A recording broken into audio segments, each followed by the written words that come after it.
Chapter 897. Over the next month, Han Xiao stayed in the army headquarters to rest and organize his gains. The dynasty's contribution points had increased by around 11,000 points. Together with the original 6,000 points, he was still a few hundred points away from 18,000. This number was a little awkward. If he exchanged for 2 ultimate knowledges, he would not be able to maintain the political asset effect. Therefore, Han Xiao only exchanged for 1 new ultimate knowledge from the dynasty for the time being. Now that the most urgent threat, God, had been dealt with, the external environment had stabilized, and the dynasty had entered a stable period of development. The pressure on him had decreased by a lot, so he was not in a hurry to exchange for more knowledges. The main reason was that he had just defeated God, so Han Technician did not want to go out and do missions just to make up for those few hundred contribution points. He only wanted to stay at home for a while. After all, the contribution points were still there, and he could exchange for them at any time. Han Xiao had already grasped 3 ultimate knowledges: endless material science, mechanical life tinder, and virtual creator, 1 for each of the 3 branches. Energy, materials, and information had always been the 3 carriages of technological development. With both materials and information, Han Xiao chose to exchange for the last ultimate knowledge of the energy branch, eternal energy. The name of this ultimate knowledge was quite intimidating, but its actual effect was not as exaggerated as eternal. It was not literally an endless source of energy, but it was very effective in increasing the combat power of a mechanic. The cutting-edge knowledge, abnormal state energy, allowed a mechanic to grasp the safe extraction technology of psionic energy, dark energy, antimatter, and other high-level energy sources. The new energy source allowed a mechanic to improve in all aspects. Eternal energy also allowed a mechanic to grasp the technology of new energy sources. At this point, technology and magic were different paths leading to the same goal. A mechanic, like a mage, had learned how to extract multidimensional energy. However, in terms of energy level, this was not a huge improvement. Multidimensional energy was not as powerful as psionic energy. It only expanded the choice of energy sources for a mechanic. The real focus of eternal energy was not to grasp new energy sources but to improve the utilization of existing energy sources. Just like the advancement from nuclear fission to nuclear fusion, learning more advanced energy extraction methods would allow a mechanic to build a new generation of psionic and dark energy reactors, greatly increasing their output and making them more stable. The direct result was that the power of weapons, the strength of shields, and mechanical performance would all improve. This was the improvement brought about by the energy technology innovation. The new ultimate knowledge also gave Han Xiao a new specialty and skill. Advanced Energy Controller. When using advanced energy, attack power bonus coefficient, 115x, shield strength bonus coefficient, 12x, plus 30 machinery core power output coefficient, plus 20, energy innovation, passive skill. This skill can only be leveled up by increasing the mastery level of eternal energy. Each level up will unlock more advanced energy technology and reactor blueprints. Knowledge is power. Energy was too important. No matter which branch a mechanic was from, it would be best if they maxed out eternal energy source. This was also one of the main reasons why the mechanic players had liver cirrhosis in the later stages of the game. If he didn't choose the energy branch during the job advancement, the triple cost of potential points was enough to make him want to die. Even Han Xiao felt that it was a little strenuous. After he reached level 280, he had accumulated 21 potential points. Learning this knowledge required 24 potential points. He had raised a few skills to the maximum level to cover the learning cost, but to raise eternal energy source from level 1 to level 5, he still needed 96 potential points, which meant that he had to raise all 96 blueprints to the maximum level. This was much more terrifying than the EXP required to level up. The power of a mechanic came from their knowledge, and it was not enough to just level up. Only by raising the level of their knowledges could they have stronger combat power. This was the foundation of a mechanic. Han Xiao's 4 ultimate knowledges were basically all at level 1. After his own level increased, he also had to consider leveling up his ultimate knowledges. Because of his unique leak advantage, he decided to level up all his ultimate knowledges as much as possible. This was destined to be a long process, but after it was completed, his combat power would definitely be off the charts. Other than planning for his own growth, Han Xiao also took care of his officers. He used the ability enhancement character summon card on Hela and Aurora. The former had a stable beyond grade A potential, while the latter had a strategic ability. Han Xiao kept the last chance to use it. Ames was also grade S like him, so he could not use it on her. He planned to keep this chance and wait for a while. In this month, Han Xiao also dealt with some army matters. One of the most important things was the business cooperation with the Radiant Federation. This was the deal that they had agreed on. The cooperation method was for the Radiant Federation to help the Black Star Corps open a branch in the Abyss of Stars. Han Xiao arranged for a few satellite bases to be sent over. The people who went to open the branch did not include the army players. Han Technician did not have the habit of transplanting his leaks to other people's fields. Currently, there were two major events that the army players were experiencing. One was the civil war of the Gulal civilization, and the other was the first exploration phase of the flickering world. Furthermore, the promotion of the Pro League had also begun. Because version 30 was the peak period of the number of players, a large number of new players had entered. The promotion of the Pro League this time was much more intense than the previous 2 seasons. Every player who was interested in participating was actively preparing for it. According to Han Xiao's calculations, the enthusiasm of the army players had increased by at least 475%. There was no need to care about the players. Han Xiao was mainly concerned about the aftermath of Escod's fall. While he was resting in the headquarters, the impact of this matter had already spread and affected the entire universe. The 3 universal civilizations began a new round of eradicating criminals. The fallen arc in the central galaxy fell apart, and countless criminals left the central galaxy, fleeing everywhere. It was said that some organizations were actively recruiting these criminals to divide up Escod's forces. The Fallen Ark was the most famous criminal organization in this era, but it was not the only one. The universe was very large, and there were other large criminal organizations active in the various starfields. It was these people who were taking Escod's inheritance. The Black Star Corps was also affected.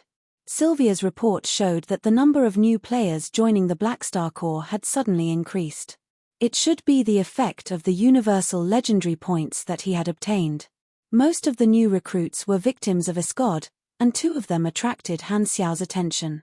In the reception room of the army headquarters, Shazik and Lathair sat opposite of Han Xiao. The 3 of them were sizing each other up. Han Xiao's gaze slowly swept across the 2 of them, and his thoughts could not be seen from his face. He slowly said, "Both of you are Calamity Grade Supers. Do you really want to join the Black Star Corps?" Shazik nodded and said with a deep voice, "Escod destroyed my home, and the reason I'm alive is to take revenge on him. I once promised that as long as someone helps me take revenge, I'm willing to do anything for them." Lathair's face was covered by a mask, and his expression could not be seen. He nodded lightly in agreement. He was a man of few words, and his temperament was cold. "In that case, on behalf of the Black Star Corps, I welcome the 2 of you to join us." Han Xiao smiled and nodded. Calamity Grade Supers were high-level combatants, and they would be popular in any organization. Naturally, he would not reject them. He valued these 2 not only because they were Calamity Grade Supers but also because they were famous NPCs in his previous life. In his previous life, Escod had been active in many versions of the universe and made countless enemies. Shazik and Lathair were famous characters in Escod's original storyline, and they were both enemies of Escod. Shazik operated a grey transit station in the desolate universe belt of the Central Galaxy. It looked like he was providing services to criminals, but he was actually a hidden poisonous snake. During his period of operation, he secretly bribed the members of the Fallen Ark, secretly gathering intelligence and leaking it to the advanced civilizations. At the same time, he also secretly protected the various organizations that sought revenge on Escod, providing them with weapons and spaceships. For example, players who accepted missions from the 3 universal civilizations could receive his services. Shazix used various methods to chip away at the fallen Ark's forces, but the universe did not lack criminals. The speed at which he destroyed the fallen Ark could not compare to the speed at which they expanded. In the end, because the players who accepted his protection posted on the forums, his actions were found out by the players of the fallen Ark. His identity was exposed, and he died in the hands of a bunch of wanted players. The other Lothair was even more powerful. He was a fierce person who dared to assassinate a Scod and had an intermediate luck glow. He was a protagonist-type character with deep hatred. Lothair was a bounty assassin who specialized in assassinating the members of the Fallen Ark. In the middle version, he established a secret organization called the Assassin's Society. It was not large, but its members were all elites and had some fame in the universe. This was a hidden faction, and players could join after passing the test. Inside, they could obtain the rare subclass Galactic Assassin and learn assassination skills from the members. They could also trigger a Grade S hidden main storyline mission, Assassinate a Scod. In Han Xiao's previous life, the Assassin's Society was very popular. A portion of the lone wolf players liked the feeling of being an assassin, especially those who roamed the universe. This was because every action of theirs would have an impact. Some assassin players were passionate about assassinating all sorts of important people and enjoyed the impact they had. At his peak, Lothair had the strength of a beyond grade A seed. As an assassin who came and went like a shadow and was known for his lethality, his deterrence was much higher than a normal beyond grade A seed, far surpassing the likes of Hardaway. His ability as an assassin was one of the top in the universe. His end was rather tragic. Because he could not stand the harassment of the nightmare incubus, he finally went to assassinate a Scod alone. In the end, the wind blew and the water turned cold. The hero did not return and died in a Skod's hands. Based on his achievements in his previous life, Han Xiao valued Lothair's potential more. If he could ensure his loyalty, this guy would be worth nurturing. Thinking of Lothair's experience, Han Xiao had an idea. Apart from the Black Star Guards, I can add a small team. They don't need to stay by my side but will operate in secret all year round. They'll only be responsible for me. They can be called Shadow Guards or Shadow Walkers. If Lothair established the Assassin's Society like in his previous life, he might be able to attract a large number of lone wolf players and use them to accomplish some unspeakable goals. Just as Han Xiao was thinking, Shazix suddenly took out a data storage device and placed it on the table. Your Excellency Blackstar, this is my gift for meeting you. Hearing this, Han Xiao tilted his head and was a little curious. What's inside? A part of Escod's inheritance, Shazix said in a low voice. Before leaving the Central Galaxy, I used all my spies to loot a few of Escod's research bases and entered their database to copy some data. This is my proof of joining the army, Shazix said in a low voice. Han Xiao's eyes sparkled, and he looked at Shazix with admiration. This leak is so smart, even bringing his own fertilizer. He's reliable and a talent. The various organizations are dividing up Escod's assets. I didn't expect that I would be able to get a share of the inheritance by staying at home. Han Xiao shook his head and laughed. He raised his finger and shot out a stream of nanoparticles, which turned into a data interface and connected to the storage device. Philip read the data inside. Okay, Han Xiao closed his eyes and entered the quantum network. His brain worked quickly, and with the help of Philip, he quickly read through the data that Escod had accumulated in the storage device. There were many good things inside, such as the confidential information of certain civilizations, blueprints of lost technologies, ancient secrets, research reports of special technologies, and so on. After browsing for a while, Han Xiao quickly found the information about the evolutionary civilization and was overjoyed. The reason he could carry the evolution cube was because of Escod. Now that he had the instruction manual of the evolutionary civilization, he could create the storage device himself. This solved a big problem, and he no longer had to worry about destroying the storage device to release the main body. Furthermore, there were many more ways to use the cube now. This information was invaluable to him. Good stuff. Han Xiao suppressed his excitement and quickly flipped through the other information. Suddenly, his eyes focused, and a piece of information attracted his attention. This is a clue to a super high-risk Esper ability. Chapter 898. Han Xiao frowned and read it carefully. This is the observation record and predicted coordinates of the primal chaos mysterious energy. Han Xiao narrowed his eyes. Escod had been trying to master a super high-risk Esper ability for many years. One method was to combine the abilities of various Esper abilities, and the other was to find the location of the super high-risk Esper ability. In the super high-risk Esper ability restriction treaty, not all abilities originated from the self-awakening of life forms. There was a super high-risk Esper ability that was extremely rare and unique, called primal Esper ability entities or possession Esper ability entities. It was an Esper ability life form that existed in the form of an energy field. It had its own independent thoughts and consciousness, and it was an extremely ancient existence that roamed the universe. This Esper ability allowed a life form to master its power in the form of possession. It was called a host. The selection criteria for a host were extremely strict. As long as the nature of their energy conflicted, no matter how strong the super was, they would not be able to take on the primal chaos mysterious energy. Therefore, only Espers and ordinary people had the chance to become a host. If the host could not take on the primal chaos mysterious energy, there would be a backlash. Life forms below calamity grade would not be able to take on the backlash and would explode in the physical sense. If the possession succeeded, the host would be able to use the power of the primal chaos mysterious energy. The host's Esper ability came from external forces, and the host was like a launcher. The stronger the host was, the stronger the Esper ability would be.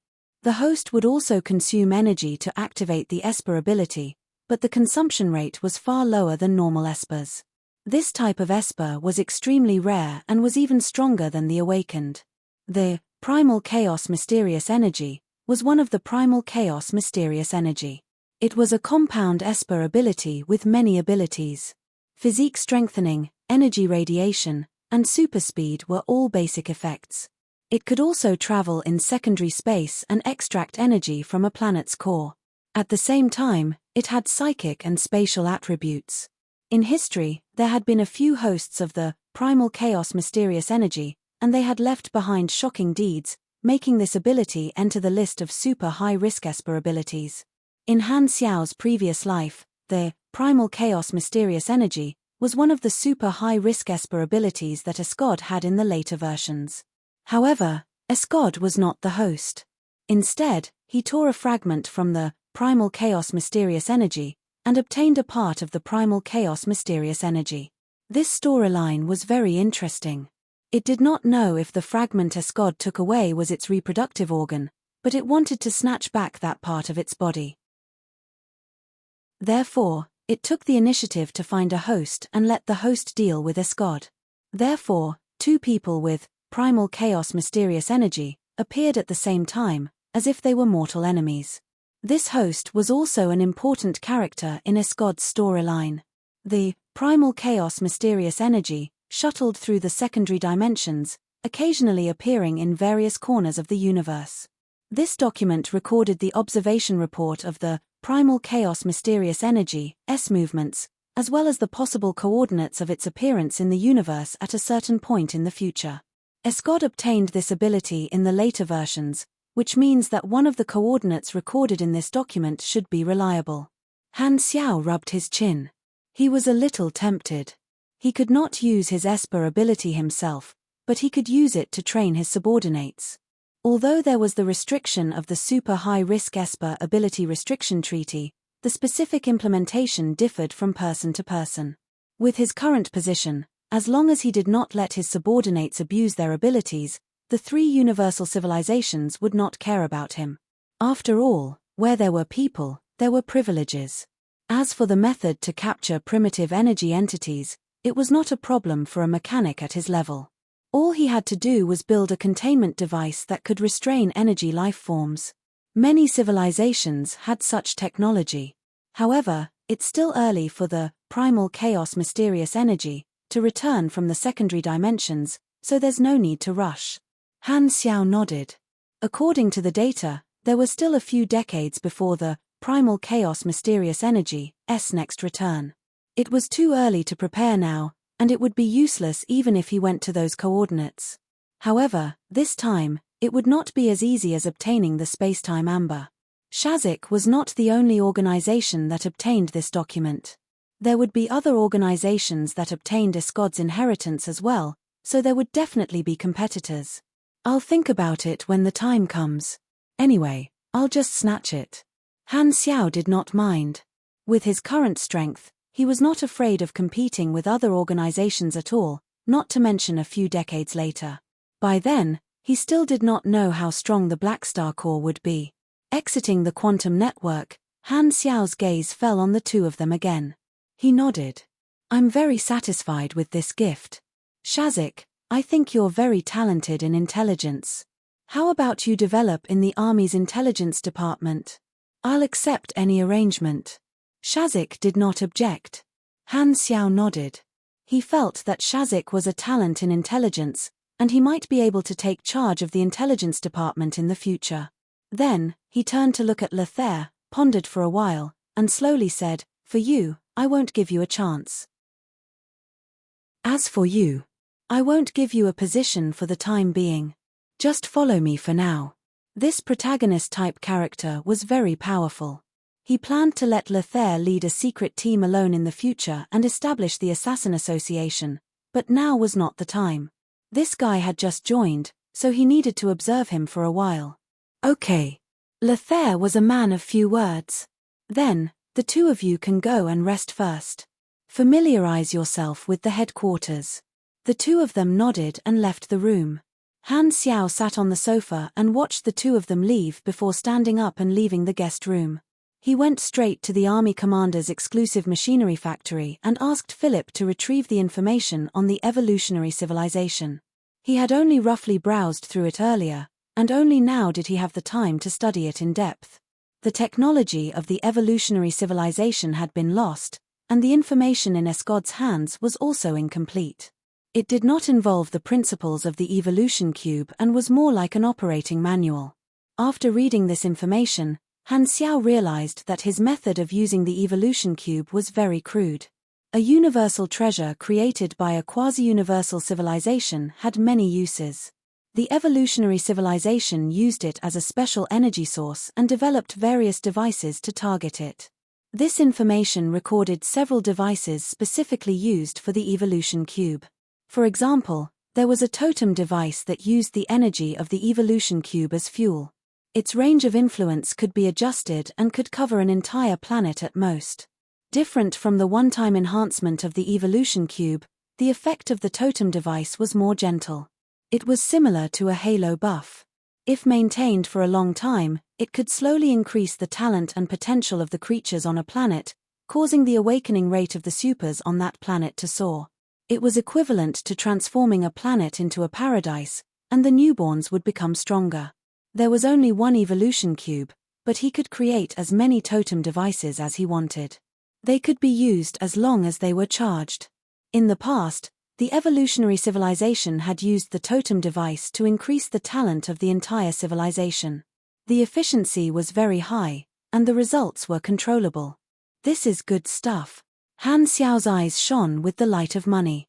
With such a totem device, the attractiveness of the evolution cube to the various civilizations increased by many times. Its commercial value and the value of connections were immeasurable. This was also useful to the Black Star Core. They could use it to slowly strengthen the planets where the various bases were located, greatly increasing the explosive rate of the training camps.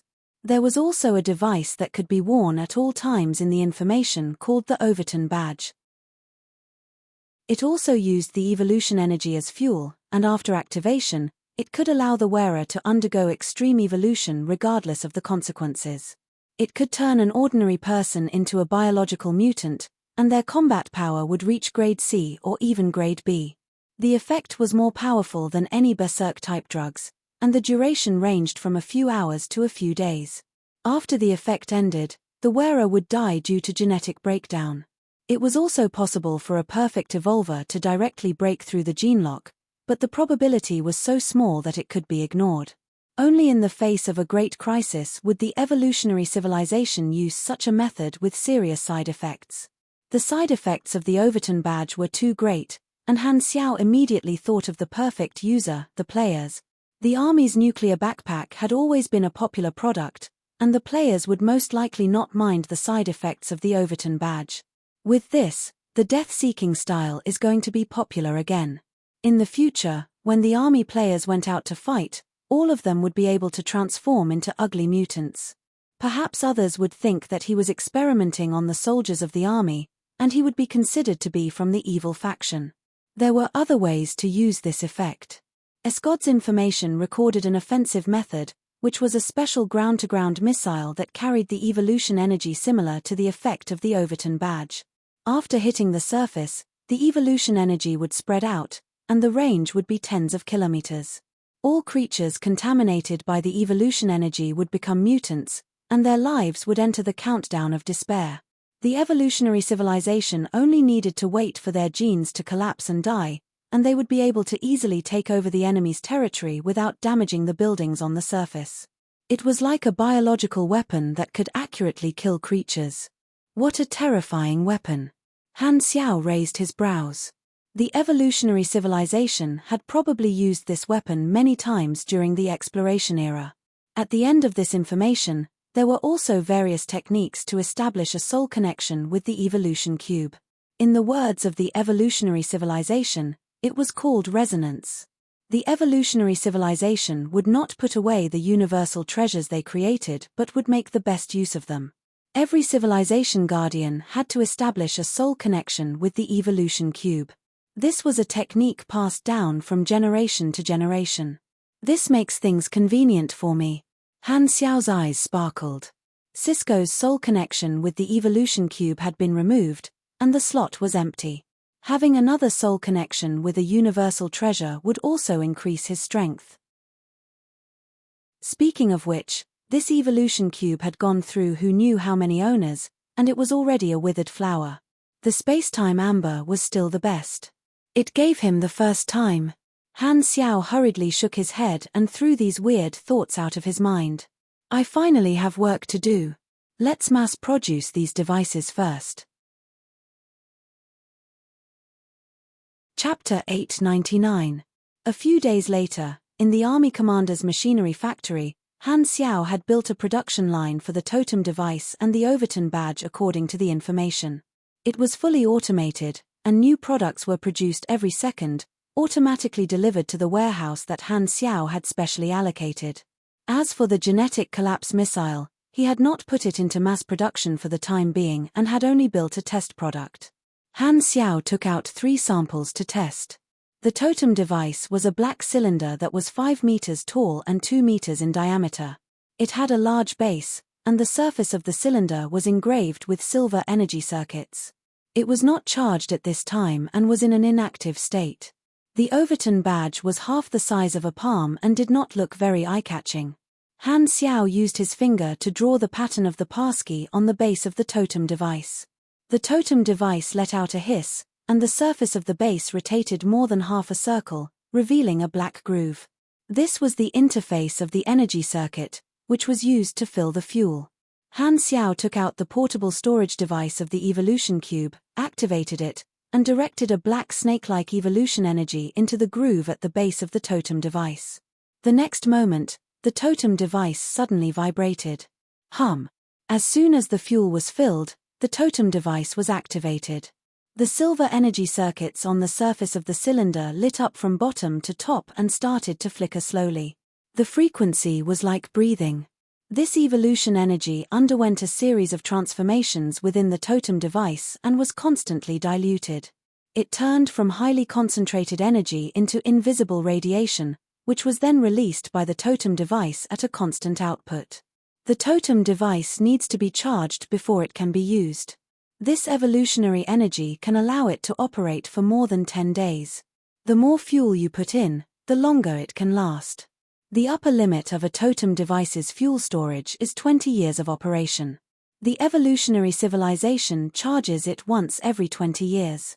Han Xiao carefully observed the operation of the totem device. In his senses, the totem device had become a source of radiation, constantly emitting diluted evolution energy radiation. Its range of influence was rapidly expanding, and it was only a matter of time before it covered the entire Black Star Corps headquarters. Continuous gene optimization. You are shrouded in evolution radiation. Your potential aptitude will slowly increase, and more potential aptitude will be increased when your species sublimates.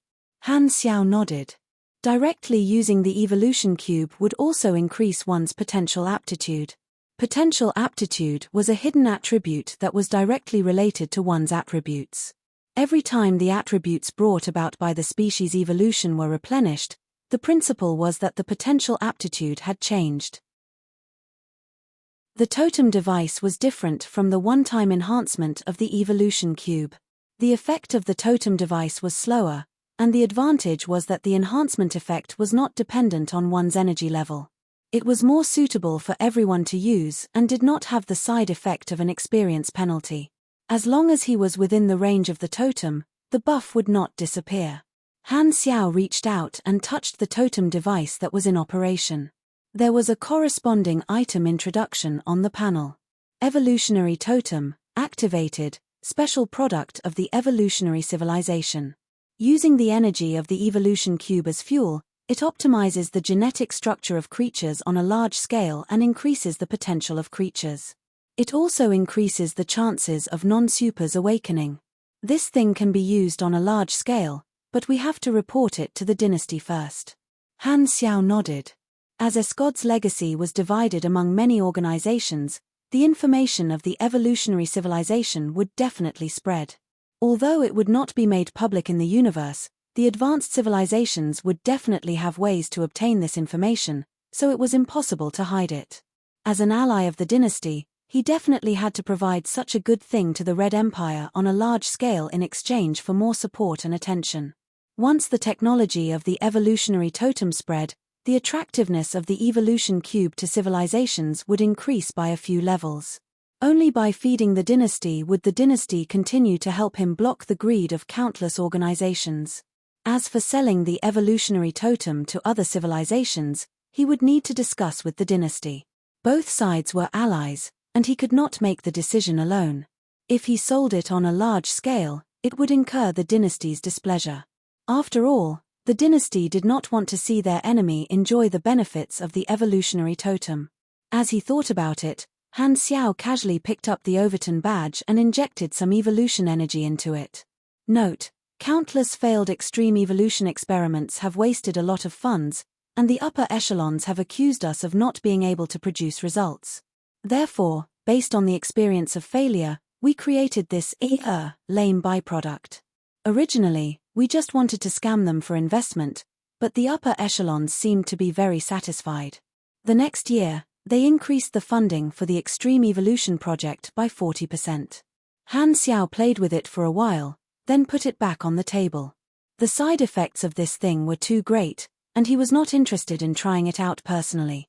The Overton badge was not much of a threat to a Beyond Grade A, and a Beyond Grade A had great control over their energy. Even if the evolution energy entered their body, it would take them some time to expel it out of their body. This biochemical toxin could not even kill a calamity grade, let alone a Beyond Grade A. Compared to the evolutionary totem, the value of the Overton badge was far inferior. However, it was still very useful. Just nice, I can turn the image of the Overton badge into the insignia of the Black Star Corps and make it a faction specialty. The badges of other organizations only have ornamental effects, but my badge can provide an explosive effect. This is quite cool. Han Xiao stroked his chin and pondered. Let's find a few players to test this thing first before selling it. As for the genetic collapse missile, Han Xiao did not charge it and only looked at the item description. Genetic collapse missile, a special biochemical weapon of the evolutionary civilization. It can cause the genes of living creatures to collapse and is often used to slaughter planets. This weapon is suitable for eliminating the resistance on the surface of a planet. However, it is useless in a galactic war. In comparison, I prefer a small portable genetic collapse bomb. Mo Sen, Evolution Cube Genetic Technology Institute, head of weapon development Han Xiao took out his communicator and sent the test report of the evolutionary totem to Uranril's private number. Not long after, the communicator rang. Picking up the call, Uranril's remote projection appeared in front of Han Xiao. Black Star, you've created the evolutionary totem? Yes, I've tested it, and it can be used. I contacted you to discuss this matter. Very good. Uranril was pleasantly surprised, but she did not show it on her face. She paused for a moment and realized a problem. Her tone sank. The information of the evolvers came from Escod's legacy, and the technology to create the evolutionary totem has already been leaked. More organizations will have this technology. Yes, but there is only one evolution cube as the energy source. Han Xiao nodded. I will provide the evolutionary totem to the dynasty on a large scale. On the other hand, I will also sell the evolutionary totem to other civilizations. Of course, the prerequisite is that it does not harm the interests of the dynasty. I will only sell it to civilizations that are close to the dynasty. Uranril's eyes sparkled. Okay, I understand what you mean. The evolutionary totem was extremely attractive to civilizations, and the dynasty had the strength to monopolize it. However, doing so would cause more civilizations to be unhappy and coveted, which was not a good thing. This pressure would be transferred to Han Xiao to a large extent. Han Xiao's intention was to use the evolutionary totem as a bargaining chip, and the civilizations that wanted to purchase it would have to be close to or ally with the dynasty. This way, the dynasty would be able to rope in more political allies, and he would be able to gain a large amount of connections and money. The dynasty would eat the meat, and the allied civilizations would have the soup. If the other civilizations saw the way to obtain the evolutionary totem, the pressure on him would be greatly reduced. Furthermore, this was not a one-time deal. The evolutionary totem required fuel to operate, or it would not be usable. Thus, the civilizations that purchased it would have to maintain a long-term relationship with Han Xiao. They would have to renew the contract with him time and time again to recharge the evolutionary totem. The profits would be endless, and the value of the evolutionary totem would be reduced to a certain extent. Even if some civilizations bought it from the black market, they would not be able to use it forever. Uranril considered for a while and agreed to this plan. After all, the totem was not a military weapon but something that would benefit the people. The advanced civilizations would all research genetic technology, but they were not as advanced as the evolutionary civilization. Thus, the totem was not as sensitive. Monopolizing it would be good, but it would be attacked politically. If it was a situation where one party dominated, the dynasty could ignore the opinions of the other civilizations. However, there were still radiance and ethereal on the same level, and she had to consider this point. Han Xiao's plan was a win-win situation to a certain extent. The two of them discussed for a while and reached a consensus. The rest of the details of the cooperation would be left to their subordinates. After ending the call, Han Xiao thought for a moment before opening the faction interface and issuing a mission. Product Tester, Mission Introduction. Black Star has recently developed a new product and requires volunteers to test it at the headquarters. There is a risk of death. Mission Requirements. Help Black Star test the product. Reward, 100,000 experience, 500 Black Star Core contribution points, 50,000 Aina's remarks. Only 10 people are allowed to complete this mission. The test will begin in 3 hours. If you fail to complete this mission, minus 1,000 contribution points and minus 20 Black Star favorability points. There were only 10 missions, and as soon as they were released, they were all accepted by people. 3 hours later, the 10 players arrived at the testing ground indicated by Philip and looked around. One of them was Pork Bun. The fall of Escod made him smell the scent of news, so he rushed back to wait for Han Xiao. He had been staying in the headquarters recently and was just in time for the mission. Pork Bun, you're in the headquarters too? You dog, hurry up and update. Are you afraid of a blade in front of you? The other 9 players also greeted Bunhit Dog in a physical way. The Black Star series had been updated so many times, and it had already attracted a large number of fans. Bunhit Dog was more or less a celebrity among the players. No matter where he was, he would always meet a large group of people who wanted him to update the series. After messing around for a while, the door opened again, and Han Xiao walked in with his hands behind his back. Hello, Army Commander Tilda Bunhitdog hurriedly broke free from the burly men all over him and greeted him in a very obsequious manner. He had a smile on his face that deserved a beating. "Oh, it's you. Long time no see." Han Xiao patted his shoulder. Pork Bun immediately felt energized and a sense of accomplishment. Han Xiao turned around to look at everyone, coughed, and slowly said, "Since everyone is here, let's begin. The product we're going to test this time might have a huge side effect." As he said that, Han Xiao took out 10 fully charged Overton badges and changed the pattern to the Black Star core emblem. The 10 players received 1 badge and browsed through the item introduction. Seeing the introduction, Pork Bun's eyes lit up, and he immediately turned on the recording function. Now, even the players knew that the evolution cube was in the hands of their army commander, but Black Star did not let the players use it on a large scale. Pork Bun felt that the appearance of the Overton badges might be a sign that the evolution cube was going to be popularized. "Let's begin when you're ready." Han Xiao nodded. Everyone looked at each other and put on the Overton badges without hesitation. Although the side effect of the item was certain death, the mission reward was 50,000 aners. Even to the current players, it was not a small sum. It was still quite profitable. The first player to use the Overton badge immediately experienced an earth-shattering change in his body. His flesh and blood multiplied, and bone spikes protruded from his body. His body swelled up like a balloon, and he quickly turned into a 5-meter-tall mutated creature. He looked like a monster with tumors all over his body, and the skin on his face was torn apart by his bulging muscles. He looked extremely terrifying. The other 9 people were stunned and subconsciously stopped their actions of activating the badges. However, before they could say anything, the player who had turned into a mutated creature screamed, "What the F***CK? What the hell did I turn into?" Chapter 900. Wow, what a huge lump. This one is quite interesting. It has a déjà vu of Ultraman's transformation device. He looks like a Resident Evil transformation device no matter how I look at it. He really does look like a crawler. What crawler? This is a tyrant. Bullsh*T, look at that sexy bone spike. It's obviously an abomination. Don't try to fool me. This is clearly a Balala little monster transformation. The other players regained their senses, and their eyes lit up as they surrounded the abomination.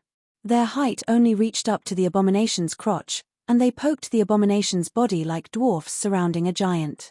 "Hey! Don't touch my butt with your little hand.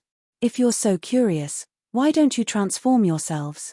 Flustered and exasperated, the player swung his palm out like a sledgehammer, sending the surrounding players flying and crashing into the metal wall with a loud bang, leaving a shallow dent in the wall. The few players who were sent flying were not angry. They quickly got up, patted their arms and knees, and spat out a mouthful of blood. They then happily surrounded the abomination again. "That hit just now gave me a crushing damage. That's fierce. Quick, put up the attribute panel." The others surrounded the abomination and made a ruckus. Han Xiao observed from the side, and his eyes lit up.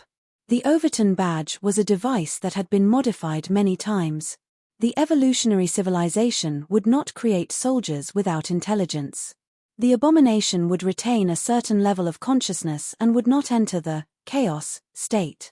However, their intelligence and mental resistance would plummet, and they would only be able to make simple judgments. However, due to the uniqueness of the players, after using the Overton badge, their consciousness would not change. This proved that the players were the perfect candidates to use the Overton badge. With complete intelligence, they would be able to unleash the full power of the ultimate evolution. Han Xiao coughed and interrupted the conversation. He walked over and asked, "How do you feel now? Can you still control your body?" "Yes." The abomination made a few movements out of curiosity, showing an astonishing agility. He then used his nails to scratch his bald head. Han Xiao nodded. With a flick of his finger, nanoparticles slid out from his sleeves and turned into metal needles. "Don't move, let me check your body." As he spoke, Han Xiao pierced the needle into the aberration's body and triggered the damage. A combat notification popped up on the interface. Glancing at it, The effects of the Overton badge appeared in the player's status bar in the form of a buff. Extreme Evolution Aberration. Your genes have been modified by the Overton badge, and your class has temporarily changed to High-Level Creature Aberration. Your base END bonus has been changed to 1, 200, plus 30% SDR, DEX, and END, minus 50% INT, MYS, and CHA.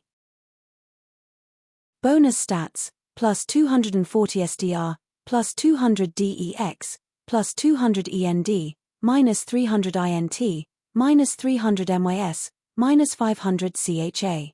Your total physical resistance bonus has been increased by 3x, and your total mental resistance bonus has been increased by 4x. Your HP and stamina recovery rate has been increased by 200%.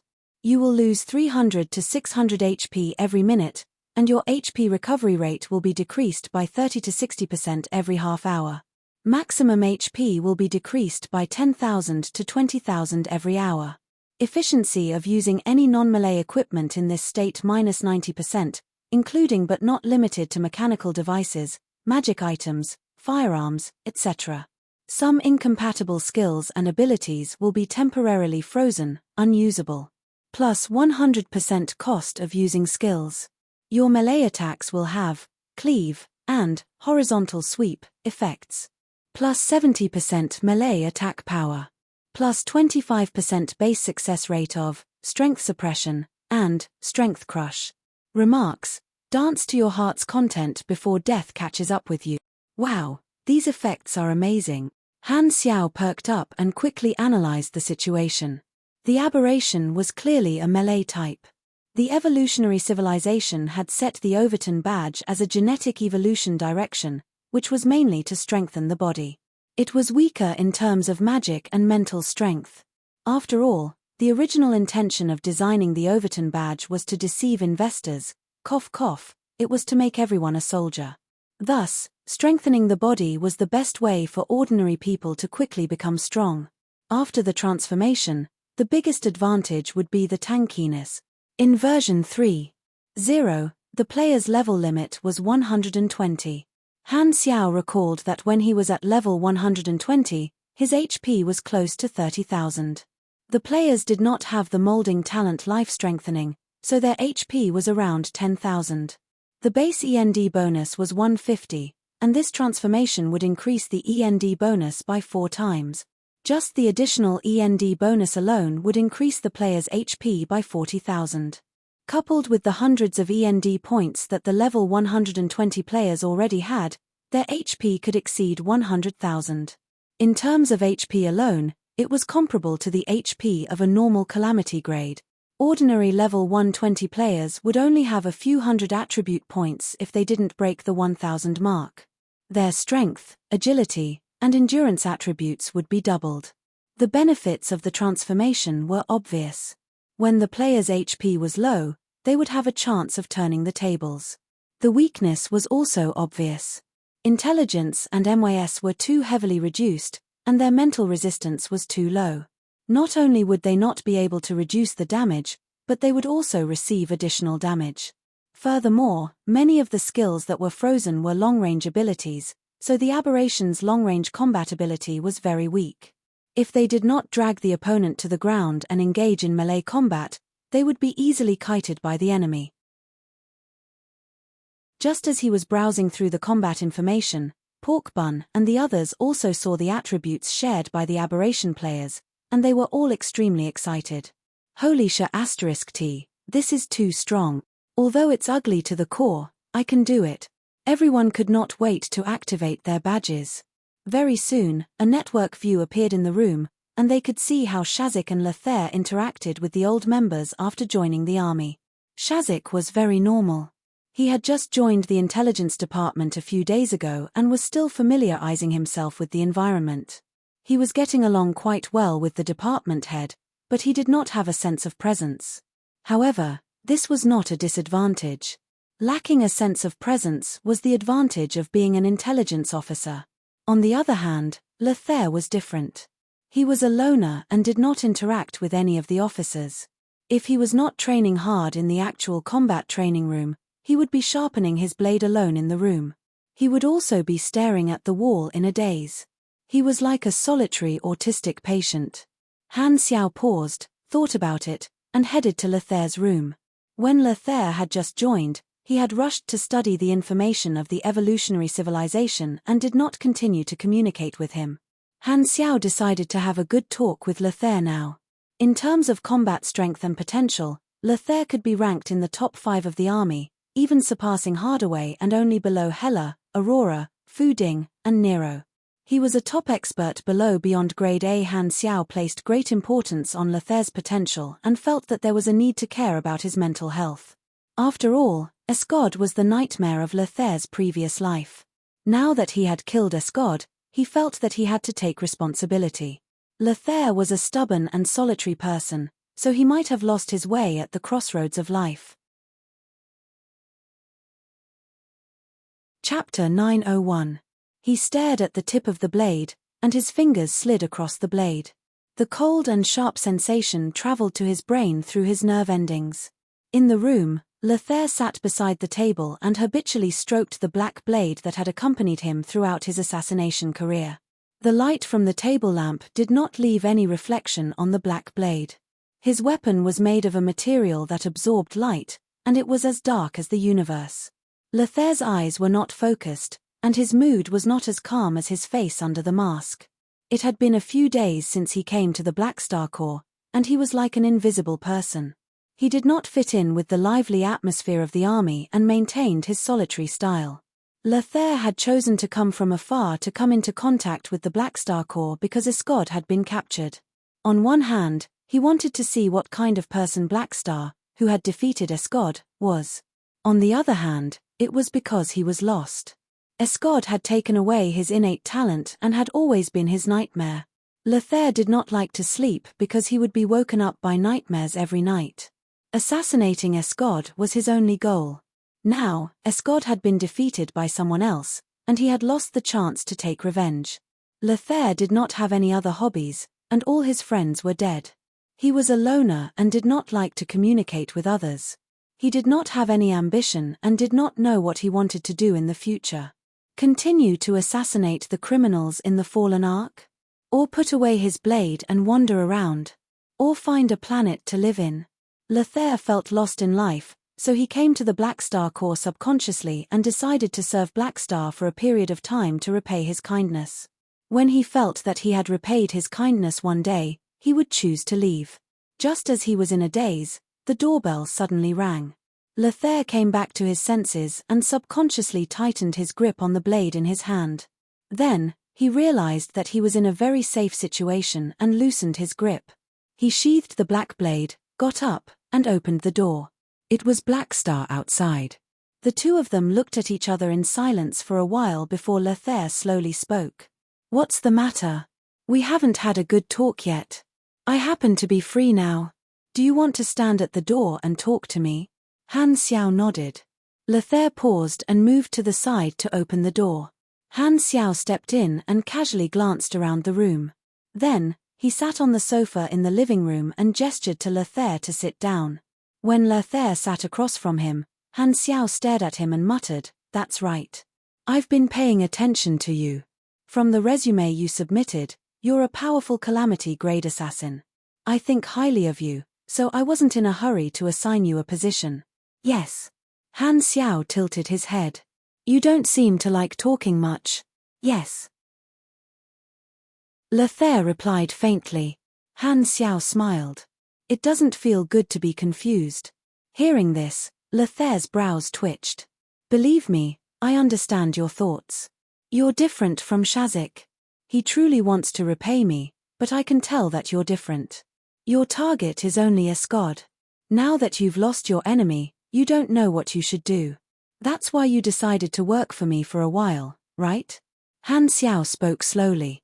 The resume Lethair submitted did not include anything about his past, but because of the information from his previous life, Han Xiao was very clear about Lethair's experience and personality, so he could easily infer his thoughts. "Yes." Lethair exhaled and nodded.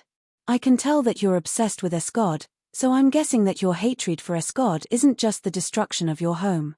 You might have faced a Scod and seen how terrifying he is, and he became your nightmare. Lothair's eyes widened in shock. These were all secrets he had hidden in his heart and had not written in his resume. He rarely revealed them to outsiders, so how did Blackstar see through them? The conversation between the two of them could be counted on one hand. Could Blackstar's perception be so terrifying that he could guess my thoughts and past so accurately after only meeting a few times? You're right. I've met a Scod before. I'm an Esper whose ability was taken away by him. Lothair suppressed the shock in his heart and maintained his expressionless face. Then, you're really lucky to still be alive. He knew that Lothair's hatred for Escod was even deeper. After all, anyone would be unhappy to have their innate ability taken away. Even though Lothair had changed his fate and obtained the same strength, he still held a grudge against Escod. Han Xiao consoled him. Then, you must have suffered a lot to obtain your current strength. Hearing this, Lothair's eyes flickered for a moment as if he had fallen into some bad memories. However, he quickly recovered and lowered his head without saying anything. A strange feeling spread in his heart. He had been alone for so many years without any friends or partners, but now, he realized that Han Xiao understood him. Hearing his consolation and seeing his sincere smile, Lothair felt a little touched. How long has it been since someone cared about me? If an ordinary person said this, Lothair would not think too much. As a Calamity Grade Super, he would not be so easily persuaded. However, Blackstar was a Beyond Grade A. In front of him, a Calamity Grade Super was just a little brother. Blackstar was a big shot far above him. Receiving the concern of a big shot, Lothair's reaction intensified. In fact, there was another reason. In order to open Lothair's heart, Han Xiao had activated Chen Xing's character summon card when he spoke. Looking back with a smile. Effect, plus 688 charm. Reality proved that it was quite effective. Lothair took a deep breath, suppressed his emotions, and replied with a hoarse voice, "It's all in the past." Han Xiao shook his head. While the character summon card was still effective, he leaned forward and said softly, "Don't hold it in. You don't have to keep it to yourself. You may be used to being alone, but you have to realize that no matter what happens in the future, you are no longer alone. I am your boss, and I hope to know more about your experience." Lothair's throat moved slightly, and he fell silent for a while. He was originally a little reluctant, but thinking that Blackstar was his benefactor, he made the decision and slowly told him about his past. Because he had not spoken so much in a long time, he was a little shaky at first, but he soon immersed himself in his emotions. In the past, Lothair did not have anyone to confide in, so he had always sealed his past in his heart. Now that he was saying it all out, his mood was indeed much more relaxed. Han Xiao listened quietly. In fact, he basically understood what Lothair said. The main reason he wanted him to say it was to let him open his heart and increase his favorability. After all, Lothair had just joined and did not have any emotional foundation, so his loyalty would not fall from the sky. This was something that needed to be nurtured slowly. "That's right. I value you a lot.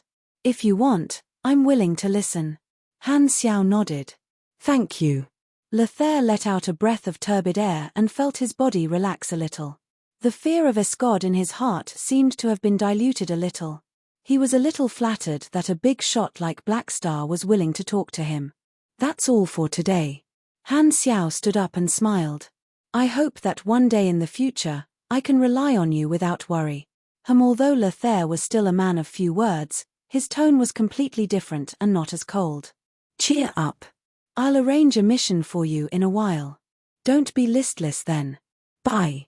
Han Xiao walked to the door and waved his hands with his back facing him. Lothair leaned against the door and watched as Han Xiao disappeared around the corner. He felt much more relaxed. His decision to join the Blackstar Corps did not seem too bad. A few days later, the production line of the logistics department produced a large number of Blackstar Corps badges, Evolution. After Han Xiao finished charging them, they officially started to ship them out. Some of the players who had nothing to do went back to the headquarters to get the goods. As for the buyers in the Gulal civilization battlefield, they went through the logistics department of the army to get the goods. Very quickly, The first batch of players who bought the badges personally experienced the effects of this item, and a large number of reviews appeared on the forums. The players who participated in the Guelal Civil War all used it in battle and recorded videos. Han Xiao opened a popular post and watched the video. On the screen was an airdrop battle, and the players were clearing out the resistance forces in the city.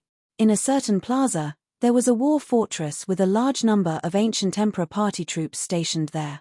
The firepower was ferocious, and the charging players were all killed. The players were suppressed to the point that they could only hide.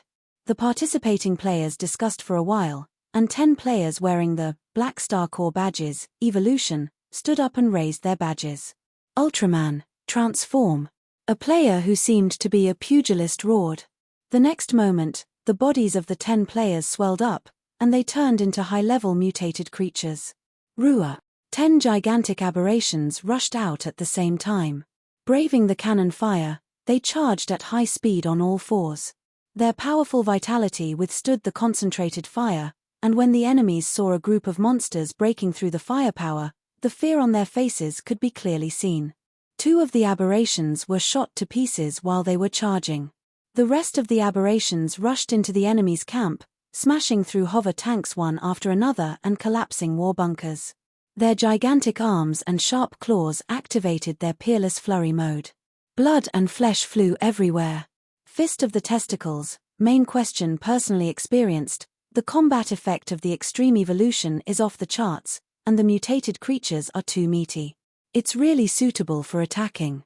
Maple Moon, although it's a little ugly, it's really useful. Moon Shadow Stream, it's not bad, but it's still very expensive. It costs 5,000 anas to recharge. Moist Moonstar, think about it, how can you become stronger without recharging? Black Star smiles, even more players used the badges in dungeons. The mutated creatures were too suitable to be the main tank, and it was perfect for tanking bosses. Badge holders instantly became the most popular party to raid dungeons. Basically, every team would bring along a badge holder. Some players saw the business opportunity and gathered money to buy the badges.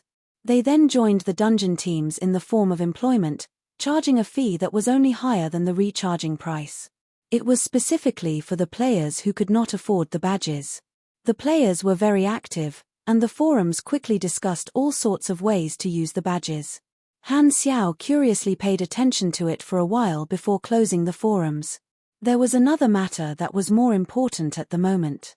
The Red Empire had officially negotiated the issue of the evolutionary totem, and Han Xiao signed a formal agreement with the dynasty to provide them with the evolutionary totem in the long term. It was estimated that he would provide 100 million totem devices within 5 years, and all of them would take up to 20 years to recharge. The dynasty would pay for the manufacturing cost and the fuel fee. Because of the relationship between the two parties, Han Xiao would not be able to earn much from the dynasty. His targets were the other civilizations.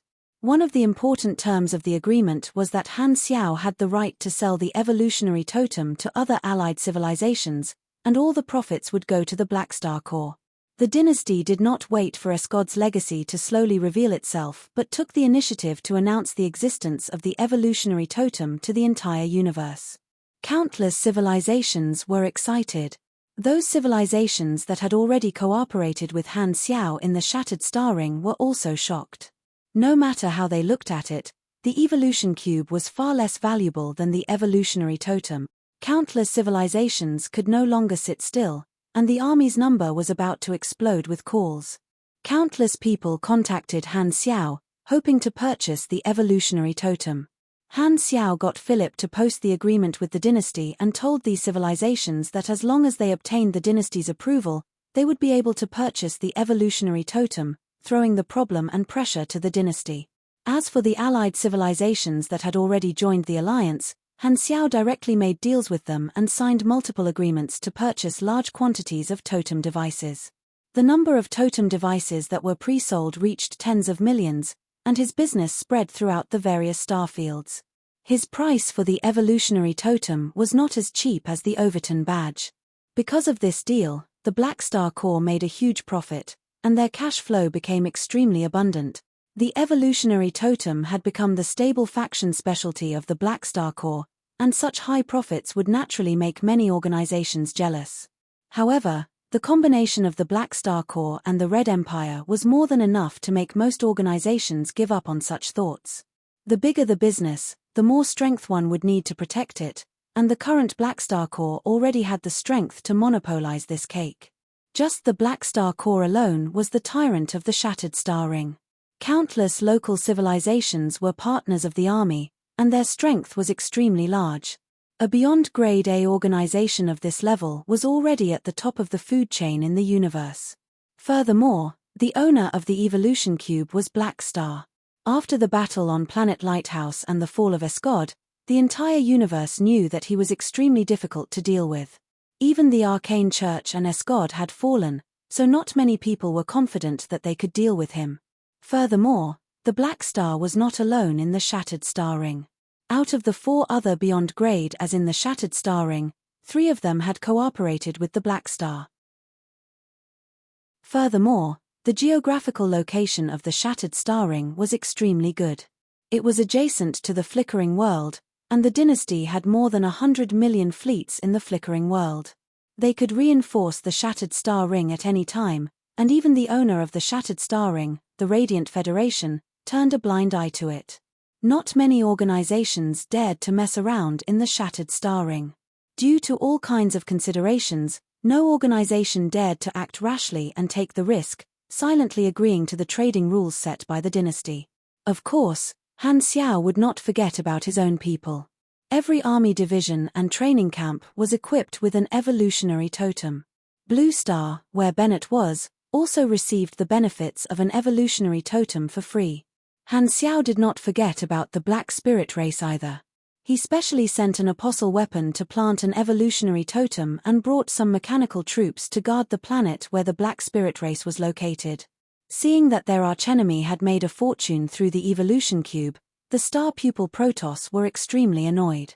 Originally, the criticism of Cisco had decreased a lot, but seeing how the Black Star Corps was doing so well, many people were heartbroken and blamed Cisco for missing the opportunity to develop their civilization. The scolding within the civilization made Cisco feel very depressed. Heber of the Bloodshed Land also felt very uncomfortable. He felt that his position in the Shattered Star Ring was becoming more and more unstable, but there was nothing he could do about it. He could only watch as Han Xiao wantonly pulled in other organizations, and his heart was as sour as a lemon. Just as the evolutionary totem was attracting a lot of attention in the entire universe, Han Xiao received a special invitation for a battle. It was from Ames.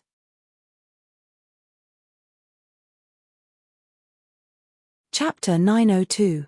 The battle invitation was sent privately and was not made public. However, the wording was not as casual as the 2 of them. Instead, it was very formal and indicated the time and location of the battle. They would meet on a desolate planet in the Godora star system 5 days later. The news was too sudden, and Han Xiao was confused. There should not be any problems with their relationship, but he did not know why Ames did not inform him in advance and even made it so serious. What was she thinking? Han Xiao was originally discussing the terms of the evolutionary totem with the representative of a civilization. As soon as he received the invitation from Ames, he immediately hung up and contacted Ames. He did not wish for any problems to occur with their alliance. The call went through very quickly, but it was not Ames on the other end but Jenny, whose hair was getting thinner by the day. "Why is it you?" Han Xiao was a little confused. He had called Ames' private number. "Where's Ames?"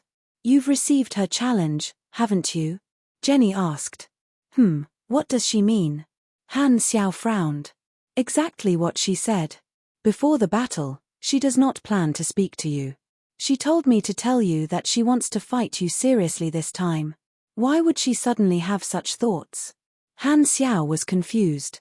"If you have any questions, you can ask her yourself on the day you meet her. Remember to be on time." Jenny snorted and hung up the call.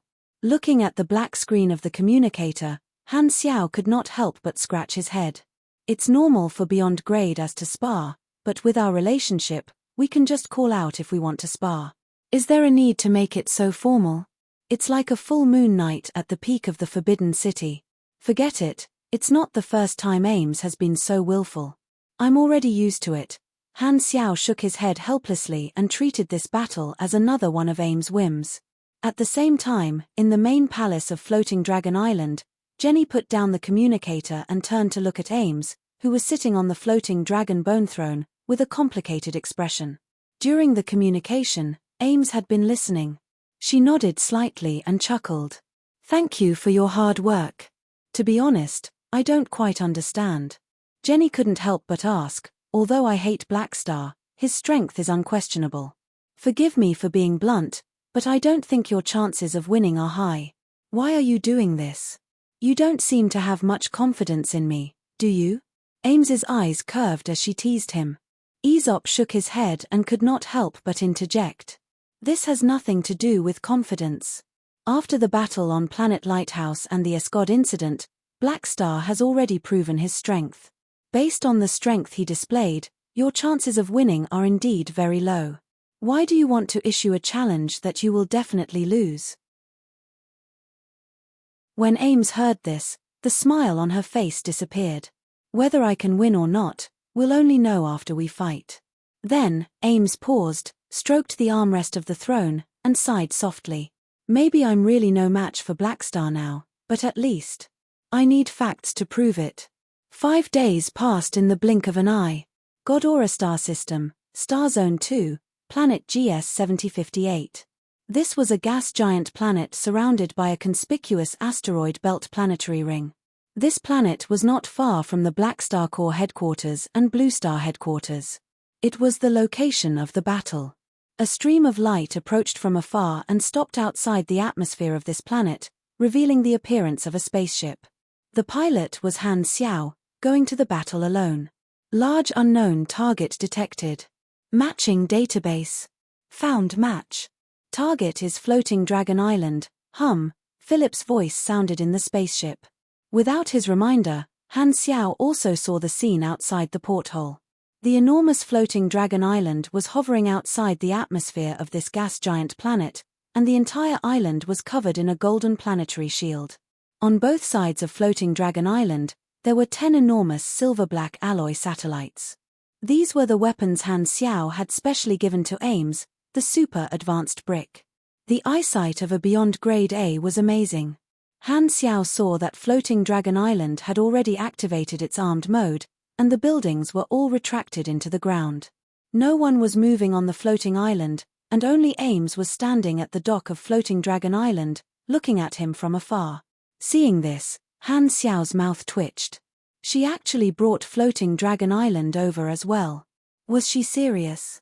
He tried to call Ames' private number, and this time, Ames picked up.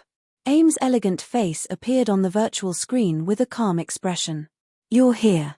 You invited me, so how could I not come?" Han Xiao had a helpless expression. "If you want to spar, just say it. I won't reject you. Is there a need to be so serious?" "You're mistaken. This is not a simple spar," Ames slowly said. "I'll use all my strength to deal with you, and I hope you'll do the same. If you're careless, you'll die." Hearing this, Han Xiao stopped smiling, frowned, and said, "What are you trying to do?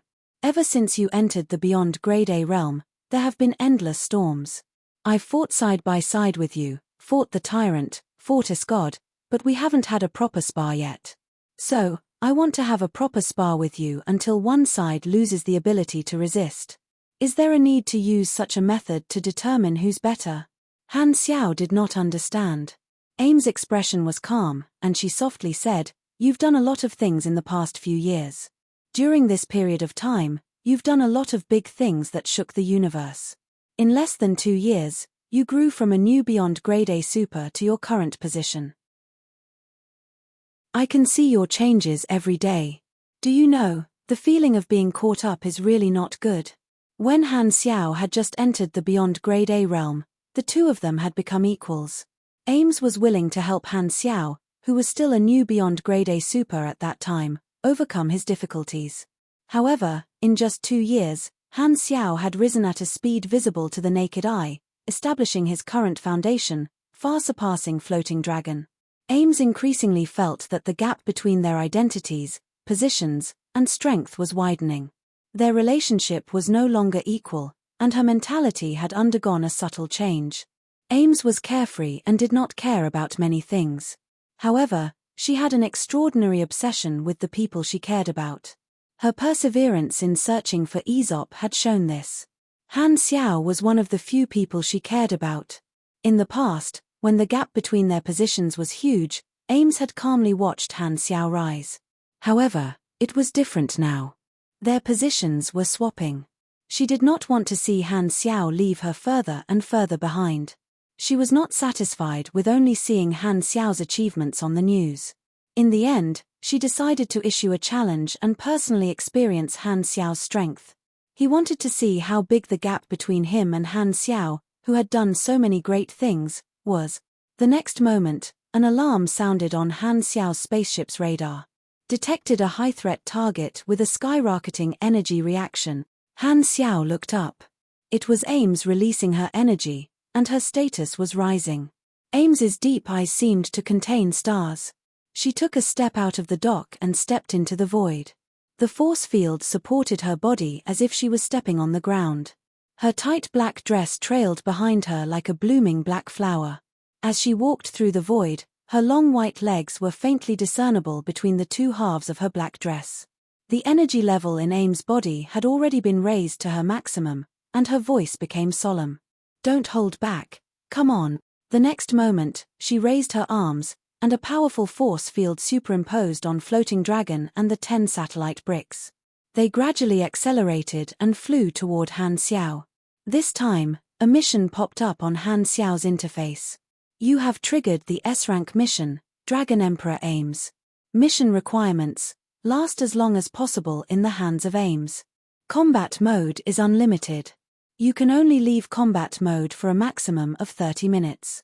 If you exceed this limit, the mission will be completed. There is no limit to the number of times you can leave combat mode." The mode of this mission was the same as when he challenged the tyrant. The longer he lasted, the greater the reward. Other than experience, there were also legendary points, character summon cards, and the chance to draw one of Ames' abilities or talents after lasting 20 minutes. However, Han Xiao was not in the mood to look at the mission interface. "How can I not hold back against you?" Han Xiao sighed and did not say this out loud. With his current strength, if he really went all out, the damage he could deal was too terrifying. There was an 80% chance that she would not be able to hold on. Han Xiao shook his head. He did not plan to injure Ames. No matter what, the two of them were allies, and he could not go overboard. Seeing that Ames was determined to fight, Han Xiao instantly made a decision. "Let's fight a battle of attrition. My tankiness is enough to exhaust her energy and make her unable to fight anymore. Only then will I not injure her and hurt her feelings." The distance between the two of them quickly shortened. Han Xiao did not hesitate anymore. He calmed himself down, activated his mechanical suit, and left the spaceship. He then opened the secondary dimension and summoned a portion of the Mech Legion. Lord Psionic Prime lined up with all kinds of apostle weapons. Han Xiao said with a deep voice, "Go. Focus on exhausting her. Don't go all out." "Understood." Psionic Prime nodded. The thrusters on his back spewed out a dazzling flame, and he turned into an arc of light as he charged forward. The other apostle weapons followed behind him with the Mech Legion and charged toward the approaching Ames. The light in Ames' eyes became brighter and brighter. She crossed her arms in front of her chest and slowly pushed forward. Force field, Floating Dragon Starburst Hammer. The force field superimposed on Floating Dragon continued to increase, pushing Floating Dragon to crazily accelerate. Like a gigantic meteor, Floating Dragon crashed into the black tide of Mech Legion. This scene was like smashing a large group of ants with a brick. If such a huge lump of Floating Dragon were to smash into a planet, it would not take long for it to shatter the crust of a planet. Only by using a force field to swing her weapon in battle would she be able to truly be a Dragon Emperor. The normal response would be to focus fire on Floating Dragon, but Han Xiao could not possibly destroy the other party's nest. He was helpless against Ames' style of randomly throwing her base. The Mech Legion did not fire at Floating Dragon. Instead, they followed the order and spread out, allowing Floating Dragon to pass through the defense line. The result was obvious. The gigantic Floating Dragon directly crashed into Han Xiao, who was as small as a speck of dust in comparison. The shadow expanded rapidly and covered everyone's vision. Looking at the land that was smashing toward him like a mountain, Han Xiao revealed a pained expression under his mechanical suit's helmet. In the past, he had tricked Ames into using Floating Dragon to save him once. Now, he was going to have a taste of Floating Dragon smashing into his face. Retribution, you have to pay for what you did. Chapter 903. In space, the force field could continuously increase the acceleration of an object. This was the most suitable battlefield for Ames. Her force field Esper ability was originally focused on defense and control, but in Ames' hands, it was extremely powerful. Under the effect of the force field, Floating Dragon's speed continued to increase. Its huge size was equivalent to an extremely large area of effect. If Floating Dragon was allowed to increase its speed without limit, it would become more and more difficult to dodge. However, Floating Dragon was still not fast enough. In Han Xiao's eyes, it was as slow as a tortoise. He had more than 10 ways to dodge Floating Dragon's attack this time. Just the high mobility of his mechanical suit would allow him to go around Floating Dragon before it hit him. However, Ames did not just use the brick to hit people. Her eyes shone, and she released a force field that imprisoned Han Xiao's body and dragged him toward Floating Dragon. Force field, gaze of the dragon. The force field around him seemed to have solidified, and Han Xiao was under immense pressure all over his body. Every movement of his was greatly hindered, and at the same time, he was dragged forward by a suction force. I've used this move before. Han Xiao's mouth twitched. With his current ability, he was not afraid of Ames' control ability, and he could easily tear apart the force field that imprisoned him. However, he did not plan to dodge this Floating Dragon's attack. He purposely wanted to test its power and obtain battle information. At the same time, he also wanted to test the effect of the upgraded ability. Floating Dragon was getting closer and closer, and he could already see the scenery of Floating Dragon's surface. A huge pressure hit him head-on, and he felt the word danger appear above his head. Han Xiao calmed himself down and raised his arms. Nanoparticles flowed on the surface of his mechanical suit and gathered on his arms, turning into shield generators. With a flash of blue light, layers of psionic shields appeared in front of Han Xiao, forming a defense. The next moment, Floating Dragon Island charged over, and the huge inertia slapped Han Xiao onto the shield of Floating Dragon Island, pushing him further and further away. Ames turned her palm, and Floating Dragon drew an arc in the air and fell toward the gas giant planet beside them, preparing to smash Han Xiao into the planet. At the same time, Psionic Prime led the Mech Legion close to Ames and fired psionic particle cannon shots at Ames. Ames' 10 satellite bricks were not idle either. 6 of them were placed in different directions and circled around Ames. They were covered with an energy shield and a defensive force field, forming a defensive line that blocked most of the psionic cannons. The gaps in the defensive line were filled up by the defensive force field, and the psionic particle cannon shots were all turned into fragments. The other 4 satellite-grade bricks charged at the Mech Legion formation under the control of Ames' force field. The Mech Legion was not as gentle toward the satellites. The psionic particle cannon shots were fired continuously, blasting holes in the satellite-grade bricks, and metal fragments floated everywhere. These fragments then turned into a metal storm under the control of Ames, passing through the Mech Legion and leaving scratches on the surface of the mechanical soldiers. The Apostle weapons ignored these attacks and quickly closed in on Ames' defensive line. Psionic Prime swung his spear and slashed out an energy wave, which hit the defensive force field and caused a huge explosion, creating a gap. The next moment, a new force field filled the gap. Just as Psionic Prime was about to continue attacking, Ames flicked her finger, and an invisible force field enveloped the Apostle weapons that were close to her and threw them away. Then, a force field with a larger range was formed, and like Moses opening the sea, the mechanical army was split apart. The mechanical soldiers were thrown away by the force field one after another. Aim's powerful control ability was displayed to the fullest. Her force field Esper ability was good at controlling a large range and could counter the human wave tactic to a certain extent. Right at this moment, a light suddenly flashed behind Ames. Mad Sky Hunter teleported and appeared behind Ames. He opened his mouth, revealing his high-frequency vibrating alloy teeth, and bit toward her waist. His upper and lower jaws clenched together, but he missed. A long, white finger tapped on the head of Mad Sky Hunter's mechanical beast, and Ames flipped over. The Void bloodline pattern appeared on her face. She directly used Void Hyperdrive to avoid the sneak attack.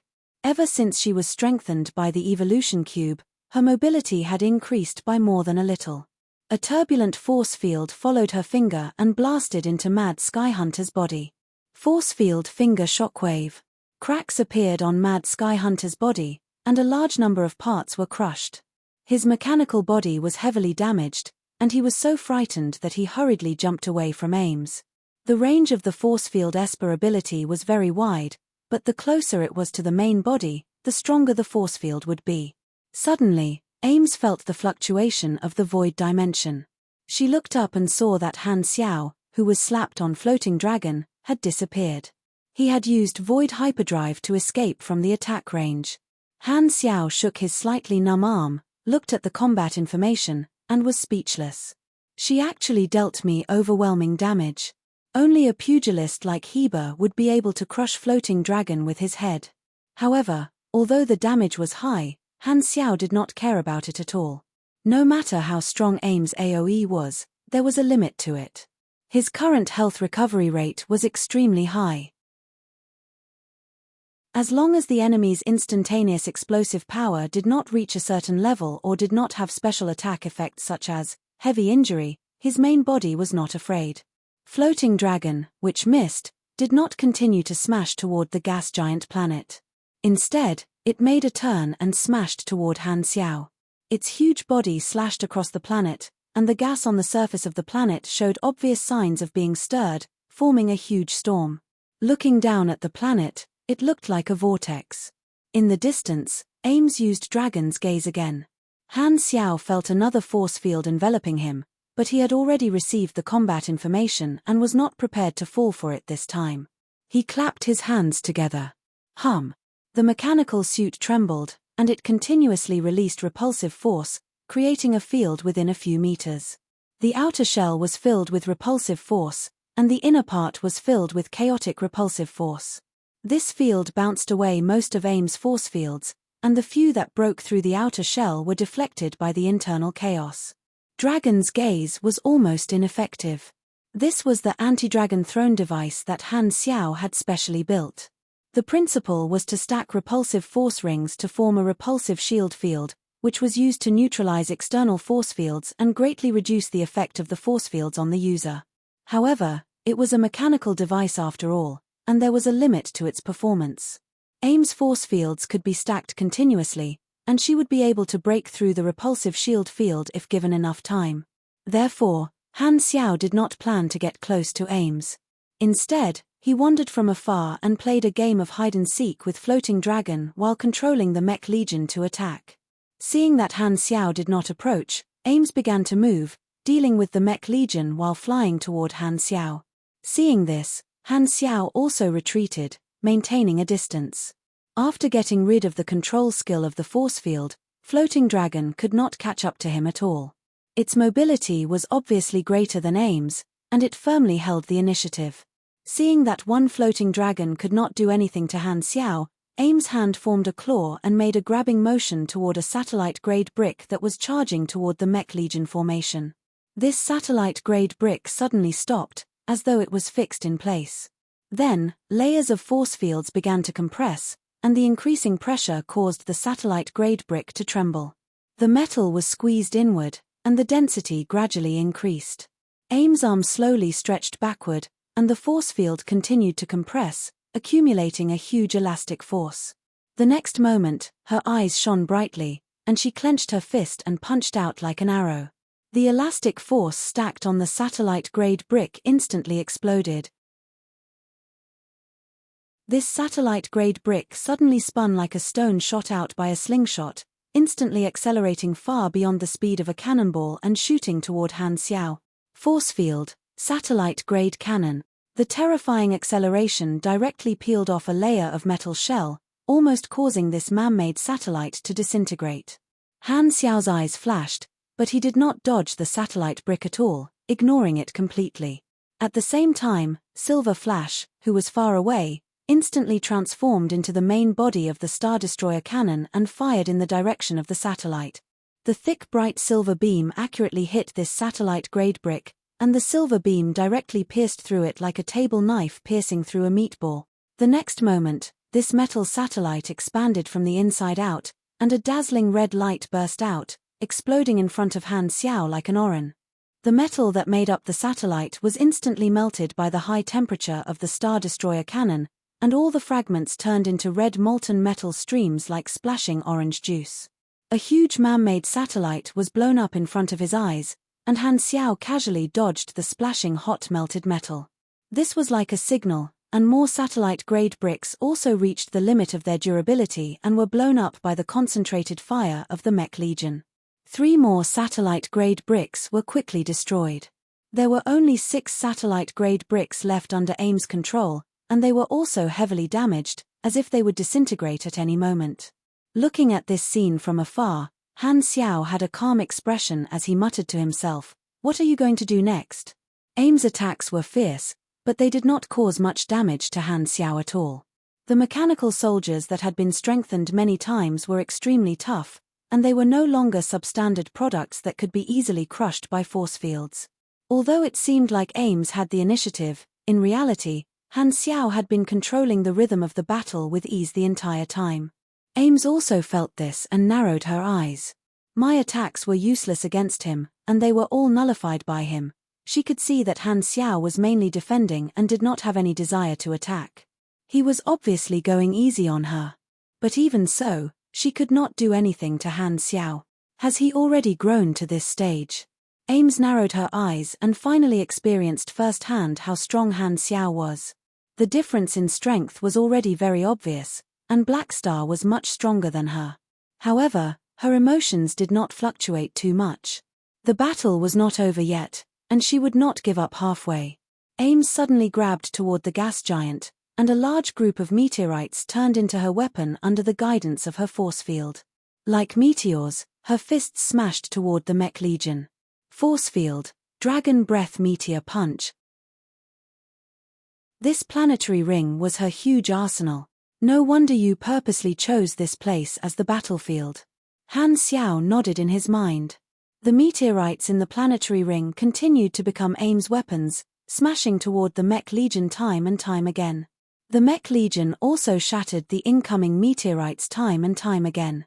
Under the leadership of Han Xiao, the battle inevitably entered a battle of attrition. Just as the two of them were fighting around the desolate planet, a fleet was parked far away from the battlefield. It was Floating Dragon's armed fleet. Because their base had been used by their boss, these fleets could not continue to stay on Floating Dragon and could only carry everyone to watch the battle. Although the price of property in Floating Dragon was very low due to the risk factors, there would still be people who would buy property. Seeing their property being used to fight, the eyelids of many of the crew members twitched. Every time Floating Dragon clashed, their emotions would fluctuate greatly. In the main ship, a group of Floating Dragon officers were watching the battle.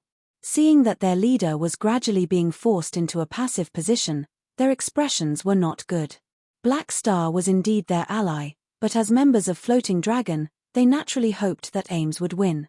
Other than the officers, there were also 2 remote projections present. They were Hela and Aurora, both of whom were staring at the battlefield without blinking. There was no need to keep the private battle a secret. AIM's had informed Hela and Aurora. As AIM students, the 2 of them had the right to know. Teacher is no match for Black Star. Aurora had a conflicted expression. Hela had a complicated expression as she nodded.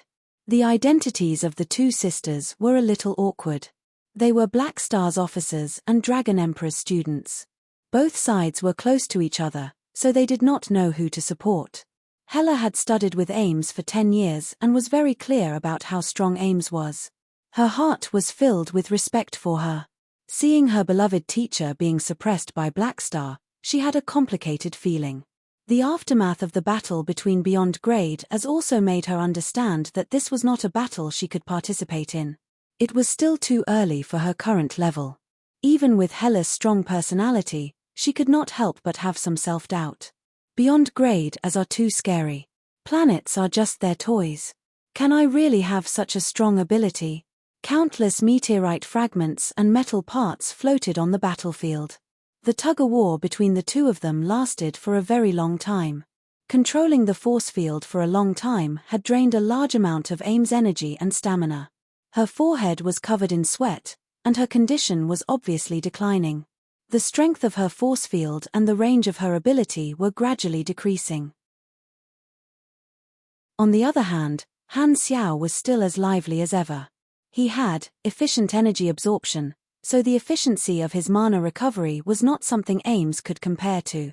He did not lack mana, so he kept using advanced machinery construction and waste modification to revive the mechanical soldiers that died.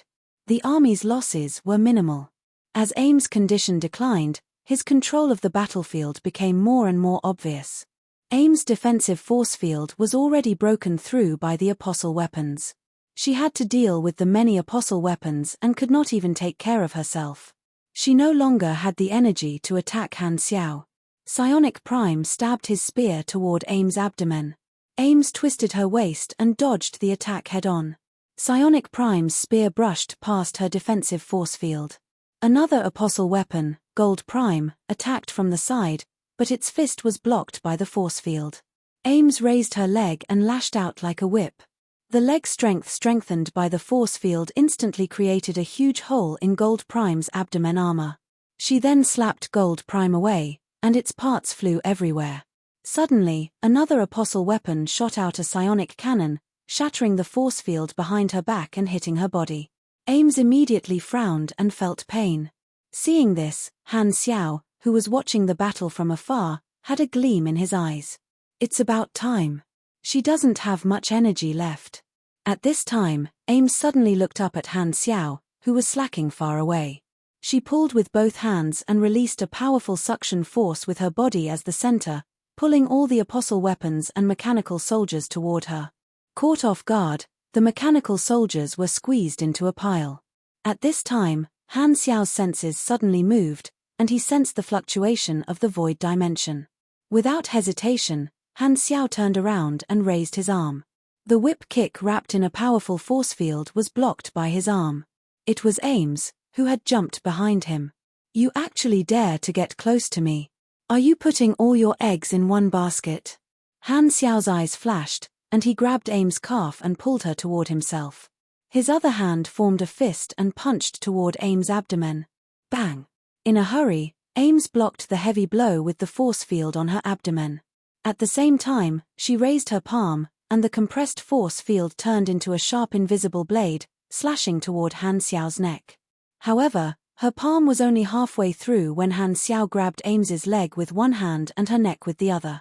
The thrusters on his back were operating at full power, and he grabbed her and slammed her into a meteorite. This meteorite was directly smashed into pieces, but Han Xiao did not stop. He grabbed her and rushed into the meteorite cluster, crushing one meteorite after another with her body. The two of them turned into streams of light and circled around the planet, smashing countless meteorites. Han Xiao only felt that Ames' protective force field was getting weaker and weaker, almost disappearing. Han Xiao slowed down and slammed into another meteorite. This time, it did not shatter.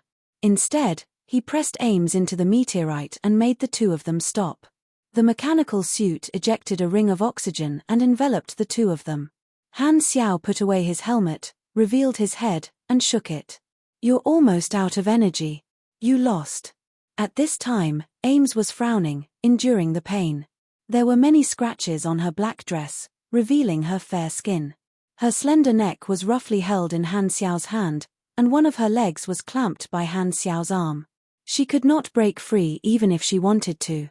Hearing this, Ames forced a smile. No. I still have the energy for one last attack. Han Xiao narrowed his eyes and said calmly, Okay, Let me see what else you have. Under his gaze, Ames slowly raised her arm, bent her finger, and gently flicked Han Xiao's forehead. There was no force.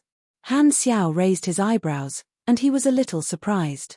Ames retracted her hand and dispersed the force field that was almost disappearing. Her tense body relaxed, and she pursed her lips into a smile.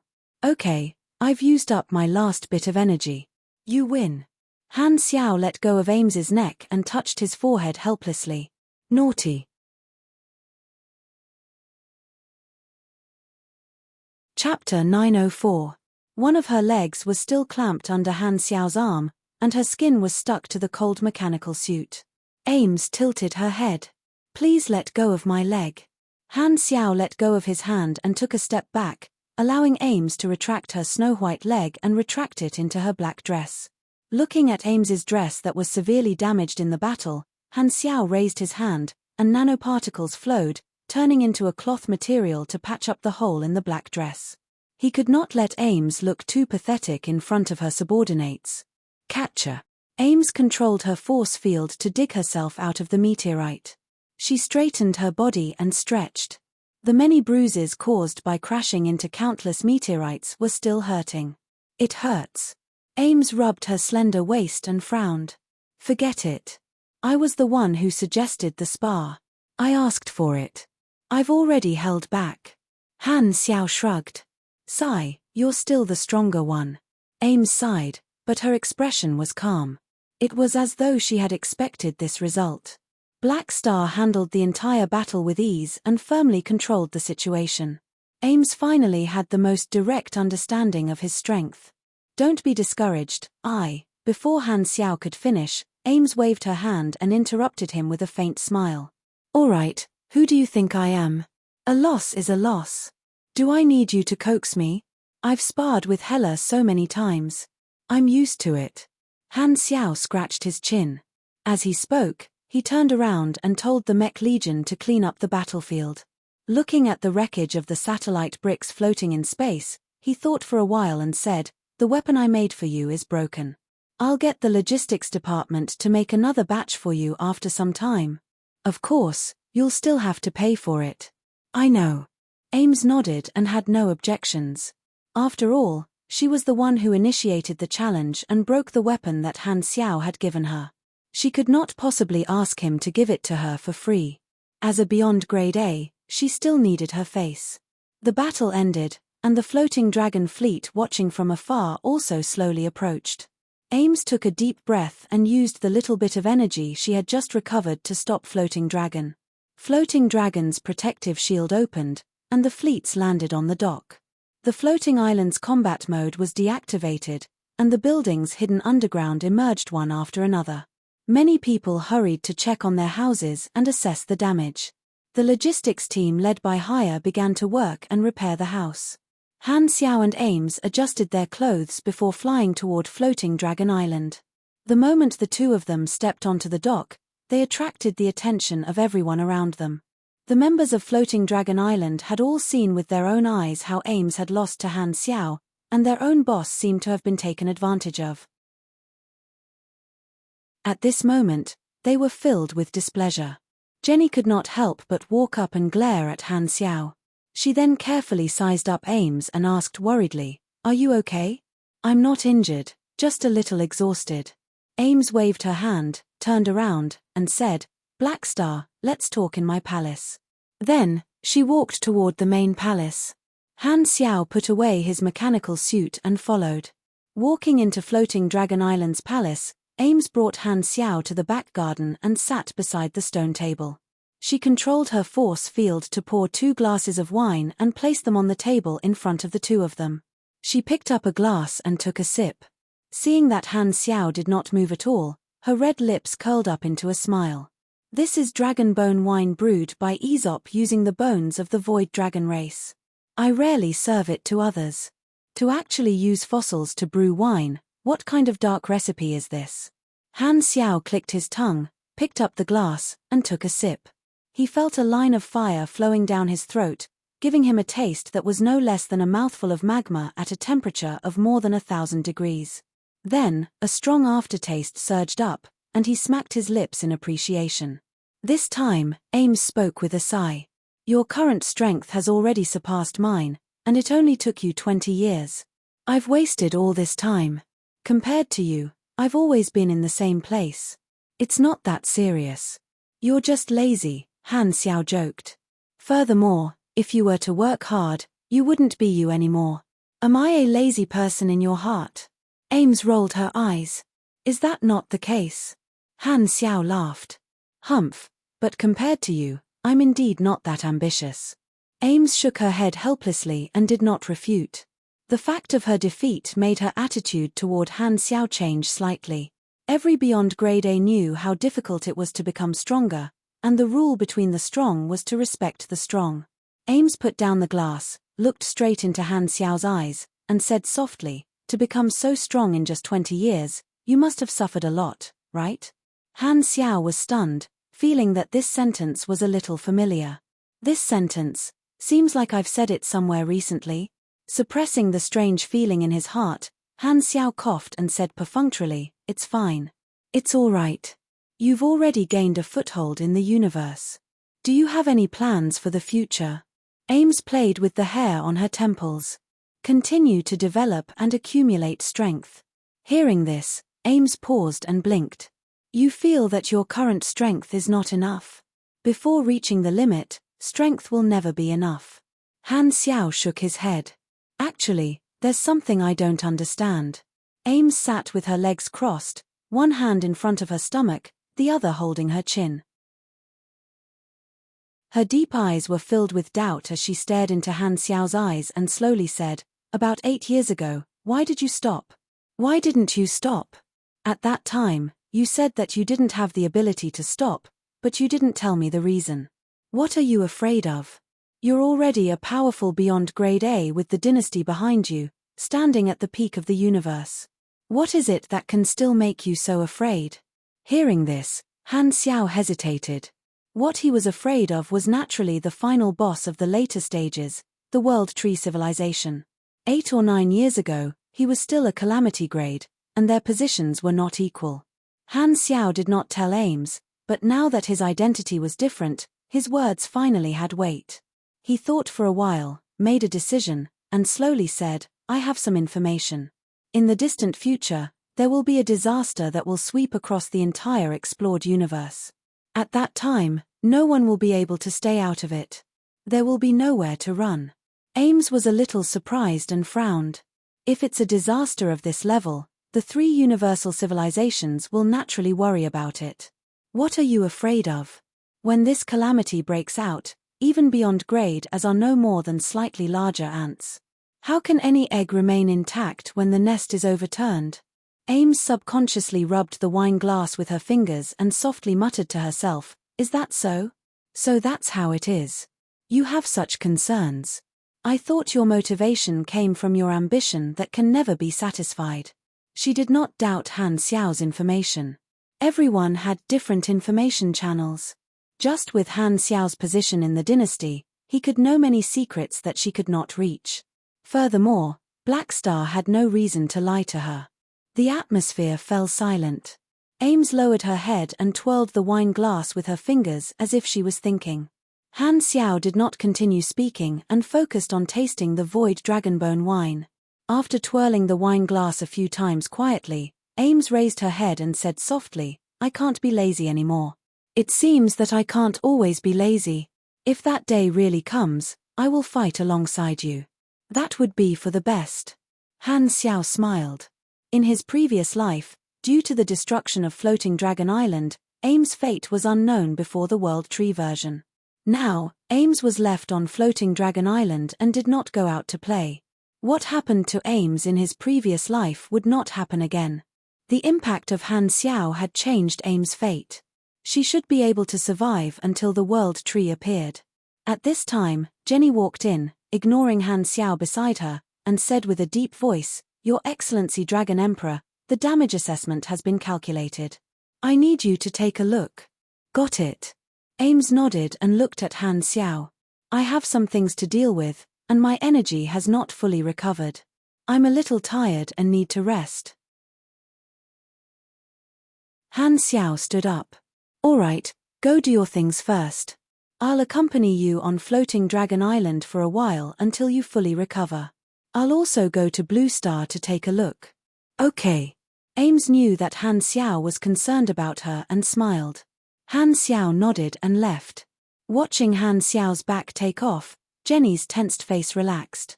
She turned to look at Ames with a complicated expression. She opened her mouth and hesitated. Ames looked at her. Do you have something to say to me? Jenny pursed her lips and seemed to have mustered up her courage. Her tone was probing as she carefully asked. She asked tentatively, Your Excellency Dragon Emperor, do you like Black Star? Hearing this, Ames raised her brows. Why do you care about this? I'm very curious. Jenny clenched her teeth. And I don't like Black Star. I know that. You don't have to emphasize it. Ames smiled helplessly. Jenny shook her head with a serious expression. Your Excellency Dragon Emperor, the reason why I hate Black Star is not what you think. We were originally a neutral organization that no one dared to mess with, and we didn't care about how comfortable our days were or how strong our organization was. However, ever since Black Star appeared, Floating Dragon Island was forced into many dangerous situations. In fact, you didn't have to get involved in those things at all. I've always thought that we should keep a distance from Black Star. He's not a simple person, or we'll face a huge crisis sooner or later. After hearing this, Ames stopped smiling and fell into deep thought. So, you think that I'm forming an alliance with Black Star because I like him? I've also considered your attitude toward him. There's no way to ignore this possibility, Jenny said with a deep voice. Ames nodded and suddenly smiled. You're right. I have a good impression of Black Star. What do you plan to do? Persuade me. Jenny's mind shook, and she did not know what to do. All right, I'll stop teasing you. Ames waved her hands and said helplessly, I do have a good impression of Black Star, but who told you that this is liking him? I'm already so old. Do I look like someone who hides her feelings because of shyness? As she spoke, Ames stood up, turned her back to Jenny, and looked up at the stars in the sky. Black Star is the only person among the beyond grade as that I find pleasing to the eye. He defeated me and has the right to reproduce with me. However, I've never had the thought of letting another person enter my body and pass on his genes.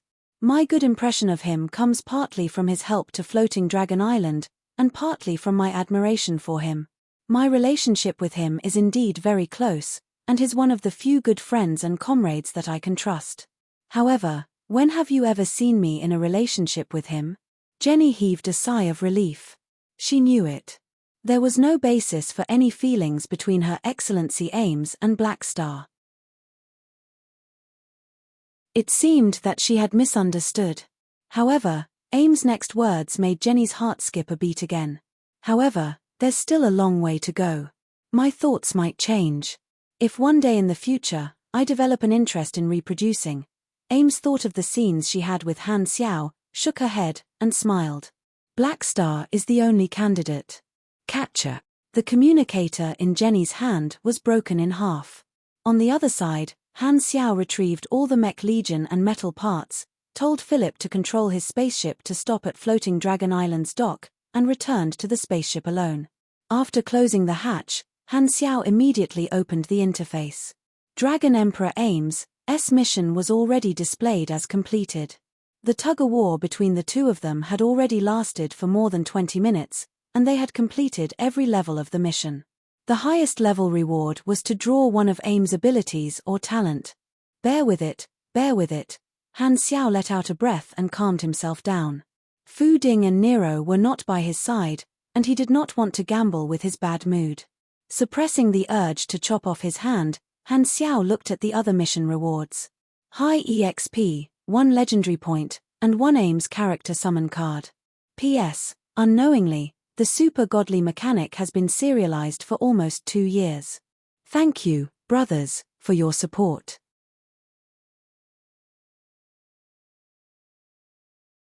Chapter 905. The amount of experience reward was about the same as the Tyrant's Challenge mission. Completing all the requirements would give him more than 20 billion experience. Basically, All missions that required him to face a beyond grade A super would have such a reward. With the bonus of political assets, Han Xiao's actual experience doubled, and his savings increased by a large amount. The other two rewards were Legendary Point and Character Summon Card. Star Field Legendary Point, Shattered Star Ring, Battle of the Dragon Emperor. Your battle with the Dragon Emperor Ames will be added to your resume. Your name will be spread far and wide. At the same time, each of your melee attacks will deal 20,000 to 26,000 additional physical damage. When using Strength Judgment, you will receive an additional 1,500 damage. This effect lasts for 30 minutes. Usage limit, 0.3. The effect is pretty good. It will come in handy in close combat. Han Xiao nodded and closed the interface.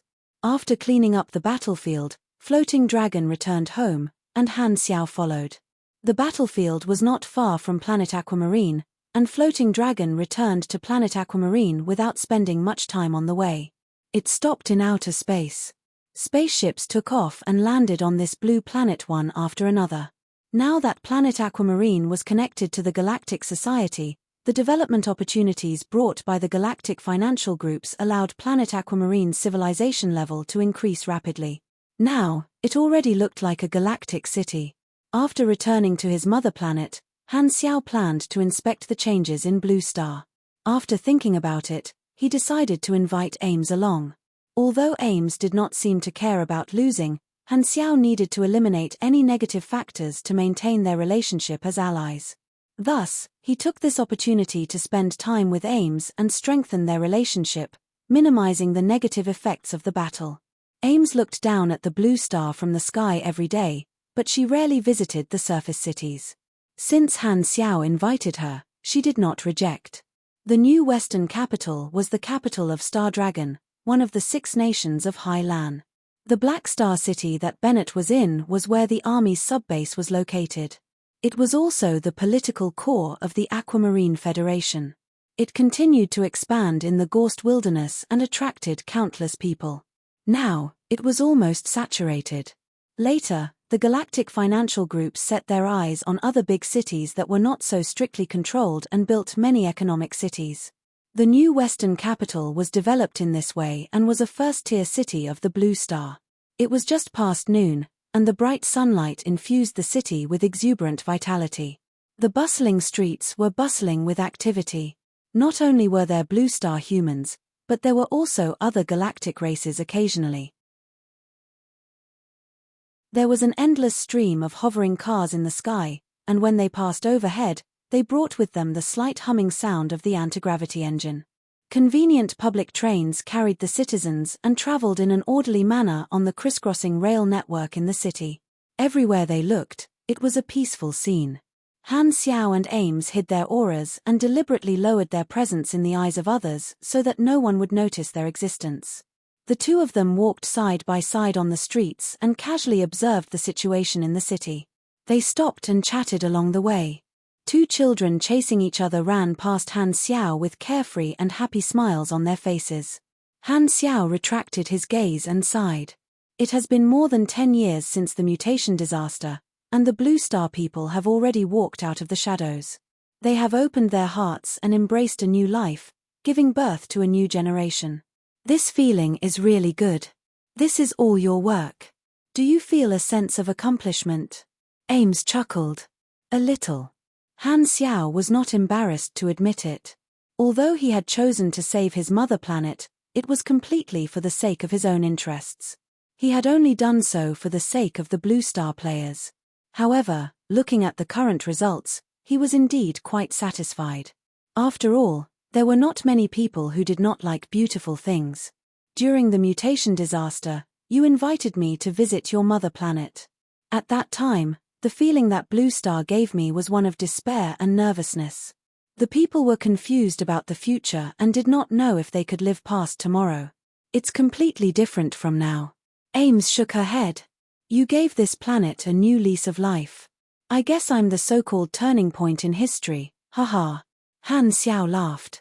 When interacting with people he was close to in private, he would not be so humble and polite. As they chatted, the two of them unknowingly arrived at the city center. A tall building that reached into the clouds entered their vision.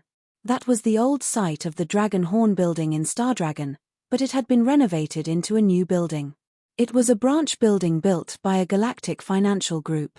Seeing this building, Han Xiao stopped in his tracks. Memories flooded his mind, and he could not help but feel as if a lifetime had passed. At this moment, Ames seemed to have noticed something. She turned around, and her eyes lit up with interest. She immediately reached out and tugged on Han Xiao's sleeve. "Look, what's that shop?" Han Xiao retracted his gaze and followed her line of sight. He saw a shop by the street with the sign Black Star Cultural Relic Exhibition Hall written on it. "I've actually become a cultural relic. It's only been less than 20 years. Han Xiao could not help but complain. Curiosity grew in his heart, and he followed Ames over. The automatic glass door opened, and the two of them walked into the exhibition hall.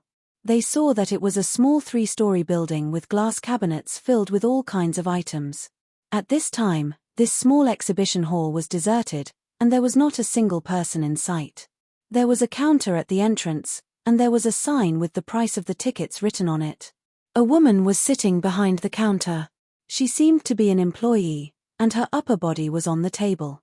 She was taking an afternoon nap and did not hear the two of them walking in. With the eyesight of a beyond grade A, Han Xiao instantly saw the situation in this exhibition hall. When he saw the items in the glass cabinets, the corners of his mouth twitched. What the hell are all these things? This exhibition hall displayed all kinds of random things, such as the chair Black Star sat on, the slippers Black Star wore, the bread Black Star took a bite of, and even the toilet bowl used by Black Star once.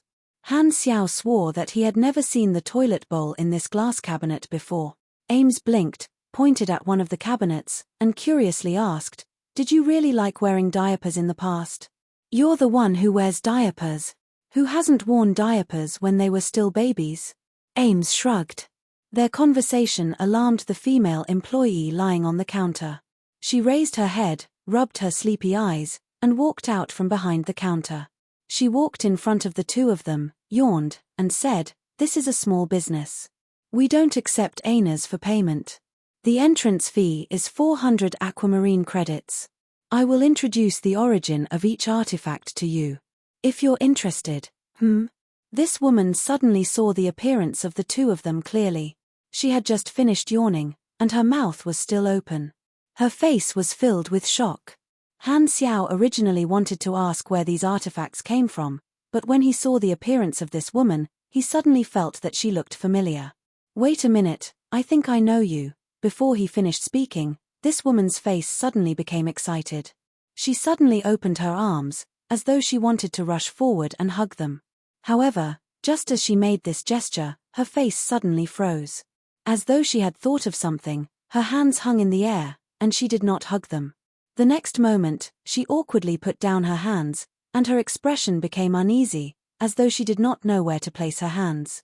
She probed, "Han, no, Your Excellency Black Star, do you still remember me?" Han Xiao frowned slightly and carefully observed the woman in front of him. There were slight wrinkles at the corners of her eyes.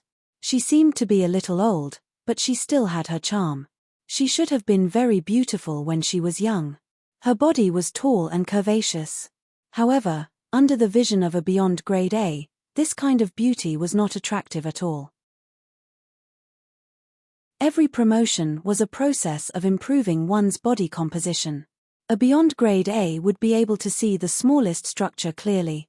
Most creatures were covered in dirt in the eyes of a beyond grade A, but in the eyes of a beyond grade A, only creatures of the same beyond grade A level were clean and would not be stained by dirt and dust.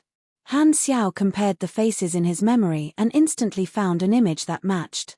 He raised his eyebrows and was a little surprised. "You're Li Yarlin." This woman in front of him was his partner when he was in the Stardragon Special Agent Agency. Seeing that Han Xiao had recognized her, Li Yarlin became excited again and nodded like a chick pecking rice. It's me. You actually still remember me. It's more troublesome for me to forget things than to remember things." Han Xiao explained. He then asked curiously, "So, you're still alive? I thought you died in the mutation disaster. Since you survived, Why didn't you go to the Black Star core base to find me? It wasn't easy for me to survive. After the 6 nations were destroyed by you, I lost my job and received a severance package. I didn't want to fight anymore, so I didn't look for you. Instead, I bought a house here and opened an exhibition hall. Li Yarlin suddenly thought of the things in the exhibition hall and smiled awkwardly. About that, I got these things from the old market to pass them off as things that you've used before. I hope you don't mind. Don't worry, I won't hold it against you. Meeting an old friend, Han Xiaoxin's mood improved. Old friend? Ames suddenly asked after watching from the side for a while. Yes, an old friend from more than 20 years ago. Han Xiao nodded. Li Yarlin's attention was all on Han Xiao and had neglected Ames in her shock.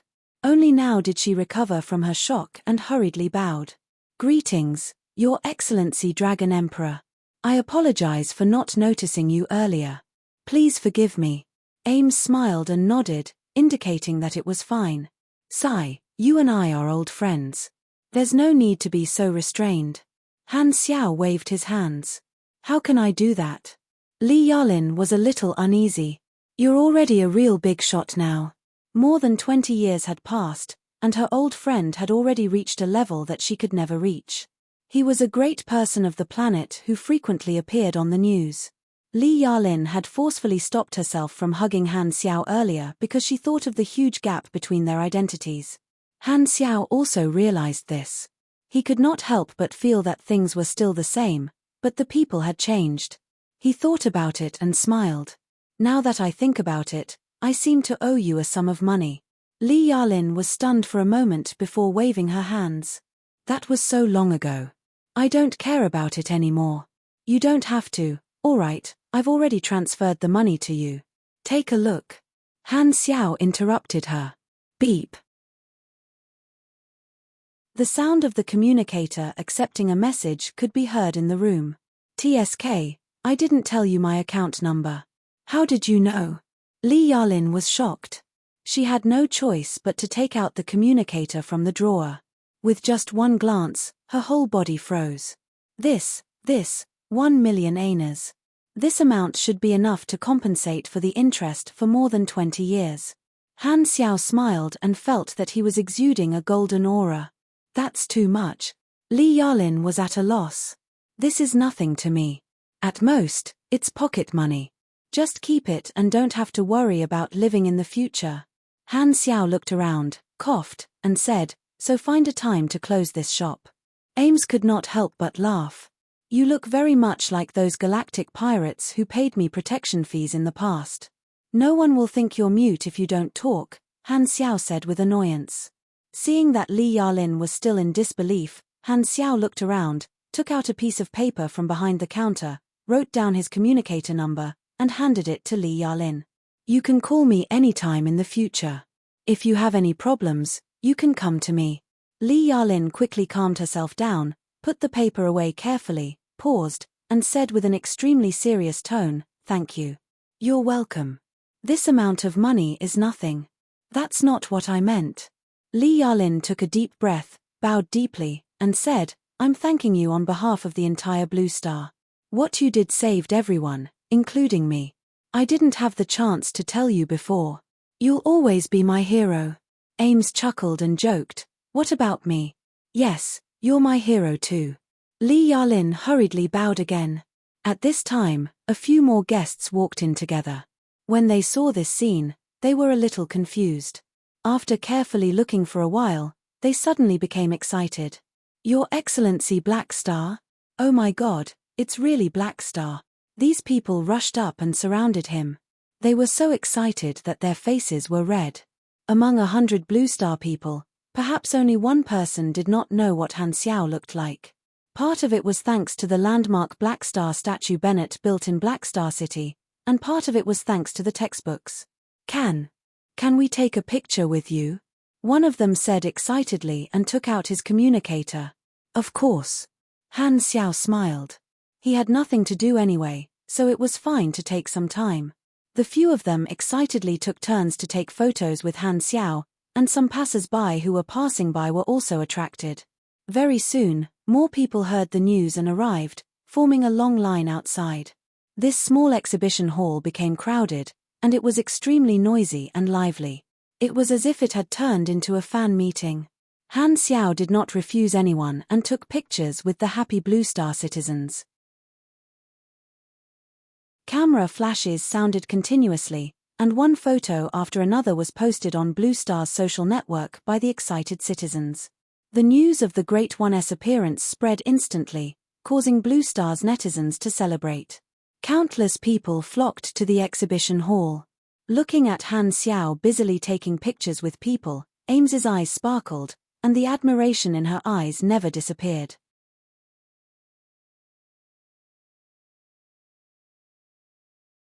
Chapter 906. Before leaving the exhibition hall, Han Xiao took the initiative to give Li Yarlin a hug. At that moment, there was no difference in status, only friendship. More than 20 years had passed, and the group of friends that he had first met had all gone through their own experiences. Everyone had their own lives to choose, and he would not forcefully interfere with the lives of others. Thus, after paying off the debt, he did not do anything to Li Yarlin. After bidding farewell to Li Yarlin, Han Xiao and Ames spent more than 10 days touring the main cities of Blue Star. They were recognized by the citizens everywhere, and the last stop was Black Star City to visit Bennett. Ever since there were countless photos of him and Han Xiao on social media, Bennett knew that Han Xiao would definitely come to find him. He only waited and did not disturb the two of them. Now that Han Xiao and Ames both had a close working relationship with Blue Star, Bennett paid full attention to the two of them. After talking about the formal topic, Bennett could not help but ask about Nero's situation. Han Xiao told him about Nero's heavy learning load, and Bennett felt that Han Xiao valued Nero. He was very happy and suggested that Han Xiao increase his training. After finishing his inspection work in Blue Star, Han Xiao went to Floating Dragon again. He originally planned to sneak into Old Man Aesop's wine cellar and take some Void Dragonbone wine back to enjoy with Hurlus and the others. However, Aesop had foreseen this and moved the bed and toilet to the wine cellar, guarding it tightly. Han Xiao could not snatch it by force, so he could only return to the army headquarters empty-handed. In Floating Dragon Island's palace, Ames watched the spaceship's hyperdrive stream disappear into the distance, exhaled, and muttered to herself, "I can't always be lazy." Tip: Ames is an Esper. Some of the abilities that can be extracted have been adjusted according to your profession. Randomizing. Randomizing complete. Please select one from the following 5 options as your reward. 1. Pure bloodline, talent. Racial talents are enhanced to a certain extent, unable to be quantified due to different talents. Advanced charm aura, talent, plus 120% CHA3. Favored of the stars, passive ability, randomly triggered. Receive the favor of the stars and gain strong luck, status, plus 90% LUK for 15 days. 4. Potential activation, ability, release potential. Plus 10% to 15% ability. Plus 200% critical rate. Maintaining this status will consume energy. 5. Heroic wrist, talent. You have astonishing wrist strength, a strong body, and vigorous cell activity. As your character's total level increases, your STR, END, and ability strength will increase. Level 1, level 100, plus 30 STR, plus 15 END, and plus 0. 6% ability strength every 10 levels, level 100, level 200, plus 45 STR, plus 25 END, and plus 0. 9% ability strength every 10 levels, level 200 and above, plus 60 STR, plus 35 END, and plus 1. 2% ability strength every 10 levels. Oh, my luck is good. Han Xiao's eyes lit up. Fu Ding and Nero seemed to have brought him good luck. The 5 abilities he drew were all pretty good. Advanced Charm Aura, S bonus was very impressive. Any talent with the word advanced would not be too bad. However, Han Xiao's requirement for charm was not high. Although they all relied on numbers, mechanics did not rely on charm like summoners did. Favored of the Stars was a very powerful ability with a very high bonus to luck. Unfortunately, just like the charm aura, his requirement for it was not high. Furthermore, 1 point of luck was not much different from having none. Potential activation was a practical skill that increased his damage output. However, compared to the other two abilities, it was not enough. The two abilities that Han Xiao liked the most were Pure Bloodline, which was a rare talent that increased the strength of one's talent. Heroic Wrist was a growth talent that was similar to grade talents. Although the bonus was far from being comparable to grade talents, it was still very rare and powerful. You have received the new talent, Heroic Wrist. Current total bonus, plus 1230 SDR, plus 680 END, plus 24. 6% ability strength. He was more optimistic about this growth talent. It was stable, powerful, and had potential. In comparison, the effect of Pure Bloodline was uncertain. According to Aim's ability, the bonus of this talent should be very limited. Furthermore, with every race evolution, one's talent would be strengthened to a certain extent. He was not lacking in this aspect.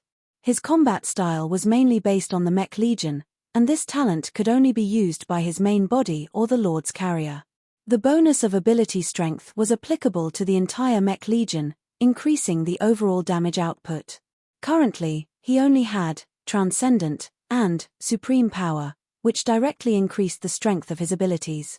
These two abilities greatly increased the destructive power of different grades, so Heroic Wrists, a non-grade ability that increased the strength of one's abilities, was extremely rare. Han Xiao looked at his attributes with satisfaction. He then closed the interface and turned around to consider his current situation. It's now the middle of the version, and the external environment is relatively peaceful. The three universal civilizations need time to settle their conflicts. I've also established my position, so there shouldn't be any major issues in the short term. Therefore, until the end of the version, it should be an opportunity for me to develop steadily. Han Xiao pondered. In the past year or so, he had shown his edge and led the army's strength to soar rapidly. He needed a period of stability to slowly digest the various achievements he had made, such as the dynasty paying more attention to him, the deterrence, the profits from the evolutionary totem, and so on. The army needs to keep a low profile and digest the fruits of victory. While consolidating its strength and business, it also needs to wait for the next development opportunity. Han Xiao nodded in his mind. In his plan, the next development opportunity would be when the first development phase of the flickering world ended. At that time, the dynasty would give him a territory that belonged to the army.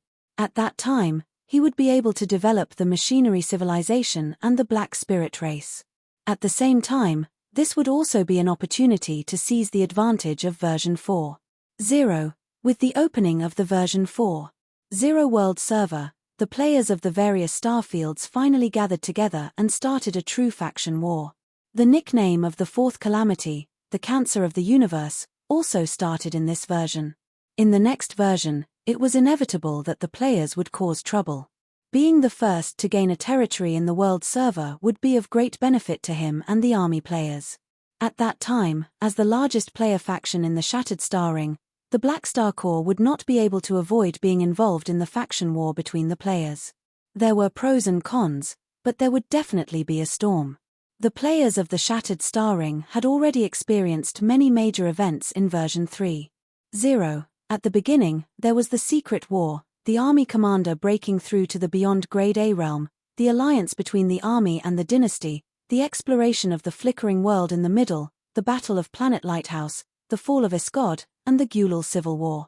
Han Xiao estimated that in the remaining time of version 3.0, there would most likely not be any major events in the Shattered Star Ring. He could use this time to rest and recuperate. Previously, he had been fighting Ethereal and Escod, so he was also very tired. He could use this time to slowly accumulate experience from the players and expand his Mech Legion.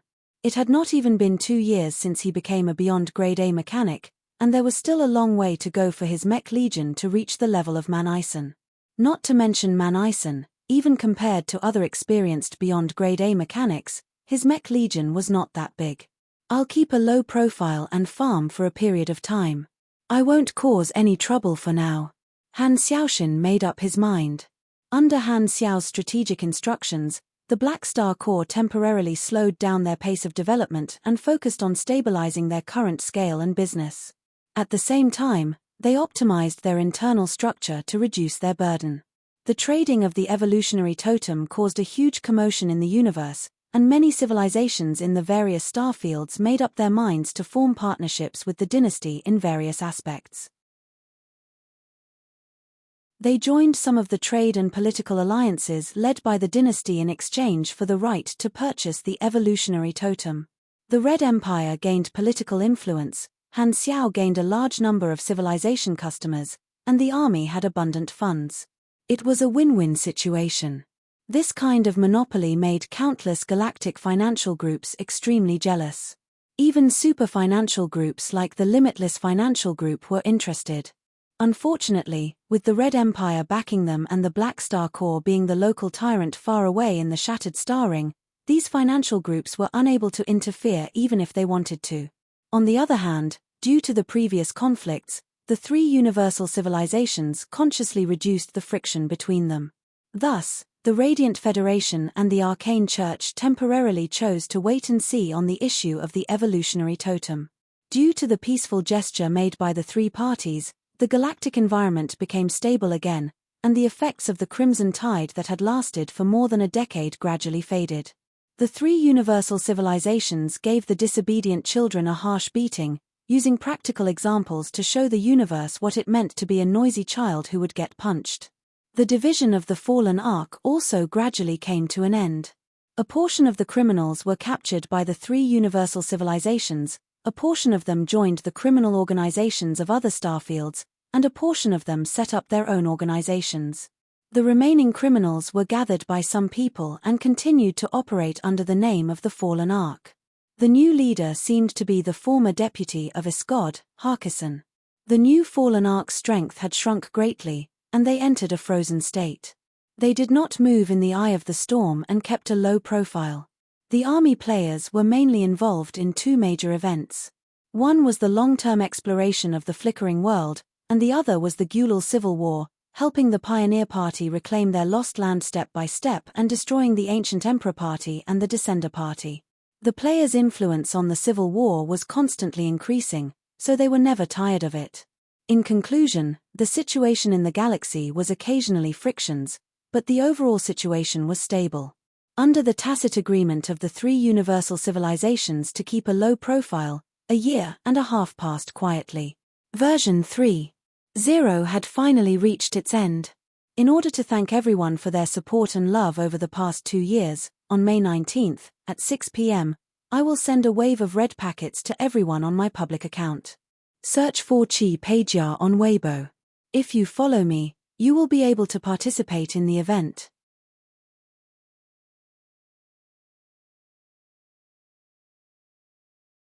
Chapter 907.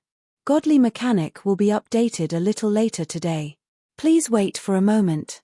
After the content is updated, please refresh the page to get the latest update.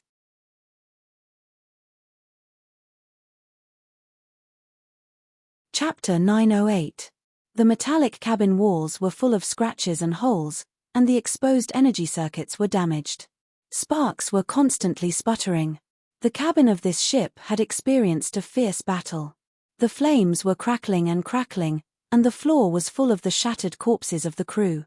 A group of galactic warriors in full armor were checking the corpses with their blasters, and they would shoot any survivors they found. The dead crew were all rock elves, an ancient mammal-type race. They had rough yellowish-brown skin and an average height of 3 meters.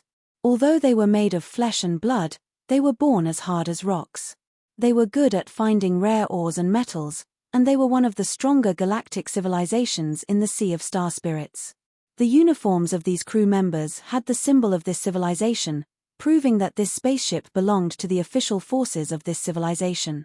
However, they were attacked and annihilated. At the end of the cabin was a huge metal door, and inside was a warehouse. At this moment, a guy who looked like the leader of the attackers was standing in front of the tightly shut door of the warehouse. He took out a disk device that was specially used to crack keys and pressed it on the operation panel of the warehouse door.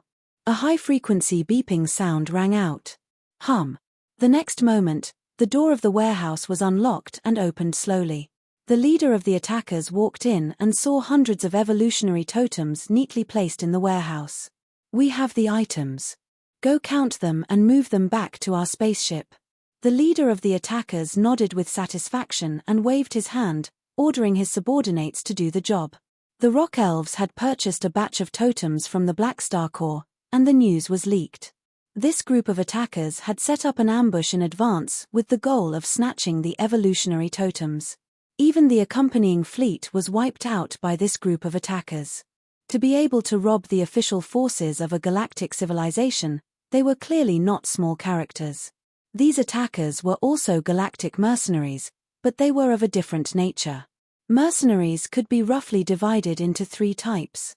The first type was those who were registered in the Mercenary Alliance, such as the Black Star Army. The second type was those who were not registered in the Mercenary Alliance and were independent mercenaries without a business license. The third type was those who were active in the black market and were willing to take on illegal jobs. Illegal jobs referred to those that violated the laws of the galaxy and were not allowed to see the light of day. They were usually posted on the black market, such as robbing, kidnapping, assassinating civilization officials, massacring planets, spying, starting wars, and so on. These mercenaries were actually criminals as well. In fact, most of the people in this industry were wanted criminals. This group of attackers was a mercenary from the black market that specialized in illegal jobs. They came from one of the top black market mercenary organizations in the universe, the Blood Gold Organization. The Blood Gold Organization was a black market mercenary organization that operated across starfields. Their main areas of activity were the Sea of Star Spirits, the Ancient Star Desert, and the Primeval Star River. The whereabouts of their members, spaceships, and bases were all rather secretive. The exact size of the Blood Gold Organization was a secret, but to be able to operate in 3 starfields, it was clearly a huge organization. At the same time, the Blood Gold Organization was also one of the upper echelons of the galactic black market. Where there were trade restrictions, there would be black markets. The black markets would continue to grow and gradually form a huge structure. There were also different levels of black markets. They were differentiated by region and business scope. From planets to star systems to starfields, the higher the level, the more formal the black market became. At the highest level, it would be the galactic black market that covered almost all the starfields. It was nominally the leader of all the black markets. This highest-level black market organization knew how to make money silently. They would not give themselves an independent name, such as the galactic black market. Those who did not know would think that it was just a name. Of course, not all independent black markets listened to the orders of the highest-level galactic black market. It was just like how some small gangsters did not know that they were giants in the international society. The galactic black market was extremely huge, and its business covered the entire universe. There would always be some civilizations that wished to obtain the technology that the higher civilizations had locked down. Thus, they would turn a blind eye and even act as a protective umbrella. On the other hand, the galactic black market was also a communication platform for galactic criminals. It was a huge underground society. Not all criminals existed for the sake of causing trouble. A large portion of them only existed for benefits. They also needed order and credibility, and they needed someone to set the rules. Thus, the managers of the galactic black market were born. Mercenaries from the black market, intelligence organizations, smugglers, contraband production, and various other grey industries were the strongest organizations. The Blood Gold Organization was one of the managers of the black market. It was equivalent to the overlord of the underground criminal world. The Fallen Ark was not the manager of the black market. The managers of the black market were basically lawful evil. They also did not like the chaotic evil Escod. Although they were both criminal organizations, they were not on the same side. After the Fallen Ark fell apart, the Blood Gold Organization took in a large number of criminals and helped them find jobs.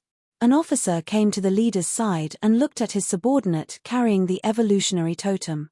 He could not help but chuckle. The price of the evolutionary totem on the black market is extremely high. According to what I know, many civilizations are secretly purchasing it. If we swallow this batch of goods, how much do you think we can sell it for? Don't think too much.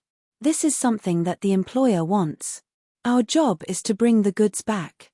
Do you want to die if you dare to swallow it? The leader shook his head. After a year and a half of operation, the business of the evolutionary totem had basically stabilized.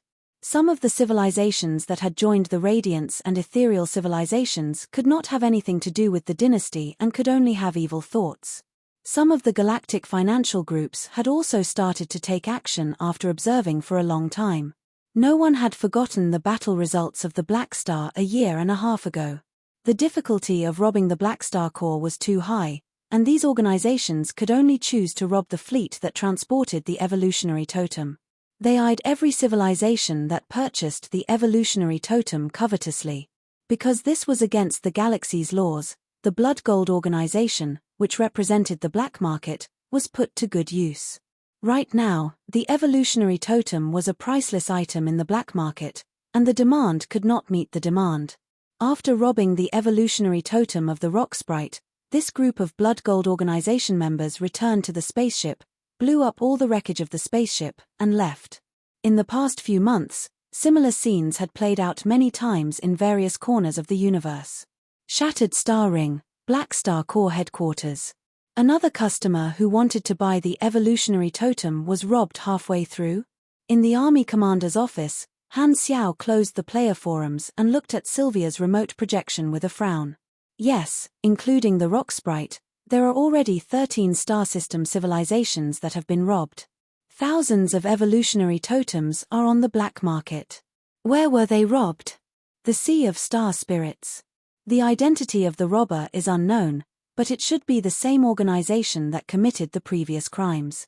Han Xiao stroked his chin and said, "Pay attention to the black market. If the evolutionary totem is no longer sold on the black market, it should be the work of the black market mercenaries. Teacher, do we need to deal with this problem? Don't worry about it. I'm not in charge of the after-sales service. It has nothing to do with me if they can't protect the items themselves. Of course, if they hire my mechanical army, it will be a different story." Han Xiao waved his hands and asked, "What did the rock sprite say?" "They said that they hope that the army will give them another batch." "Give them another batch? Not buy them?" "Yes, they said that they know that the cost of the evolutionary totem is very low, so they are not willing to buy it at a high price. They think that we should give them another set. You know that the rock sprite is more straightforward." Sylvia shrugged helplessly. "Tell them that I don't open an insurance business. If they want it, they can buy it again. There is no such thing as free compensation. This is a matter of principle." Han Xiao shook his head. If he opened this loophole, there might be civilizations that want compensation. He would not do such a loss-making business. However, this kind of thing was unavoidable. There might be civilizations that came to an agreement with other organizations and pretended that the evolutionary totem was stolen, indirectly helping other civilizations that were not close to the dynasty to purchase the evolutionary totem. However, Han Xiao did not mind if the evolutionary totems he sold were snatched away. The more they were snatched away, the more he would sell. The market would be larger, and it could even help him share some of the pressure. After all, the evolutionary totems could only be used after being charged, so he would not lose out. The one that had to worry about this problem was the dynasty, not him. As long as they did not steal from the Black Star Core, he could still accept it. Understood. I'll tell them as such. Sylvia turned off the remote projection. Han Xiao sighed, leaned back on the chair, and fell into deep thought. Over the past year and a half, the Black Star Core had been operating steadily and had gradually digested the fruits of their rapid expansion. They had consolidated their various businesses and developed well. He finally acted like a mechanic. His main body stayed at home and focused on building machinery, expanding the size of the army, while his mechanical army roamed outside, doing missions to accumulate random rewards and use them to draw mission completion cards. His EXP reserves had also been accumulated. He took out a portion of his potential points to upgrade blueprints and skills and used them to upgrade the level of his ultimate knowledges. During this period, he used 6,000 Empire contribution points to exchange for his fifth ultimate knowledge, ultimate mechanical engineering, of the armed forces. This ultimate knowledge was related to building machinery, and it greatly increased the efficiency of the production line. It also unlocked a large number of blueprints that could be combined, giving him the talent, Ultimate Maker, and the ability, Inspiration Creation. The effect of Ultimate Maker was simple but practical. The basic performance of the machinery he produced would increase by 25 to 30%, and the production speed would increase by 300 to 500%. Obviously, this was a talent that could be used to increase the number of soldiers. Inspiration Creation was an inactive ability, and the activation condition was Ultimate Mechanical Engineering, reaching the maximum level of LV5. Its effect was to combine unlimited blueprints and randomly combine one or more new blueprints. It could also be set at a higher level, such as the orientation of the combined blueprints, attack, defense, etc., the required functions, and so on. It was more stable than Inspiration Creation, so it could definitely be used. What this ability consumed was experience, an ocean of experience. To the players who could not change their blueprints, this ability was a godly ability. However, Han Xiao could improve his blueprints, so this ability was not very useful. However, it was not useless and had an irreplaceable effect. Inspiration Creation had a small chance of combining blueprints of universal treasures. It was the only way for mechanics to create gold equipment. Now that Han Xiao had 2 universal treasures, he did not mind having one more. However, it was not so easy to combine blueprints of universal treasures. This was not like gambling blueprints, there was no fixed combination. Even if the combination was the same, the synthesized blueprints would still be very random. In his previous life, there were players who happened to combine blueprints of universal treasures, but there were 2 problems. First, they only released information about the blueprints, but no one publicly announced the combination. Second, even if there were blueprints, no mechanic player in his previous life could really create a gold-grade machine. The prerequisite for the blueprints was too harsh. It was basically impossible for anyone below beyond grade A to create one, so the players naturally could not meet the requirements. Inspiration Creation was temporarily thrown to the back of Han Xiao's mind. First, it required too many potential points to max out Ultimate Mechanical Engineering. Second, although he had an ocean of experience to try to combine blueprints of universal treasures, he lacked experience in other areas. He had to save a lot of experience for the version update, so he did not dare waste it. To him, as long as he did not get a universal treasure blueprint, the experience he invested in this ability would be a waste. In the past year and a half, the Gulal Civil War had been settled, and there were no surprises in the process. The Pioneer Party was about to reap the fruits of victory. However, the attention of the players was currently on the 3rd Pro League. Because of the sudden increase in the number of players, the popularity of this Pro League also increased. The divisions were the same as the 2nd Pro League. There were 9 divisions, and the schedule had been slightly adjusted. For example, the Secondary Pro League and the qualifiers had started half a year earlier. This allowed more time for the qualifiers to be held. This allowed more players to participate in the Pro League. At the same time, this allowed them to decide on the wildcard slots and the regular season roster before the official start of the Pro League. Han Xiao had just watched a video of the qualifiers on the forums, admiring the playstyle of some of the players. During the official competition, other than the arena, team, individual, and team survival battles, there would be 3 new special battle formats. The first was the Capture the Flag competition. Multiple teams would participate in a chaotic battle. Every player could revive infinitely, and the final victory would be based on points. The second was the Team Dungeon competition. Multiple teams would enter the same dungeon and compete to complete the mission set by the organizers to obtain points. The third was the Dungeon Survival Battle.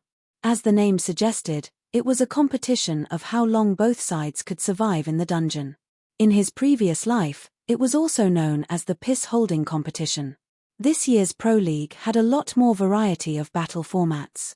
The goal of the organizers was to increase the competitiveness and fun of the competition.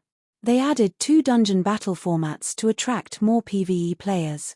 The pre-season matches for the teams to get used to each other had also been brought forward.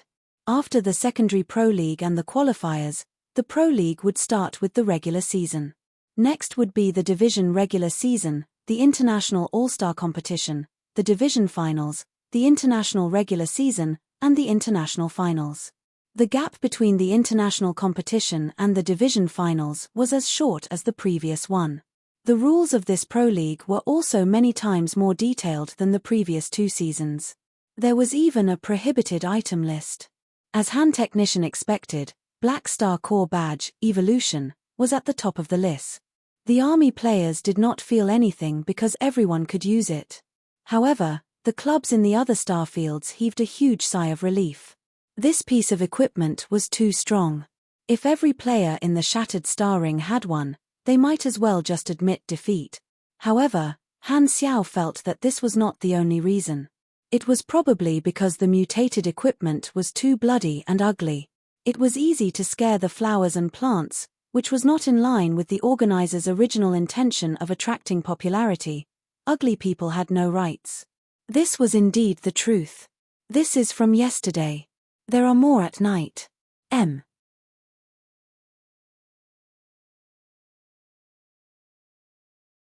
Chapter 909. Black Star Core Badge Evolution was a godly item for missions and dungeons.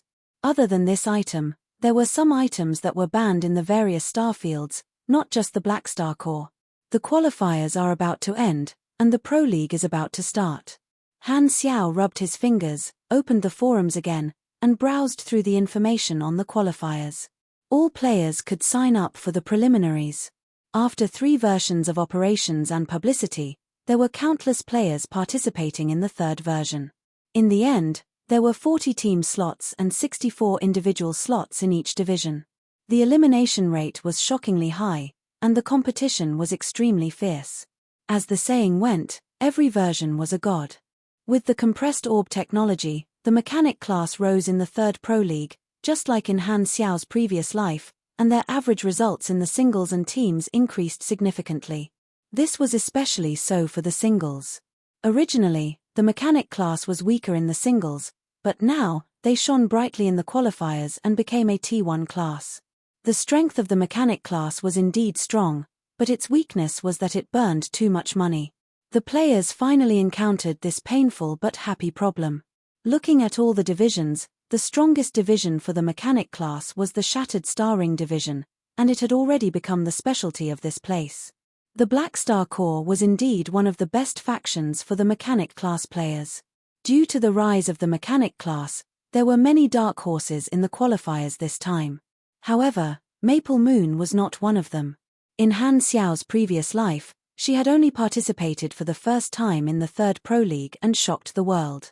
This time, she had participated in the previous Pro League and obtained 38th place in the singles. Her development path was completely different. Because she had a good relationship with Frenzied Sword, the Rivervale Club had extended an olive branch to her early on and signed her before the start of the qualifiers. Hence, Maple Moon was no longer an independent player but a member of the Rivervale team. Her identity was already a professional player. Be it her attributes, equipment, or personal skills, Maple Moon was a level higher than in Han Xiao's previous life. She firmly occupied one of the top 64 spots in the singles and obtained the qualification to advance. It was worth mentioning that the Russian and Australian clubs in the Shattered Star Ring had sent some of their core players to participate in the qualifiers to snipe the Chinese teams with potential. Their goal was to eliminate as many strong teams as possible. Sniping in the competition was not considered as using underhanded methods.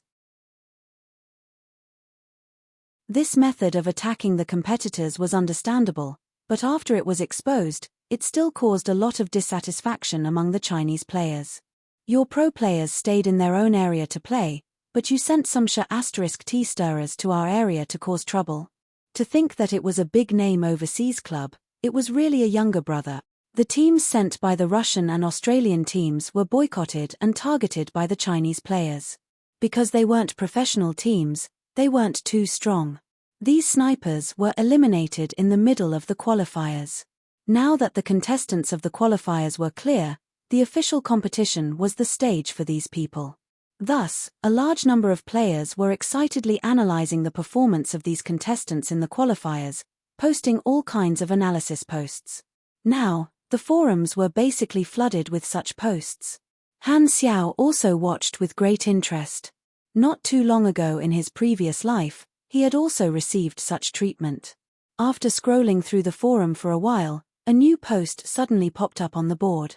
It was instantly pinned to the top and attracted Han Xiao's attention. He took a look. This was the new episode of Galaxy Times, the final promotion for the official opening of the Pro League. It lasted for a long time, and all the players who were scheduled to advance were invited, as well as the professional teams of the various clubs. This Galaxy Times, Han Technician read it every single time, so he immediately clicked on it. "Hello players," the male host said. "This is Galaxy Times, dedicated to sharing first-hand game information and protecting your gaming career. The qualifiers are about to end," the female host said. "The countdown to the official Pro League has begun. Today, we are honored to invite the pro players of the various clubs in the Shattered Starring division and the players who advanced in the qualifiers for an interview. Please give us a round of applause." Clap, clap, clap. Applause and cheers added later. Everyone went online, showed their faces, and introduced themselves under the guidance of the host. "Welcome to Galaxy Times," the female host said. "On behalf of all the players, I would like to congratulate all of you on obtaining a spot in the regular season. We have many new faces this time, and some say that this qualifier belongs to the dark horses. Let me first interview the players who made it into the regular season for the first time. What are your thoughts on entering the highly anticipated regular season for the first time?" The host interviewed the rookies, and many of them were familiar faces.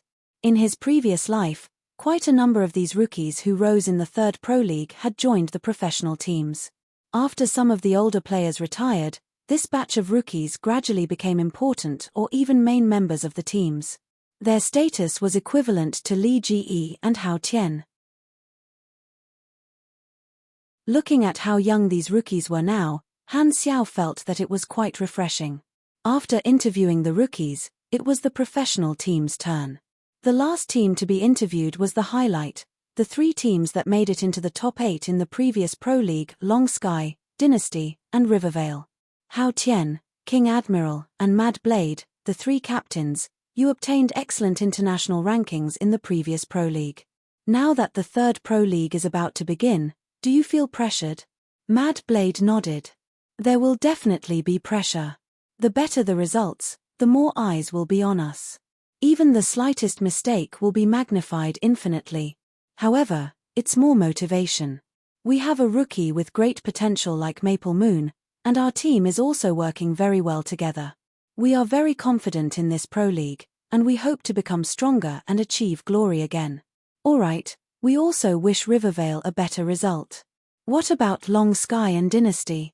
You guys are the champion and runner-up of the previous Pro League, respectively.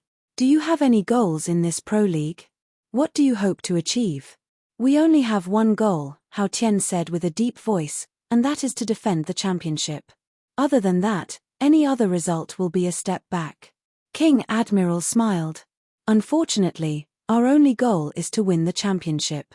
It seems like both captains are very confident and want to bring back the Pro League trophy for China, the female host said to ease the tension between the two. The host continued the interview, and the rest of the topics were about preparation. In the end, they emphasized the start time of the Pro League and concluded with a final wave of publicity. Han Xiao finished watching the show and glanced at the players' replies. Most of them were very optimistic. Licken to the end, we took 3 spots in the previous Pro League. If not for Dynasty fighting 2 rounds of internal battles, we might have even been the runner-up. Twin Lotus Flowers, what do you mean by a strong international team? A cart of bread, our chances of defending the championship are very high. The rise of the mechanic class in this version is due to the Black Star Core. The mechanic class in our division is the strongest, and this is our advantage. Our overall ranking will definitely be better.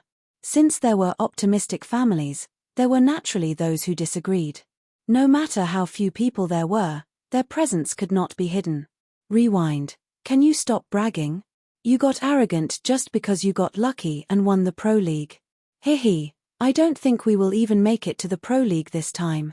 Father of Tutu, I really hate praising these pro players so highly. I don't know what's so great about them.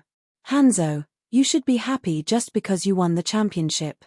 Still fantasizing about defending the championship. I'm speechless. Han Xiao glanced through these comments and could not help but give them a thumbs up. When it came to attracting hatred, these people were still the best. After a long period of publicity, the third season of the Pro League was unprecedentedly popular. As the day of the Pro League approached, the players on the forums became more and more active. A few days later, the opening ceremony arrived, and the excitement that the players had been accumulating for a long time finally exploded. The opening match of the Shattered Star Ring division was between Long Sky and Dynasty. The commentator invited the extremely popular Pork Bun. Before the match officially started, the number of viewers in the livestream had already skyrocketed. Han Xiao, who was holed up in the headquarters, also opened the forums to watch the opening match.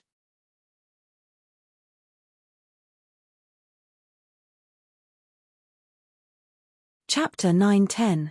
Welcome to the opening match of the Third Galaxy Pro League. I'm the commentator for this match, Wind Chime. Hello, everyone. I'm the commentator, Pork Bun. I'm the commentator, Li Ge. On the screen, there were 3 commentators sitting in a studio. This studio was in a spaceship.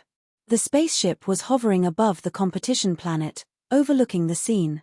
As the stream connected, countless comments flooded the screen. It was extremely lively. Han Xiao took out a bunch of snacks, leaned back on the chair, and watched while eating. He was very satisfied. The two sides are Long Sky and Dynasty, Wind Chime said. They're the champion and runner-up of the second international season, respectively. The two teams met in the semi-finals of the last international season, and Long Sky defeated Dynasty in the end, causing Dynasty to miss the finals. The two sides have long been enemies, and the smell of gunpowder between the fans of the two teams is very strong. As the champions of the last international season, Long Sky wants to get the first win, while Dynasty wants to wash away their previous humiliation. This match will definitely be like Mars crashing into Earth. What do you guys think of this match? I think Long Sky will win, Pork Bun said. Hao Tian is a classic example of someone who gets stronger when facing a strong opponent. I have high hopes for him. There was some luck involved in Long Sky beating Dynasty in the last international season, Li Ge said. I have high hopes for Dynasty. After their defeat in the last international season, I believe that they have studied Long Sky's playstyle. The three guests chatted for a few minutes, and Long Sky and Dynasty's teams finally entered the arena. They greeted the audience and introduced themselves before the match. The appearance of the heroes who had won glory for China in the last international season caused a huge commotion on the screen. It was so dense that Han Xiao almost could not see the screen. Alright, we can see that the two sides have entered the battlefield. Then, the third international season officially begins. As soon as the commentator finished speaking, the battle between the two sides officially began. It was as if lightning had struck the earth. Compared to the previous season, the tactics and destructive power of these pro players had clearly risen to a whole new level, so the designated battlefield area had also increased. Long Sky played with a lot of vigor, but Dynasty was more well-rounded. Their teamwork was almost perfect, and they were superior in terms of teamwork and capture the flag. Long Sky only managed to win one round in the group arena. In terms of individual strength, Long Sky, who had Hao Tian, Sleepy Winter, and Twinkle Fried Rice, were slightly better than Dynasty. Although King Admiral's individual strength was slightly better than any of his opponents, he could not do it alone. In the first official competition, the two new forms of battle, the Team Dungeon Battle and the Dungeon Survival Competition, were revealed for the first time. Han Xiao was no stranger to these two forms of battle. However, this was the first time the other players were seeing them, so they found them novel. The dungeons chosen were not fixed. Every match was different. Before the match, a few dungeon options would be given to the players to study. During the official match, one would be randomly chosen from these options, just like the key points of an exam. However, the pro teams naturally would not rush at the last minute. When the competition format was announced a year ago, the pro teams had already increased their dungeon training to familiarize themselves with most of the dungeons in their division. The team dungeon was a normal dungeon that suited their level, while the survival competition was a high-difficulty dungeon that exceeded their level. Coincidentally, the two dungeons that Long Sky and Dynasty picked this time were both related to Han Xiao. The team dungeon was a battle in the Secret War series. Both teams would be in the same dungeon, and the goal of the competition was not to clear it quickly but to complete some special competitive missions, such as assassinating certain characters or triggering hidden missions. The two teams could kill each other in the dungeon, which tested the overall quality of the teams. The survival competition dungeon was the one where the three Scourge from Darkstar ambushed the Blue Star, battle campaign, defense of the Blue Star. This was something that Han Xiao had experienced in the previous version, and it was still a high-difficulty dungeon for the players. The focus of the team dungeon battle was a battle of wits and courage between the two teams, using all the resources in the dungeon to attack their opponents. This type of battle was much more exciting than the basic battles. The focus of the survival competition, on the other hand, was the struggle between life and death. Watching the pro players being tortured in all sorts of ways was extremely interesting for the audience. Vast Sky's style was more reckless. Hao Tian's strength was not in strategy, so he was not very suited for the scheming of team dungeons. Although Sleepy Winter was a sly old fox, he was no match for Dynasty's steady style. He was toyed with by king generals the entire time and was beaten into a pulp. Finally, it was the survival competition. The dungeon recreated the battlefield from before, and the two teams were facing 3 Darkstar Calamity grade supers, including Ashes. The threat level was basically killing them on sight. Luckily, Black Star's dungeon projection followed the original timeline and kept Ashes and the other two busy. Long Sky and Dynasty appeared outside of the sanctuary without the protection of the protective shield. They had to bear the aftermath of the battle between the 3 Calamity grade supers and the bombardment of the Darkstar battleships. The survival competition allowed the two teams to trip each other up, but neither side had the time to care about the other. They hurriedly covered their heads and ran away, forming a stark contrast with the image they had in the team dungeon battle. The huge contrast made the audience very happy, and the livestream channel was filled with joy. Not long after, the two teams died one after another. Long Sky, who was more headstrong, died earlier. Long Sky was not good at hiding, and they were turned into dust by Ashes with a snap of his fingers. The first victory of the opening battle was taken by Dynasty, directly shattering Long Sky's halo of being the world champion. Han Xiao had to admit that King Admiral was indeed amazing. He was the representative of the Chinese pro players, and he had always liked this godlike player.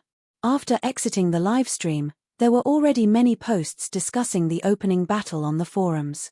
There were also fans of the two clubs criticizing each other. Han Xiao casually glanced at them before closing the forums. He put down the snacks in his hands, and a reminiscing look appeared on his face. Han Xiao remembered that in the 3rd season of the Pro League in his previous life, China had faced the Devil competition schedule, and their final results were not satisfactory. It seemed like they did not even make it into the top 4. In his previous life, there was no Black Star Corps, and the overall strength of the Shattered Star Ring was weaker. The situation is different now.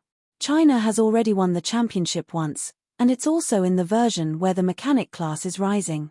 The chances of defending the championship are not small. At this time, the communicator on the table rang. Han Xiao curled his finger and grabbed the communicator. He looked at the caller ID. It was someone from the Red Empire, an official in charge of the Evolutionary Totem Project. Your Excellency Blackstar, sorry to disturb you. The other party's attitude was very respectful. Is there a problem with the business? Han Xiao raised his brows. As you know, recently, some gangs have been snatching the evolutionary totems purchased by the cooperating civilizations.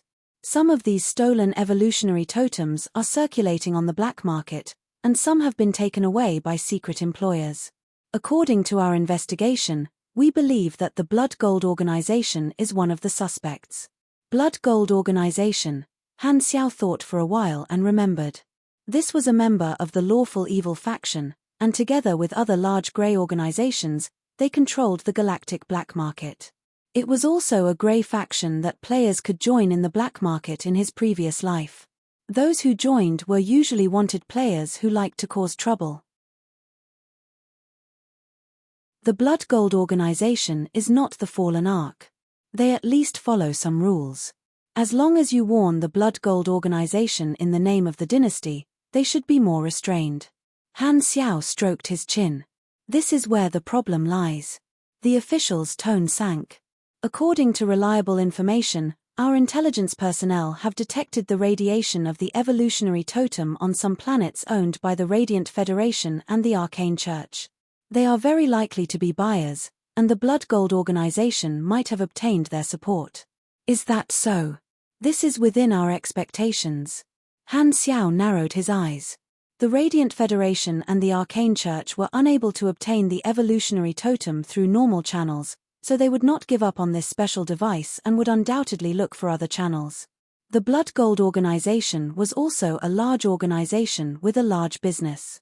Originally, they might not have had any thoughts about the evolutionary totem, but when the Radiant Federation and the Arcane Church came looking for them, even if they knew that this would offend the Red Empire, they could only be chess pieces. The Blood Gold Organization might even see this as an opportunity to hug the thighs of the two universal civilizations. In the explored universe, the three universal civilizations were the biggest backers, and no organization could surpass them. It was not surprising that the Blood Gold Organization would be tempted by the olive branch of the Radiant Federation and the Arcane Church. Then, you guys plan to make an example out of the Blood Gold Organization? Han Xiao asked. That's right. We hope to give the Blood Gold Organization a substantial warning, and we need your help to gather some information. Got it. Han Xiao nodded. Both parties exchanged information before ending the call. At the same time, a new mission popped up on the interface. Extortion, mission introduction. The Blood Gold Organization's whereabouts are unknown, and they have interfered with the Red Empire's important businesses time and time again. The dynasty has decided to use actual actions to warn them. Mission requirements. Provide the dynasty with the whereabouts of 3 upper echelons of the Blood Gold Organization. Reward, 15 million experience, plus 1,000 dynasty contribution points, X1 random reward tracking the upper echelons of the Blood Gold Organization. It seems like the dynasty is planning to start from the upper echelons. No wonder they asked for my help. This is the strength of a virtual mechanic. Playing with the communicator, Han Xiao pondered for a while before contacting Sylvia. Sylvia, is there any news from the rock sprite? They have already decided to purchase a new batch of evolutionary totems in the near future. Han Xiao knocked on the table. Help me tell them that to prevent similar incidents from happening again, I have decided to send a mechanical army to follow their fleet and provide a free escort service. Understood. I'll let them know. Han Xiao nodded and hung up the call. He then entered the quantum network and called out Philip. Hack into a black market account with a high credit rating and anonymously hire the Blood Gold Organization. Get them to rob this batch of goods. The simplest and most effective way to deal with such mercenaries was to bait them. In the following days, Han Xiao waited for the fish to take the bait. At the same time, the division regular season was also in full swing. After the cycle of battles, the top 8 teams and the top 16 of the individual competition were finally decided. They had entered the regional finals. The team with the highest points in the regular season was Dynasty, and the team with the highest points in the singles was King Admiral. Dynasty had obtained first place in both categories and displayed their strength, qualifying for the International All-Star competition with an absolute advantage. Temple of God and Thunderstorm were ranked 2nd and 3rd respectively, while Long Sky was ranked 4th. This result was a little disappointing for the previous world champion. Next was fried eggplants with fish, and Rivervale was ranked 6th. 7th was a new club team that had unexpectedly entered the division finals, and they were called Long River. 8th was Heavenly Palace. These 8 teams were the top 8 teams in the division, and they would compete in the division finals in a best-of-5 elimination round. The top 4 teams in the division finals would qualify for the international competition. In the singles, Maple Moon had entered the top 16 and qualified for the international competition. Mad Blade had also performed well and entered the top 16. After the end of the regular season, the various teams had a period of time to rest. During this period, the Blood Gold organization had taken the bait that Han Xiao had thrown out.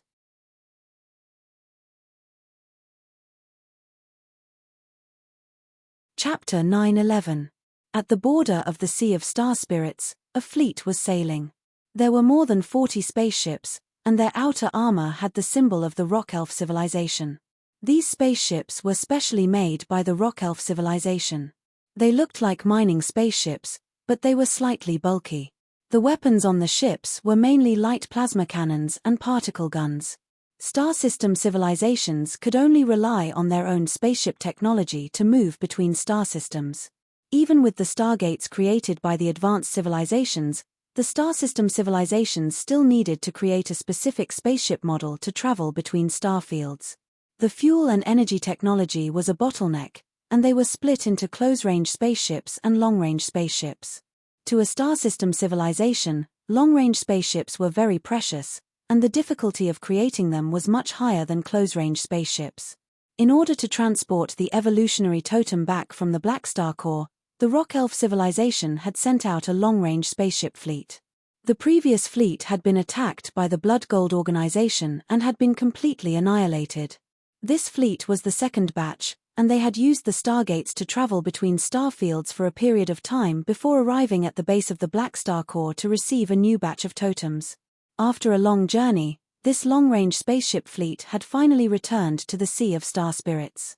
In the command room of the leading spaceship, the commander of the Rock Elf civilization sternly instructed the crew, "Everyone, be alert." The previous long-range spaceship fleet was attacked at the border of the Sea of Star Spirits. "We have already entered the enemy's range of activity. Report to me if there is any abnormal reaction from the radar." Understood. The crew in the command room responded with a tense expression. Civilizations at the star cluster level and above were used to long-distance voyages, but to the crew of a star system-level civilization, every time they left the territory of their civilization, it represented the unknown and danger. Without the protection of their own civilization's fleet, it was like entering the deep sea from the coast. From a high safety zone to a low safety zone, danger lurked everywhere in the deep and dark universe. The law enforcers would not descend from the sky instantly. The various interstellar forces were active in it, and they would never know how many pairs of eyes were watching them from behind the silent wide-area quantum communication channel. The next Stargate is 18 days away from us. We can jump 3 star systems and enter the second ring of the star field. The border is the most dangerous, and as long as we don't encounter any enemies during this period, we will be safe, the commander said. However, the moment he said that, an ear-piercing alarm sounded from the spaceship. His mouth seemed to have been blessed, and spaceship signals appeared in all directions at the same time, breaking into the enemy's encirclement. Again? Who leaked our whereabouts? The commander's expression changed, and he gritted his teeth. This was too much. They were just trying to take advantage of him. If not for His Excellency Black Star's help, we would have lost everything this time. The attackers had a total of more than 300 spaceships, and they quickly surrounded them, releasing space bubbles that limited their hyperdrive to prevent their prey from escaping. In the main ship of the attackers, a tall crystal creature was floating in front of the huge porthole of the command room. Its appearance was a polygonal crystal. It had no limbs or facial features. Only 2 light blue tentacles formed by psychic power were swaying gently. This crystal creature was the leader of this group of attackers, and his name was Calanster. He was a Calamity-grade psychic and a senior mercenary of the Blood Gold organization. He had once been a traitor of a crystal creature civilization and had absorbed a large amount of psychic power from his own race, allowing him to reach the calamity grade. As such, he was wanted and had joined the Blood Gold organization many years ago, becoming a senior officer. The encirclement quickly took shape, and Calanster used his psychic power to create sound waves in the air, controlling the frequency to speak. Release the magnetic pulse radiation wave to eliminate the enemy's shield. The vanguard troops will approach the enemy and engage in boarding combat. Do not destroy the goods with long-range bombardment. Our goal is to snatch the intact evolutionary totems. The Blood Gold organization had been keeping an eye on the evolutionary totems that had appeared on the black market. Not long ago, an anonymous black market account with high credibility had posted a mission to snatch the evolutionary totems, revealing the whereabouts of the rock sprite troops. The Blood Gold organization had immediately accepted the mission. It was not that they were interested in the reward but that they wanted to stockpile the evolutionary totems and hand them over to other civilizations that needed them. Not only would they be able to obtain more rewards, but they would also be able to obtain the support of their backers. Han Xiao had obtained a huge amount of political support through the use of the evolutionary totems, and the Blood Gold organization and other organizations that were secretly plundering the evolutionary totems wanted to obtain a share of this influence. Completing the mission was not important, and the main goal was to stockpile the totems. However, the Blood Gold organization did not intend to go against the terms of the mission, and they did not need to hand over all the totems to the employer. As long as they used the excuse that the totems were damaged in battle as an excuse, they would be able to decide how much to hand over, and the rest could be taken for themselves. This was a common practice for the Blood Gold organization. Because of the plundering incidents in the past few months, the civilizations that had purchased the totems had paid attention to keeping it a secret. Thus, the information on the totems circulating on the black market was extremely rare, and there were not many transport troops that had been locked onto. The main value of this mission was the location of the rock sprites that had been exposed. Because the Blood Gold organization had successfully stolen the rock sprites the previous time, they were rather confident in this intelligence. After finding another large intelligence organization that managed the galactic black market to verify the authenticity of this information, the Blood Gold organization was able to take action with peace of mind and lay in ambush along the route of the transport troops. The size of the Blood Gold organization's fleet was a few times larger than the rock sprites, and it was like a pack of wolves surrounding a flock of sheep.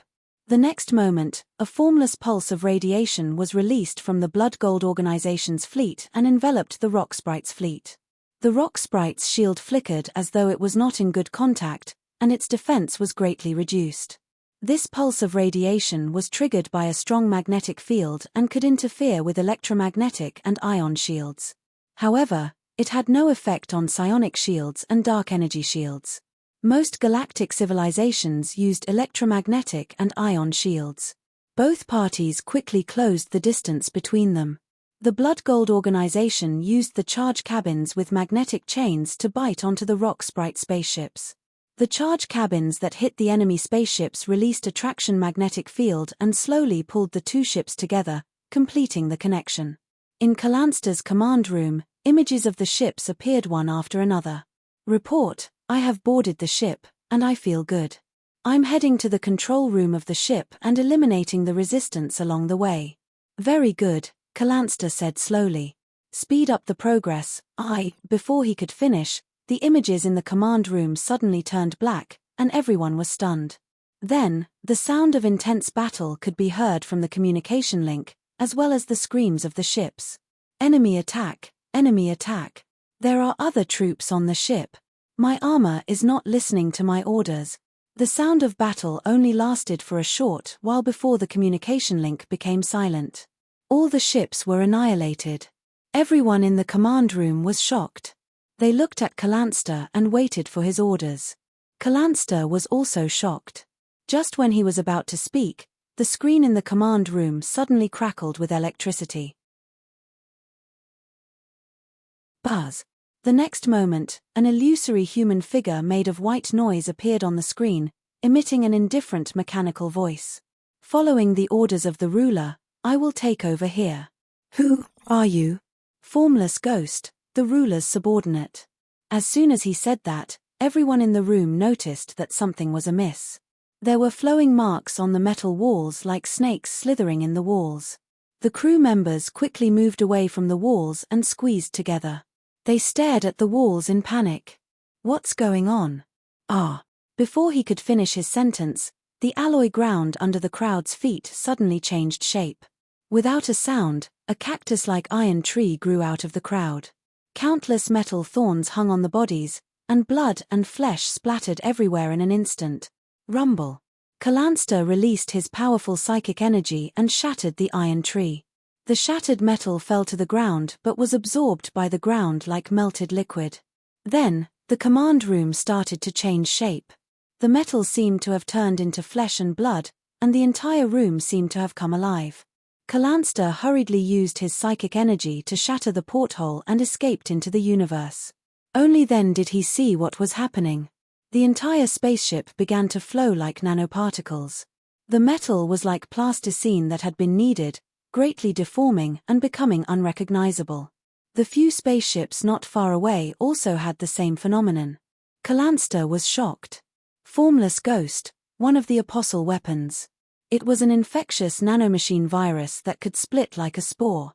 It could live in metal and machinery and control them.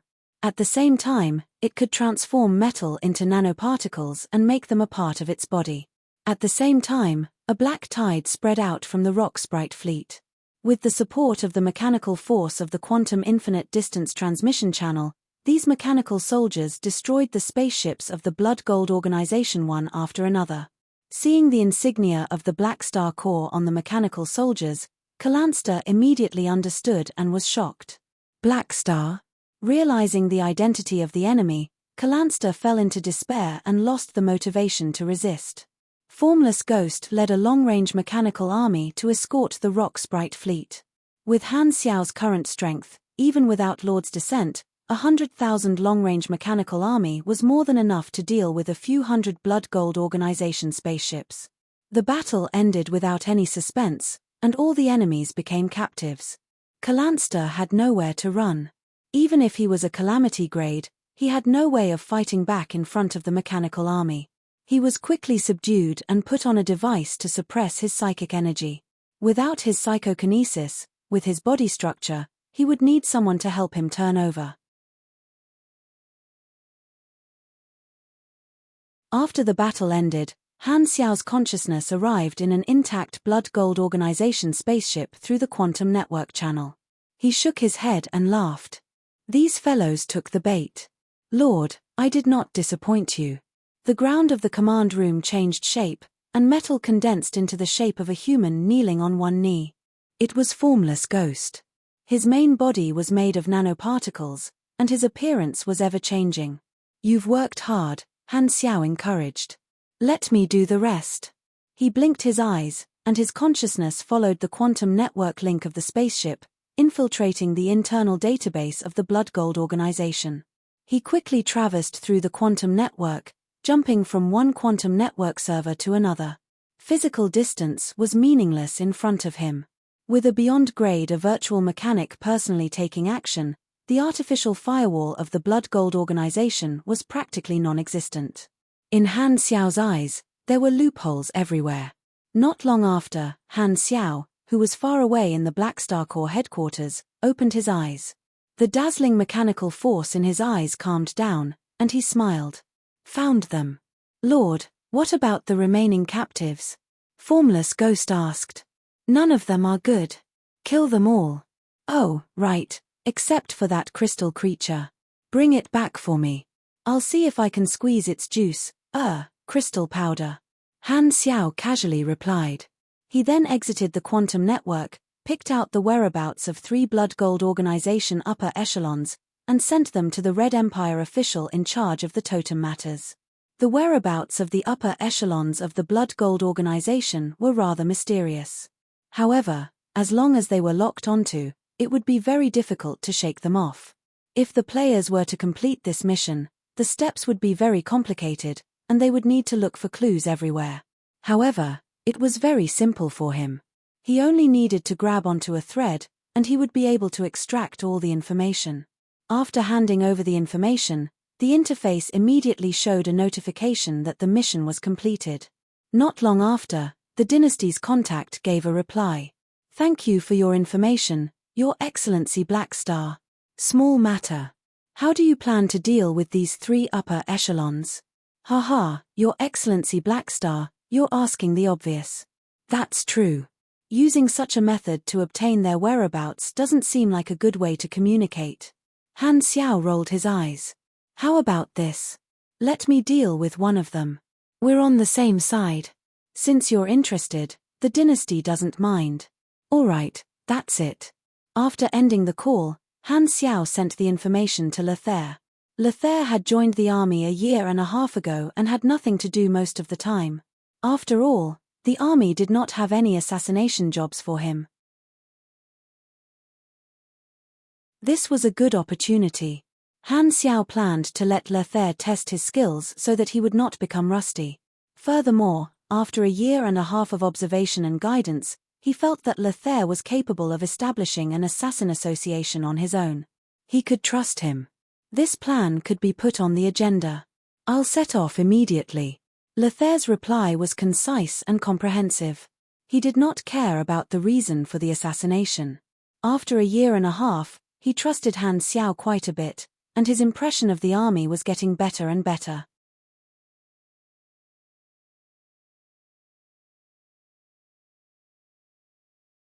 Chapter 9:12.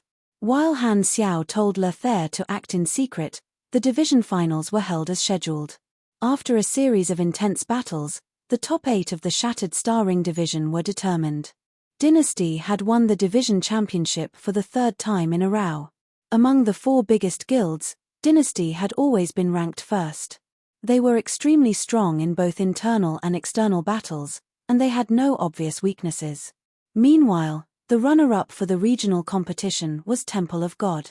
Although Temple of God's fans were quite satisfied, the passers-by could not help but beat their chests and stomp their feet. The image of Temple of God as a weakling was deeply rooted in the hearts of the people. If Temple of God entered the international competition, wouldn't that mean that China would have one less team in the international competition? The runner-up was Long Sky. While their performance in the division championship was not good, at least they had entered the international competition and had a chance to show their strength. The 4th was Rivervale. Mad Blade, Evil Sword, and Maple Moon were the core of the team, and their competitiveness was no less than that of the top teams.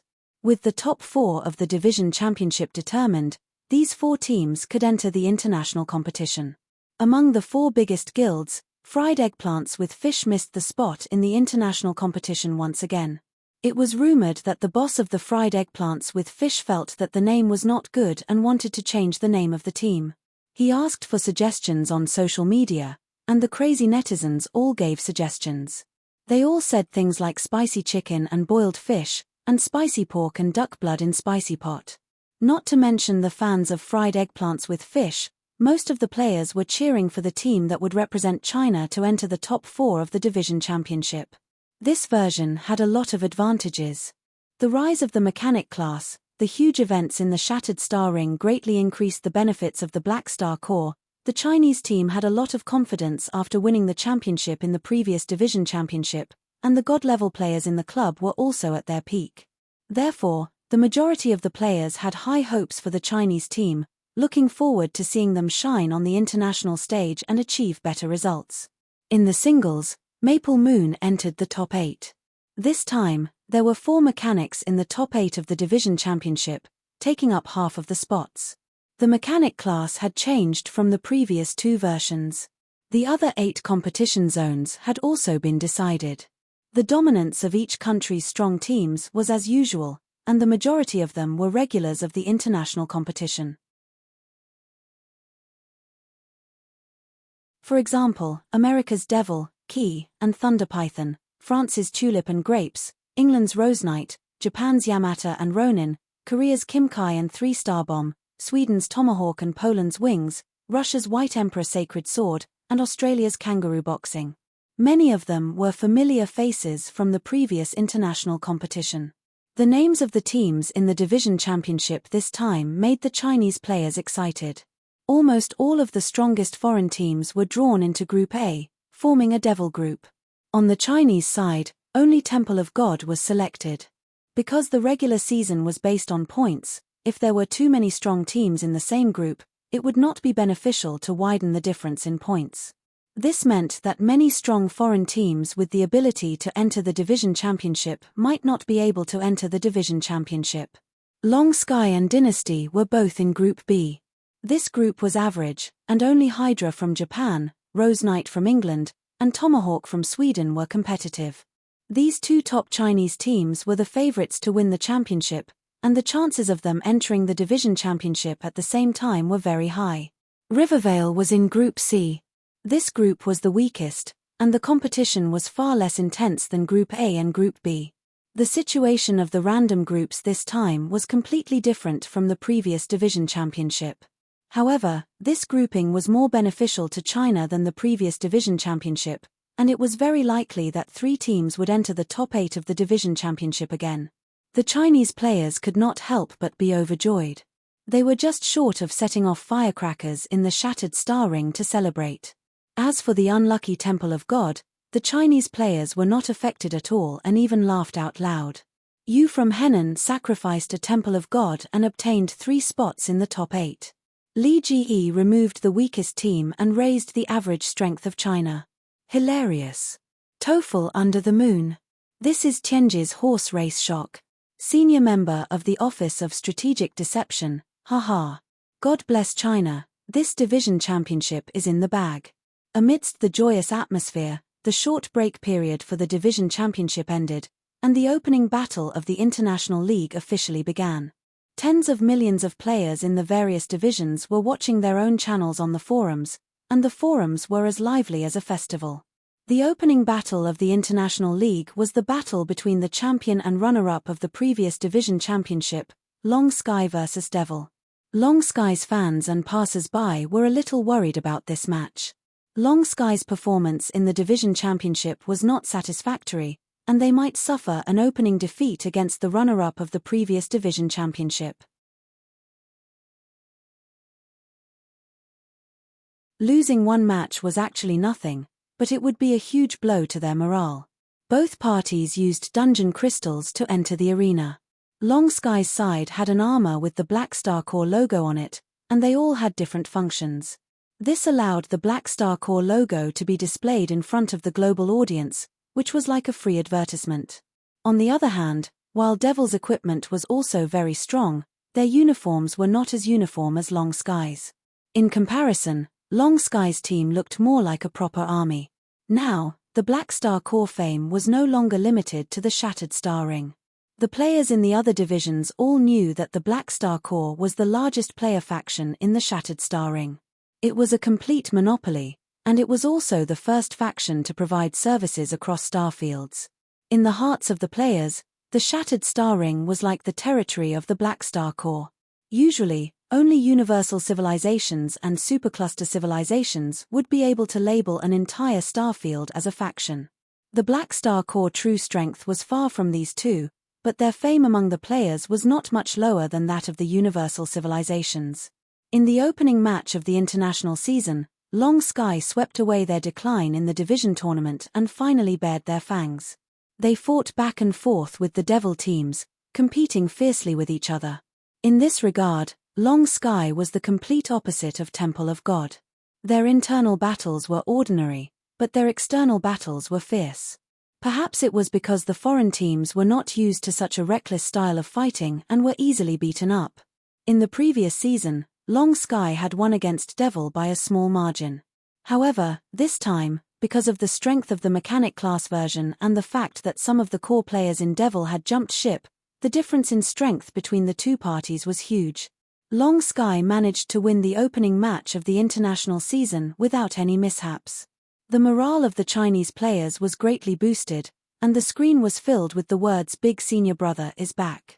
The international regular season that many players were looking forward to officially began. The teams fought fiercely, and the rankings changed every day. It was only after the first half of the competition that the rankings became more stable. Because there were many strong teams in Group A, it was very difficult to win a one-sided battle, and the efficiency of obtaining points was not high. As a result, the rankings of many strong teams did not match their true strength. For example, Devil, Key, Tulips, White Emperor Holy Sword, and so on, none of them made it into the top 4. Dynasty and Long Sky were like fish in water in Group B, taking 1st and 4th place respectively. Rivervale, on the other hand, was crazily gaining points in Group C, reaching 2nd place. Among the top 4, only the 3rd place was Team Kimkai from Korea, who was also a member of Group C's team. To the Chinese teams, the situation was extremely good. As for Temple of God, who was being tortured in Group A, they were completely ignored by the players. The huge advantage that the Chinese teams had was not only because of the groups, but also because there were 2 types of dungeon competitions in this competition. These competitions were the most suitable stage for the mechanic class to perform. Dynasty, Long Sky, and Rivervale performed extremely well in these competitions, and their VE strength was much higher than the average level of the other teams, so they ate a lot of points. Another reason was that the dungeon competitions in the international regular season would not choose the dungeons of the same region. This was to ensure that there was no difference in information between the teams. In other words, the Chinese teams would not have to experience the insane dungeons of the Black Star Corps in the international regular season dungeon survival battles. As for the foreign players, they fully experienced the suffering of the players in the Shattered Star Ring. The difficulty of the dungeons that Han Xiao released was completely different from the difficulty of the dungeons in the other regions. Looking at all the regions, the Shattered Star Ring was the only place that had a beyond Grade A dungeon. Under Han Xiao's torture, the Chinese professional players were already used to being tortured. Their mentality was stable, and they only felt relaxed when they ran to the high-level dungeons in the other regions. Even if their faces were blown up, they would still feel as comfortable as if they were on a field trip. On the other hand, the teams in the other regions were tortured to the point that they wanted to vomit from the Black Star Corps dungeons. Their mentality was shattered, and their worldview was impacted. Killing on sight was a basic operation, and there was even killing on the spot. However long the cutscene was, the longer they could live. This was a dungeon for people to play. Why was the difficulty so insane? As long as they drew the Black Star Corps dungeon, the fans of the foreign teams in the other channels would cry out that they were dying too quickly. There was no viewing experience at all. In the second half of the international regular season, perhaps because the points difference was too large, the teams of the other countries were convinced, and the Chinese teams were not targeted by the other countries like in the previous season. Dynasty, Long Sky, and Rivervale fought steadily and steadily. Their results rose and fell, but they all maintained their positions in the top 8. Their positions were stable, and it was impossible for them to fall. After the last match of the international regular season ended, the rankings were finally confirmed. Rivervale went against the trend and took 1st place. The top 8 were Kimkai, Dynasty, Hydra, Long Sky, Devil, Key, and Tomahawk. There were a total of 3 Chinese teams that entered the top 8, reproducing the glory of the previous season. Their history was shockingly similar, and the ones who made it this time were still the same 3 old friends. Dynasty and Long Sky were both old powerhouses, and Rivervale was a new club team.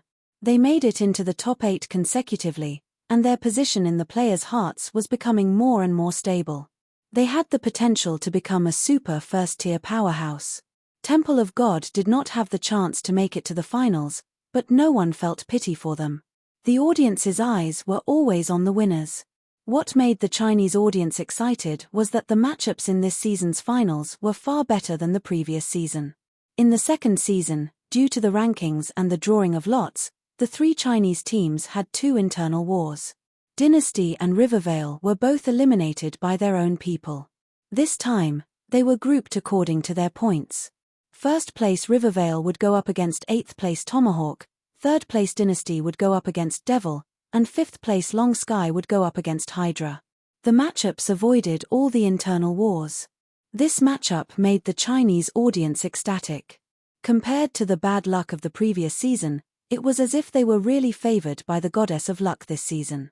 After the international regular season, the organizers promoted the finals on the forums and set the date of the finals. Lothair was sent by Han Xiao to assassinate the target in another starfield. Sometime after the international regular season ended, Han Xiao received a reply from Lothair, and it was as concise as ever. The target has been eliminated. There was a picture of the victim in the message, and the matter was done cleanly. Han Xiao only provided the intel. Lothair did not need any help and was extremely capable. He gave Han Xiao a very reliable feeling. Red Empire also got rid of 2 upper echelons of the Blood Gold organization. The deaths of these 3 upper echelons were a huge shock to all the upper echelons of the Blood Gold organization.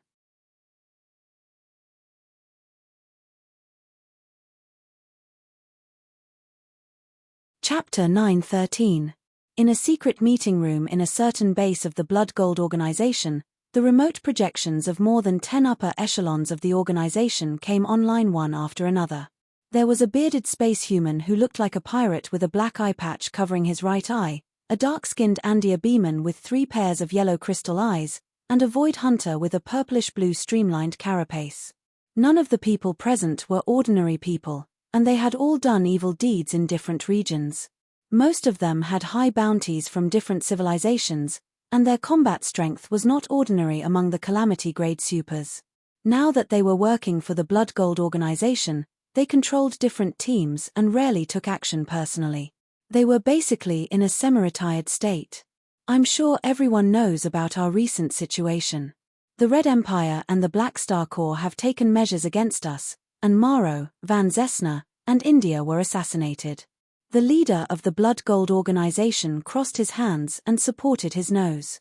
His posture was very classic, and his eyes were filled with ecstasy. The current leader of the Blood Gold organization was a male humanoid creature from the Radiant Federation. He was an elite race that had undergone genetic modification. He had a strong appearance and was in his prime.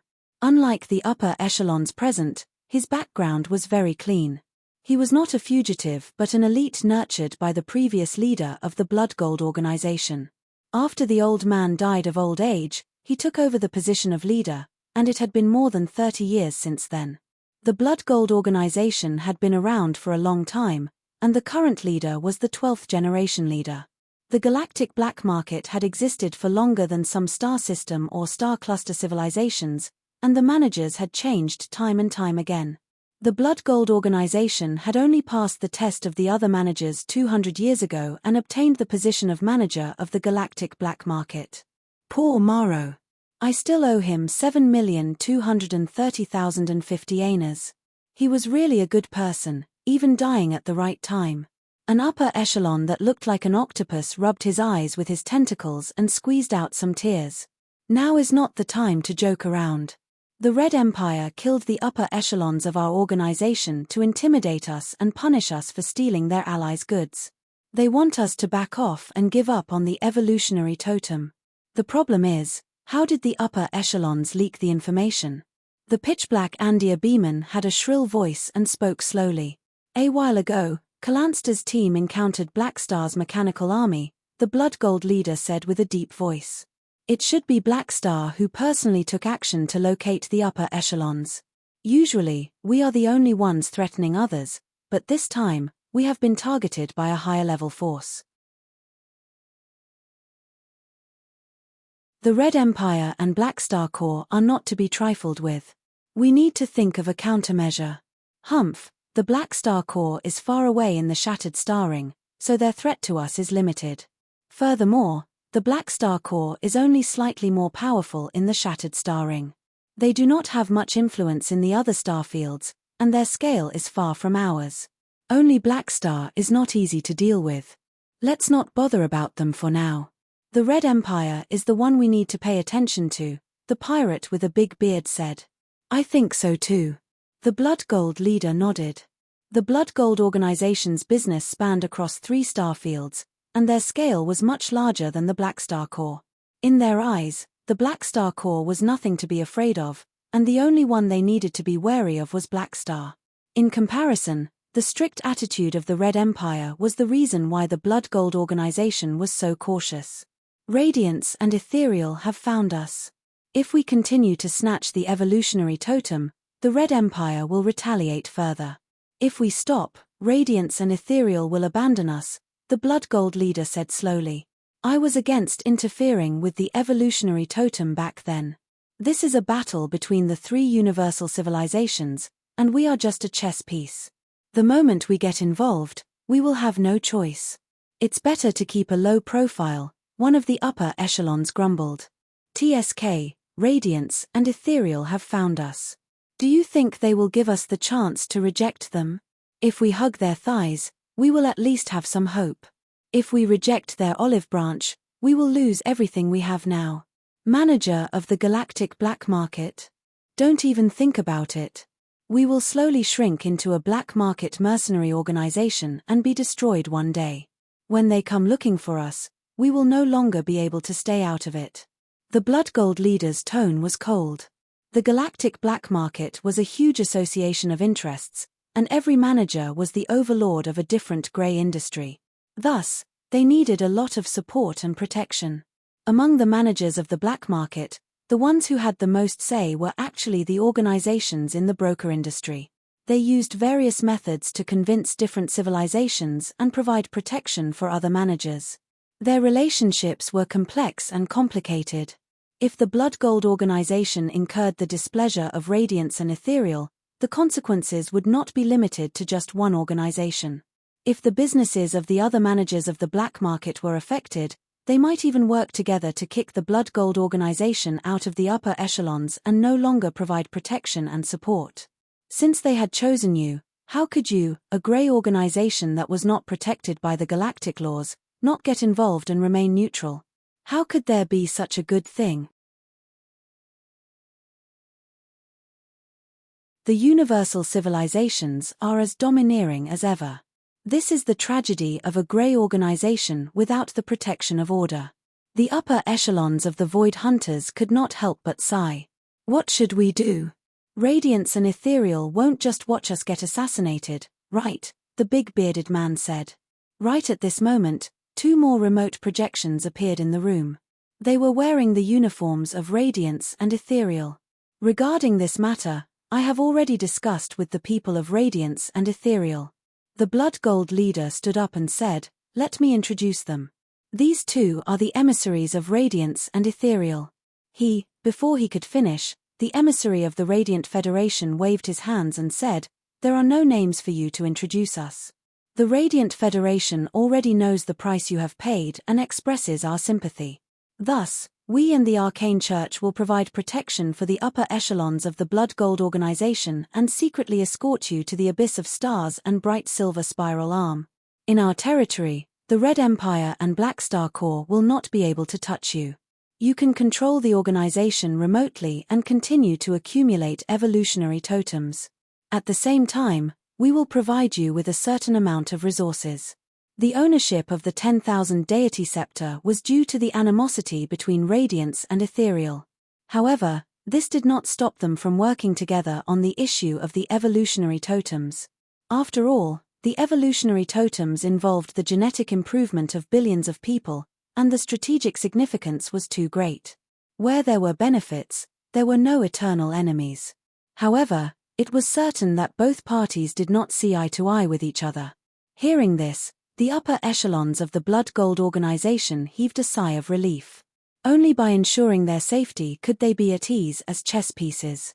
Forgive me for being direct, but I have a question. Right at this moment, the upper echelon of the Andia B race suddenly spoke. Snatching the evolutionary totems purchased by other civilizations is an extremely inefficient method. If we snatch too many of them, we might end up meeting Black Star's guards like the last time. They won't let us keep snatching them, right? The Radiant Federation emissary smiled and nodded. You're right. This is not a long-term plan. Just snatching alone will not be able to satisfy the demand. Do you have any ideas? With the spread of Escod's inheritance, the method to create the evolutionary totems is no longer a secret. Obviously, the most basic solution is to snatch the evolution cube from Black Star's hand. A cold light flashed through the eyes of this upper echelon of the Blood Gold organization. You're right. Unfortunately, this method will not work for the time being. The emissary of the arcane church coldly interjected.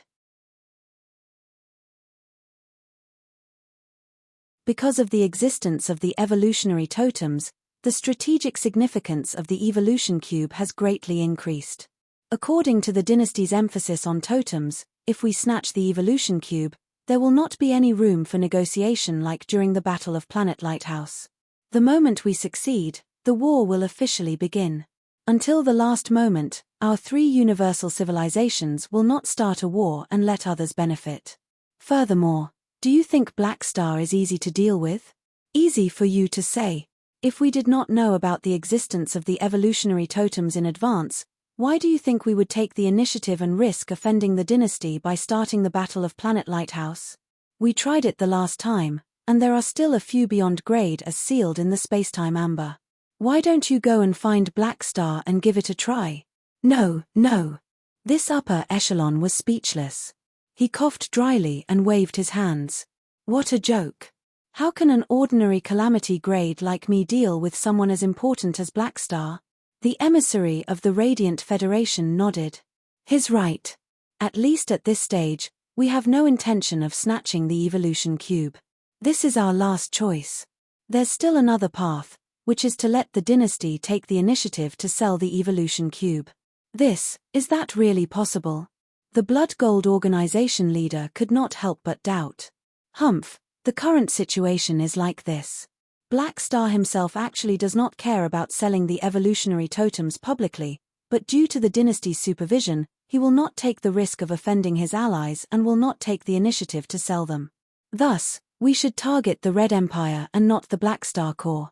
Only when the Red Empire compromises will we have the chance to obtain the evolutionary totems on a large scale. There are only a few ways to make the Red Empire take a step back. Deterrence by force, exchange of benefits, and pressure together. You guys are very clear about the dynasty's style. Deterrence by force is a dream, but exchange of benefits will definitely cost us a lot. If we do not give up our core technology and resources, the dynasty will not agree. Thus, we chose to pressure the dynasty from economic, trade, politics, security, and so on. Your Blood Gold organization is only one part of this plan. In order to develop the flickering world, the Red Empire has invested a lot of resources and energy, so they will be weaker in other aspects. This is the best opportunity to maximize the effect of pressure while also attacking the dynasty's target. Step by step, we will force the dynasty to make a choice. One of the upper echelons trembled. Is it really okay to tell us such a secret? There's nothing to hide. This is an open scheme. When the dynasty chose not to publicize the evolutionary totems, they already knew that this day would come. Furthermore, you guys are now our partners, so it's fine to tell you. The Radiant Federation emissary did not mind. The Blood Gold organization leader frowned. What if the pressure is not successful? The Radiant Federation emissary glanced at him and sneered. If the dynasty does not compromise, we can only consider starting from the source. Sea of Star Spirits, Limitless Financial Group Headquarters, private meeting room of the financial group's leader. 4 figures sat around a table. There were 4 cups on the table, each filled with a refreshing light green plant drink. The steam was curling up, and the fragrance assailed the nostrils. I heard that the upper echelons of the Blood Gold organization were assassinated some time ago. Your Radiant Federation and Arcane Church won't ignore them, right? Sorokin held the cup with both hands and took a sip. He then sized up the other 3 people at the table. All of them were beyond grade as who could make the various organizations tremble with a stomp of their feet. One was the Mecha Empire Manison, another was the doppelganger of the peak beyond grade A ally of the Arcane Church, and the last was one of the protectors of the galactic black market, beast ancestor Garutan. These 3 people had the same identity. They were all shareholders of the Limitless Financial Group. I don't care about such small matters. Manison's tone did not fluctuate. Garutan had a huge body, and he used his hairy fingers to pick up the cup. He then poured the drink into his mouth and smacked his lips. I just received news that the Blood Gold organization has contacted the Radiant's ethereal emissary and reached an agreement. With the scale of the galactic black market, there would naturally be beyond grade as supporting it. Some of the managers of the galactic black market were beyond grade A organizations themselves. The galactic black market was an alliance of interests of the lawful evil faction and did not belong to anyone. There were many beyond grade as protecting them, and Garutan was one of them. His nature was similar to that of a shareholder of the Limitless Financial Group. Hearing this, Sorokin narrowed his eyes. If I'm not wrong, the organizations behind the three of you are planning to work together because of the evolutionary totem? You can say that. Kasui's voice was ethereal and strange. We also came to find you for this matter. You can treat us as emissaries. Sorokin played with the cup and said calmly, to be honest, I don't really want to interfere in this matter. You're not interested in the evolutionary totem? Garutan's voice was like thunder. No, I don't think any organization in the entire universe is not interested in the evolutionary totem. Sorokin was expressionless. However, according to my understanding of the Black Star Core, the risk of interfering will outweigh the benefits. I don't like to make a loss. Manison nodded. I understand.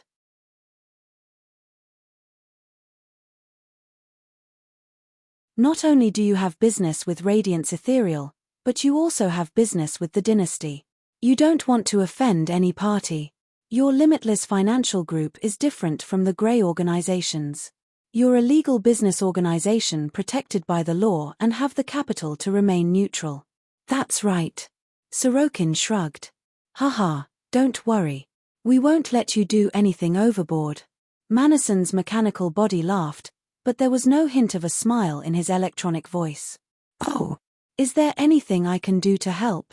We hope that the Limitless Financial Group will step forward and invest in the Shattered Star Ring, using legitimate business competition to squeeze the Black Star Core market and position.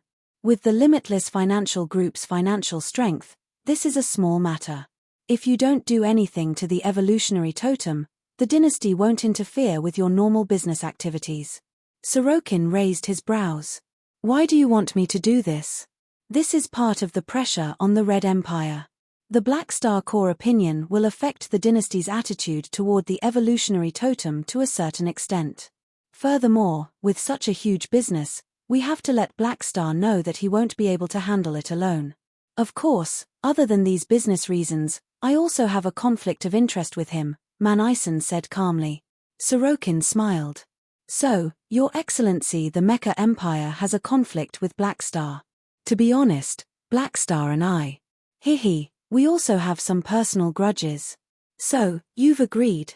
Of course, the opinions of the three shareholders have to be taken seriously. However, the business of the Black Star Core is not so easy to snatch. Sorokin's expression turned serious. I've done some research on the Black Star Core. Their development is rapid, and they are involved in dozens of industries. Their core businesses are in 4 major areas, which are military employment, resource extraction through cooperation with local civilizations, development of the flickering world, and the sale of the evolutionary totem. Forgive me for being blunt, but the latter 3 are all unique businesses that outsiders will find difficult to interfere with. Their core businesses are very difficult to deal with, so our Limitless Financial Group can only start from other areas. Thankfully, the Black Star Core has only been established for 20 years, and their foundation is not very stable. However, this still requires a very high cost. So, in the end, what benefits do I get by doing this? Hearing this, Manison moved his finger, and a virtual screen appeared on the table. On the screen was a long list. Resource support, political capital, deeper cooperation projects, more open industries. The specifics are all on the list.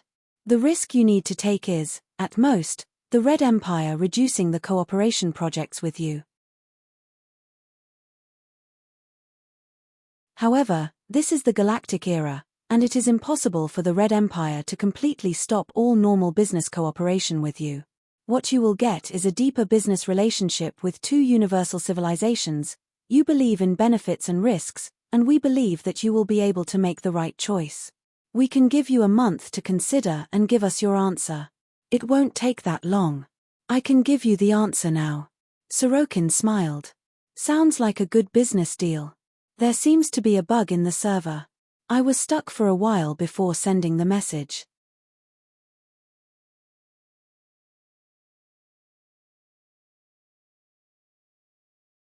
Chapter 9:14.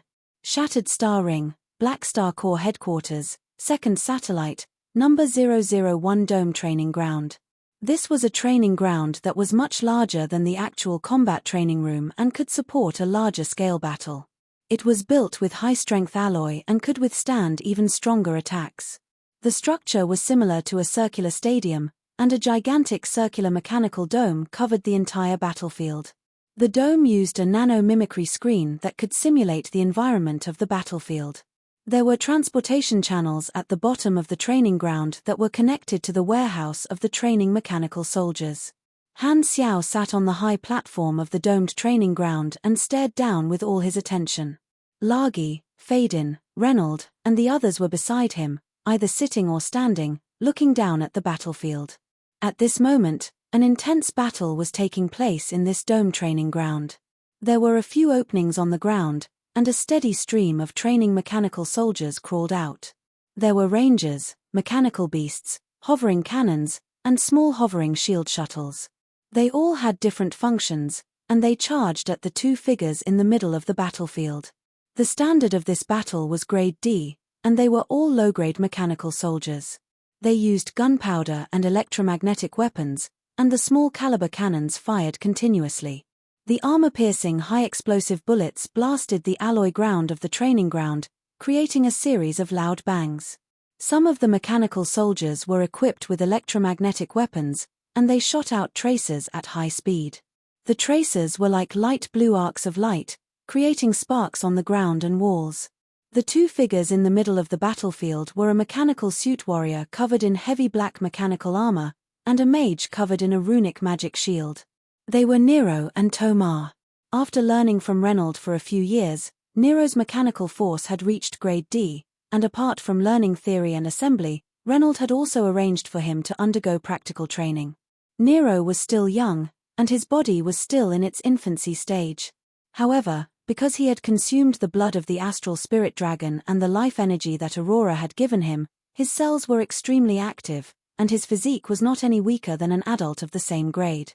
The strength of his mechanical force was also far above the average of his grade. After 2 years of intensive learning, his intermediate mechanical sense had evolved into advanced mechanical sense, under the effect of advanced luck glow. During the training, they were not allowed to use the weapons that Han Xiao had given them. Nero's armor and the turrets under his feet were all built by himself, and they were extremely powerful with the enhancement of his mechanical force. One by one, the mechanical soldiers were blasted into pieces by his cannon fire. The reason why Han Xiao had come over was to test Nero's learning and see how this golden leak was growing. Tomar was also a main character who possessed the luck aura. He had extraordinary talent in magic. Ordinary mags would take 7 days to understand a spell model, but he was able to learn it in less than a day. His learning efficiency was astonishing. After learning from Lagi for so long, Tomar's growth was rapid. He was also a talent that Han Xiao had high hopes for. Rumble. In the field, the sound of gunfire was deafening.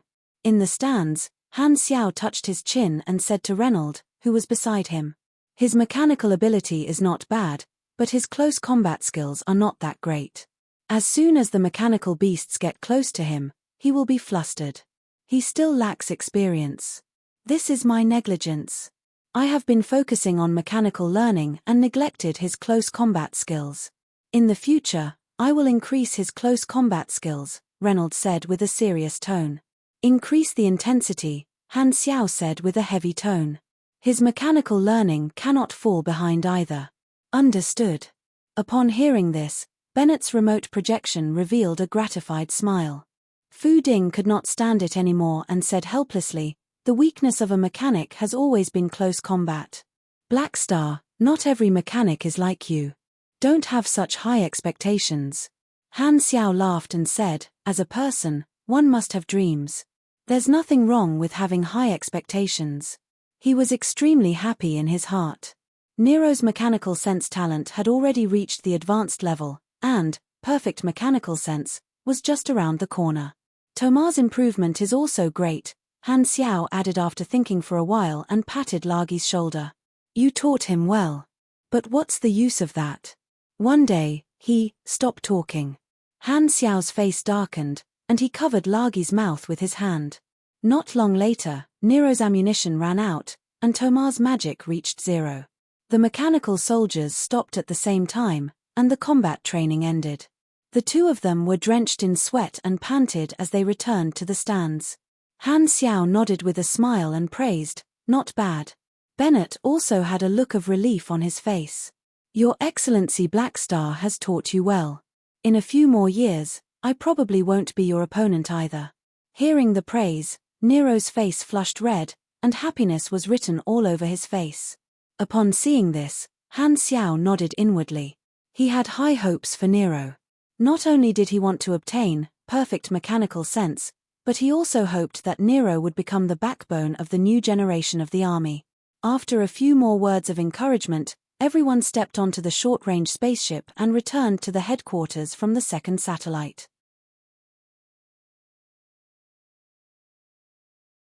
After 2 years of digestion, the Black Star Corps had already stabilized, and the Black Star Corps headquarters had added a few small mechanical satellite bases to accommodate more and more army members.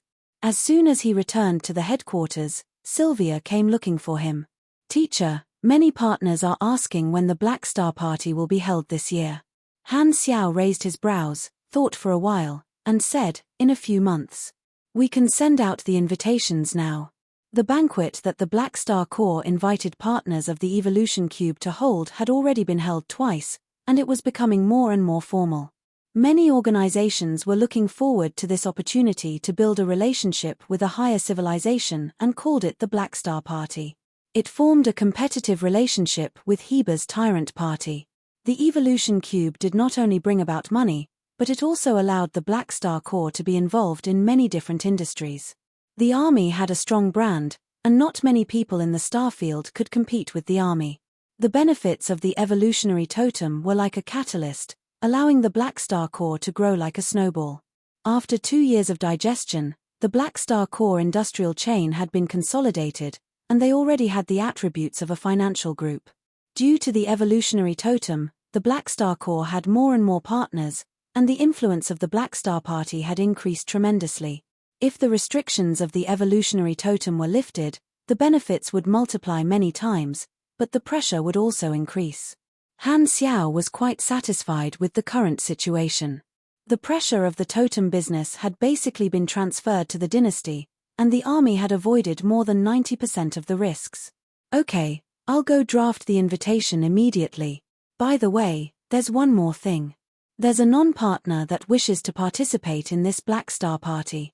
The Black Star Party only invites partners of the army, and the rest can be rejected. This is a rule that was set long ago.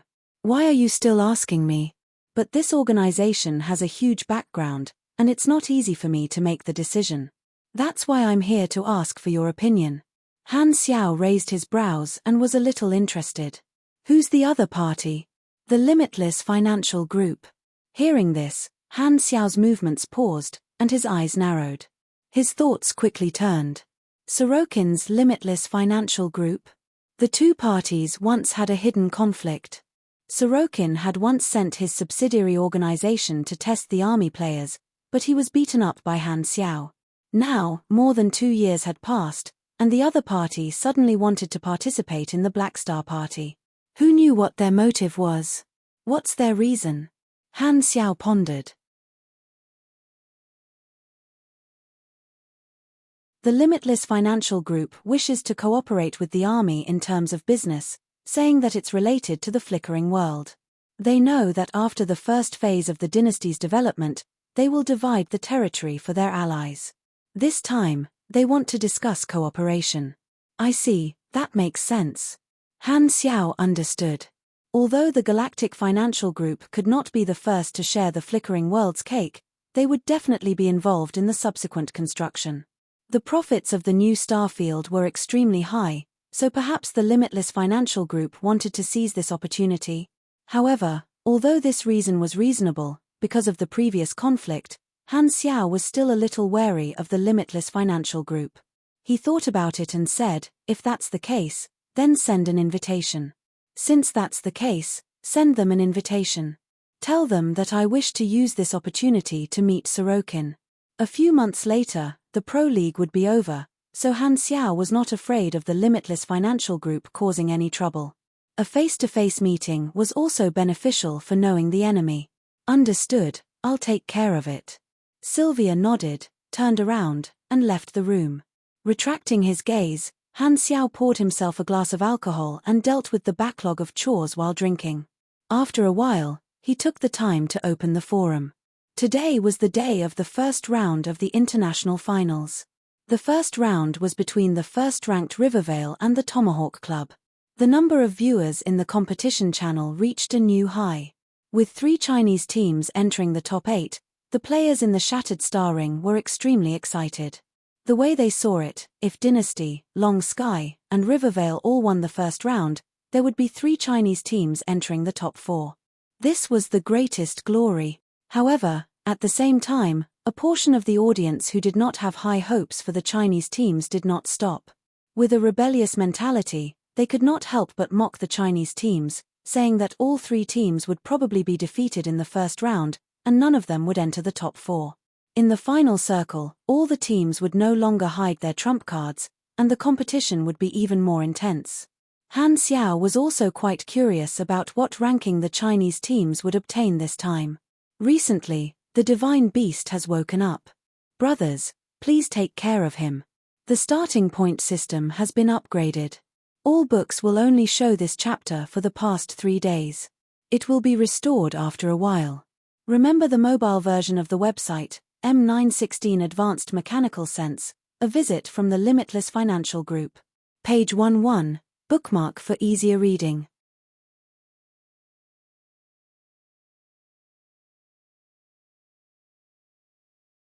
Chapter 9:15. In the competition channel, Rivervale and Tomahawk both entered the scene of a planet filled with plants. The trees were so tall that they covered the sky. Only a little bit of sunlight shone through the dense canopy.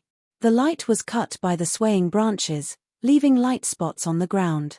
The 2 teams appeared in different positions in the forest. The audience could switch between the views of different teams and players. The bullet screen was very dense, and most of them were cheering for Rivervale. Go Rivervale, beat Tomahawk. First place against 8th place. Isn't that a casual fight? Go Miss Maple Moon. The finals had 5 rounds, and each round had to be fought 5 times. There were 5 different types of battles. The first round was the team battle, followed by the arena, capture the flag, dungeon competition, and dungeon generation. Different victory points were given according to the results of the battle. Finally, the winner of the round would be decided based on the number of victory points. The 1-minute countdown slowly reached the end. As the number reached 0, the first round of the finals officially began. The 2 teams on the screen immediately moved. Maple Moon threw out a compressed orb, which turned into a steeple-shaped base station that was half the height of a person. It was used to cover their tracks and mislead detection. At the bottom of the base station, there was a bright black Star Corps logo Army product, excellent performance, guaranteed quality. On the other side, Tomahawk also covered their tracks, but they used a magic tool. The leader of Tomahawk, Captain Viking, took out a black scroll from his magic pouch. It was covered with dazzling golden magic runes. He tore the scroll with both hands, and a white gas with a high concentration of magic flowed out and covered the entire Tomahawk team. Everyone's body became translucent. Han Xiao was also looking at the forums. When he saw the special runes on the scroll, he couldn't help but raise his eyebrows.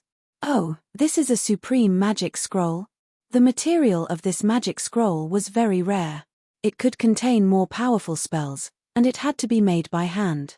Han Xiao had seen Lagi make one before, and it was at least master-level spells. It was very expensive. Tomahawk was obviously very rich to use a concealment spell on it. In the final circle, All the teams have revealed their trump cards. Han Xiao was interested. After reaching the international finals, all the squadrons would no longer hold anything back. All of them would go all out and reveal all of their trump cards. This kind of situation would add a lot of variables, and the strength of the squadrons would fluctuate tremendously. It would be difficult to predict the strength of the other squadrons through their previous battle records. Team battles had always been the way of the kings. Different battle tactics would be formulated according to different scenarios. For example, in such a large forest, it was obvious that they would need to fight in the forest. The main point was to conceal themselves and discover the enemy. It was a battle of wits and courage. After covering their tracks, the two battle teams began to look for their opponents. Rivervale relied on multiple detection radars, while Tomahawk cast rune magic and added magic such as insight, clairvoyance, aura detection, and so on. Due to cultural reasons, Swedish Tomahawk preferred to use magic. The two teams moved slowly, and the atmosphere was tense. Under such circumstances, the commentator of the Chinese competition channel began to explain the match to liven up the atmosphere. All right, both teams have entered the battlefield. As we can see, the small map of the battlefield is divided into 16 areas. The top left is A1, and the bottom right is D4. The horizontal lines are arranged according to the same letter but different numbers. Rivervale is currently at A3, at the top of the map. Tomahawk is at C1, at the bottom left. Now, we will see what route they will take. Oh, sure enough, both sides have used the high-altitude maneuver. A member of Tomahawk was a birdman. He spread his wings, broke through the canopy, and flew in the air, overlooking the battlefield. On the other side, Maple Moon threw a few compressed orbs into the sky, turning them into floating soldiers. They patrolled in the sky at an even faster speed. To the current players, flying was already very simple. However, in this scenario, due to the cover of the trees, flying did not have much of an advantage. With the compressed orb technology, mechanical equipment was much more portable. The capacity and speed of the machines that mechanics could bring with them were greatly increased, and the changes brought about were completely subversive. Just like in the previous version, Maple Moon could not bring dozens of machines with her, nor could she complete the field with a wave of her hand. On the screen, the flying troops of both teams quickly discovered each other, and the flying players of Tomahawk easily destroyed the floating soldiers that were not supported by mechanical force. The commentator was excited. Oh, the scouts of both teams have broken out into a short battle. Look at the next actions of both sides.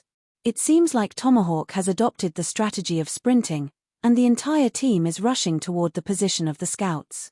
As for Rivervale, Rivervale seems to have grasped the location of their opponents and is circling around. Player Maple Moon has set up a large number of mines and mechanical traps along the way. She is trying to turn the entire battlefield into her own territory. As long as mechanics are given time, they will be able to expand their advantage. Now, Tomahawk is in a passive position. The playstyle of the Rivervale team was originally leaning toward the mechanic class. Their captain, Mad Blade, was a mechanical pugilist himself.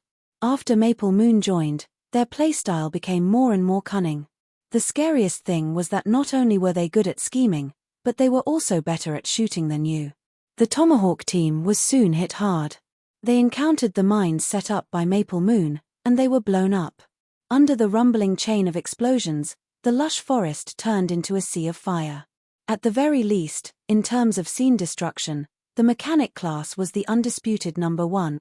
Their opponents stepped into the traps, and Rivervale no longer hid.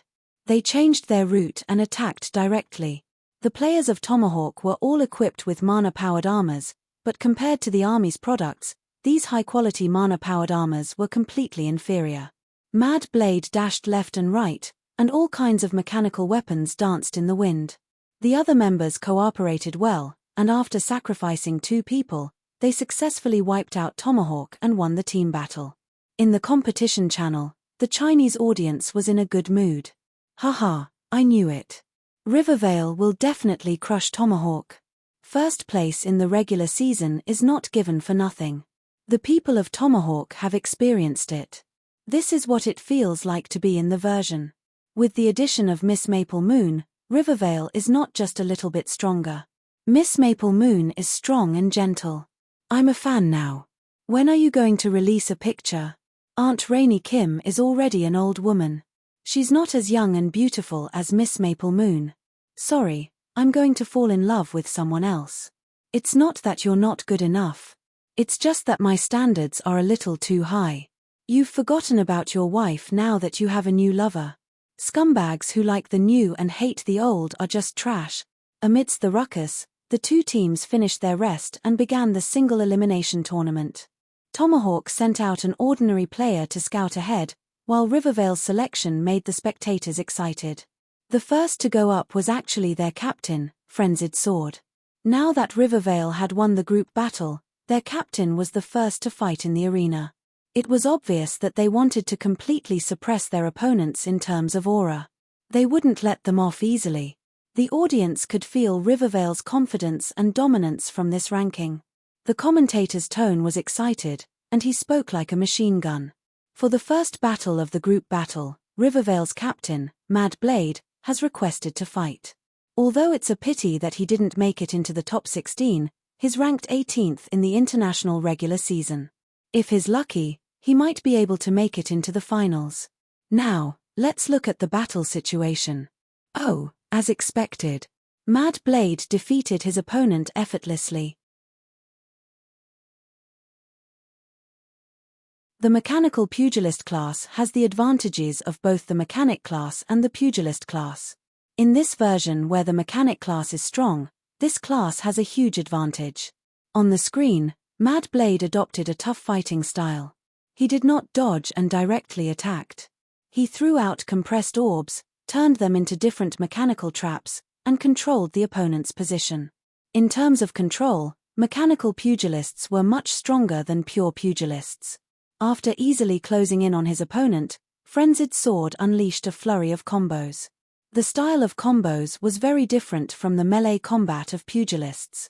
The mechanical weapons were switched in a dazzling manner. Swords, hammers, axes, guns, whips, cannons, and so on. Using different weapons to continue the combo, this extremely difficult to control combo flowed smoothly like water, emptying the opponent's HP bar in less than a minute. He was really strong, and he was also really handsome. Although his class was no longer the pugilist from his previous life, Mad Blade clearly had a second chance. Tomahawk could no longer sit still. Captain Viking was the second to go out and face Mad Blade. It was a captain versus a captain. Captain Viking was a pugilist. He took off his heavy armor and activated a berserk buff that was triggered when he was unarmored. His exposed skin was covered in green runes that provided defense and regeneration. He held 2 orange-grade enchanted axes. Raw. Blood and glory. Captain Viking slammed his axes together and roared at Mad Blade. Mad Blade stood opposite him with his hands on his waist and was speechless. As expected of a pugilist. His resistance to shame is really high, he was so immersed in the role. This foreigner was indeed fond of cosplay. Right at this moment, the phantom of a muscular man suddenly appeared behind Captain Viking and disappeared in a flash. Immediately after, Captain Viking's muscles swelled up like balloons, and the pugilist flames on his body, which were originally in a burning state, seemed to have turned into napalm, exploding violently. With a boom, his aura skyrocketed. On his status bar, a new buff appeared. Captain Viking had used a character summon card. The commentator's expression changed. Glory Clan's Berserk. Melee attack plus 50%, physical resistance plus 30%, strength plus 400, agility plus 200, max health plus 20%, movement speed plus 40%, and 300 frost damage per attack for 5 minutes. This character summon card is really strong. Seeing this, the bullet screen immediately exploded. He used a character summon card. This is bad. Let's see if Mad Blade has a powerful character summon card. If he doesn't, it's over. The character summon card was a rare item, and the stronger the character summon card, the harder it was to obtain. All the pro players treated it as their trump card, and now that it was the finals, no one would hold back. At this time, Captain Viking had used one of his trump cards. An item like the Black Star Core Badge Evolution was only available in a single region, so it was normal for it to be banned. However, the character summon card was different. Any player had a chance to obtain it, and the only difference was the effect. Therefore, it was not on the banned list, but there were restrictions. Because there were 5 different types of battles in each round, the rules stated that the character summon card could not be carried over to the next battle. In other words, even if Captain Viking killed his way through the group arena and the effect of the character summon card was not over, he would have to refresh his status after death. He could not carry over the character summon card's buff to the next battle. The character summon cards of the pro players were even rarer, and they were shown to the audience in the Pro League. This was to make the battles more exciting and attract more attention. This rule not only provided more excitement, but it also reduced the impact of the character summon card on the entire competition. After all, every round was a best of 5, and there were at least 15 battles. The character summon cards could not be traded, so being able to take out 15 amazing character summon cards was also a skill. Furthermore, the others also had character summon cards, so it was hard to say who had more treasures. Seeing the change in his opponent, Mad Blade's gaze became firm, and he activated a character summon card. A shadow of a handsome man in black appeared behind him. He was as tall as an indomitable spirit. Many of the spectators recognized this figure at a glance and instantly became excited. Whoa, Black Star. It's here, it's here. I knew it. How could Mad Blade not have a character summon card? I remember that Mad Blade also used Black Star's character card in the previous season. Now that Black Star is a Beyond Grade A, how can the effect be the same? The many army players were excited. Han Xiao's interface had always been filled with question marks. They could only get a glimpse of Han Xiao's strength through dungeon battles and character summon cards. Now, their curiosity was piqued. A new buff appeared on Mad Blade's status bar, and everyone looked over. Seeing the effect of the character summon card, the chat went silent for a moment before exploding. F***CK, what kind of sick ability is this? No wonder Black Star has this title in the universe. Who the hell can withstand this? Countless army players were dumbfounded. Although Captain Viking's character summon card was powerful, it was still acceptable. However, the effect of Black Star's character summon card was far beyond their understanding. Everyone was shocked. Is this the standard of a Beyond Grade A? Just a single ability was already so terrifying.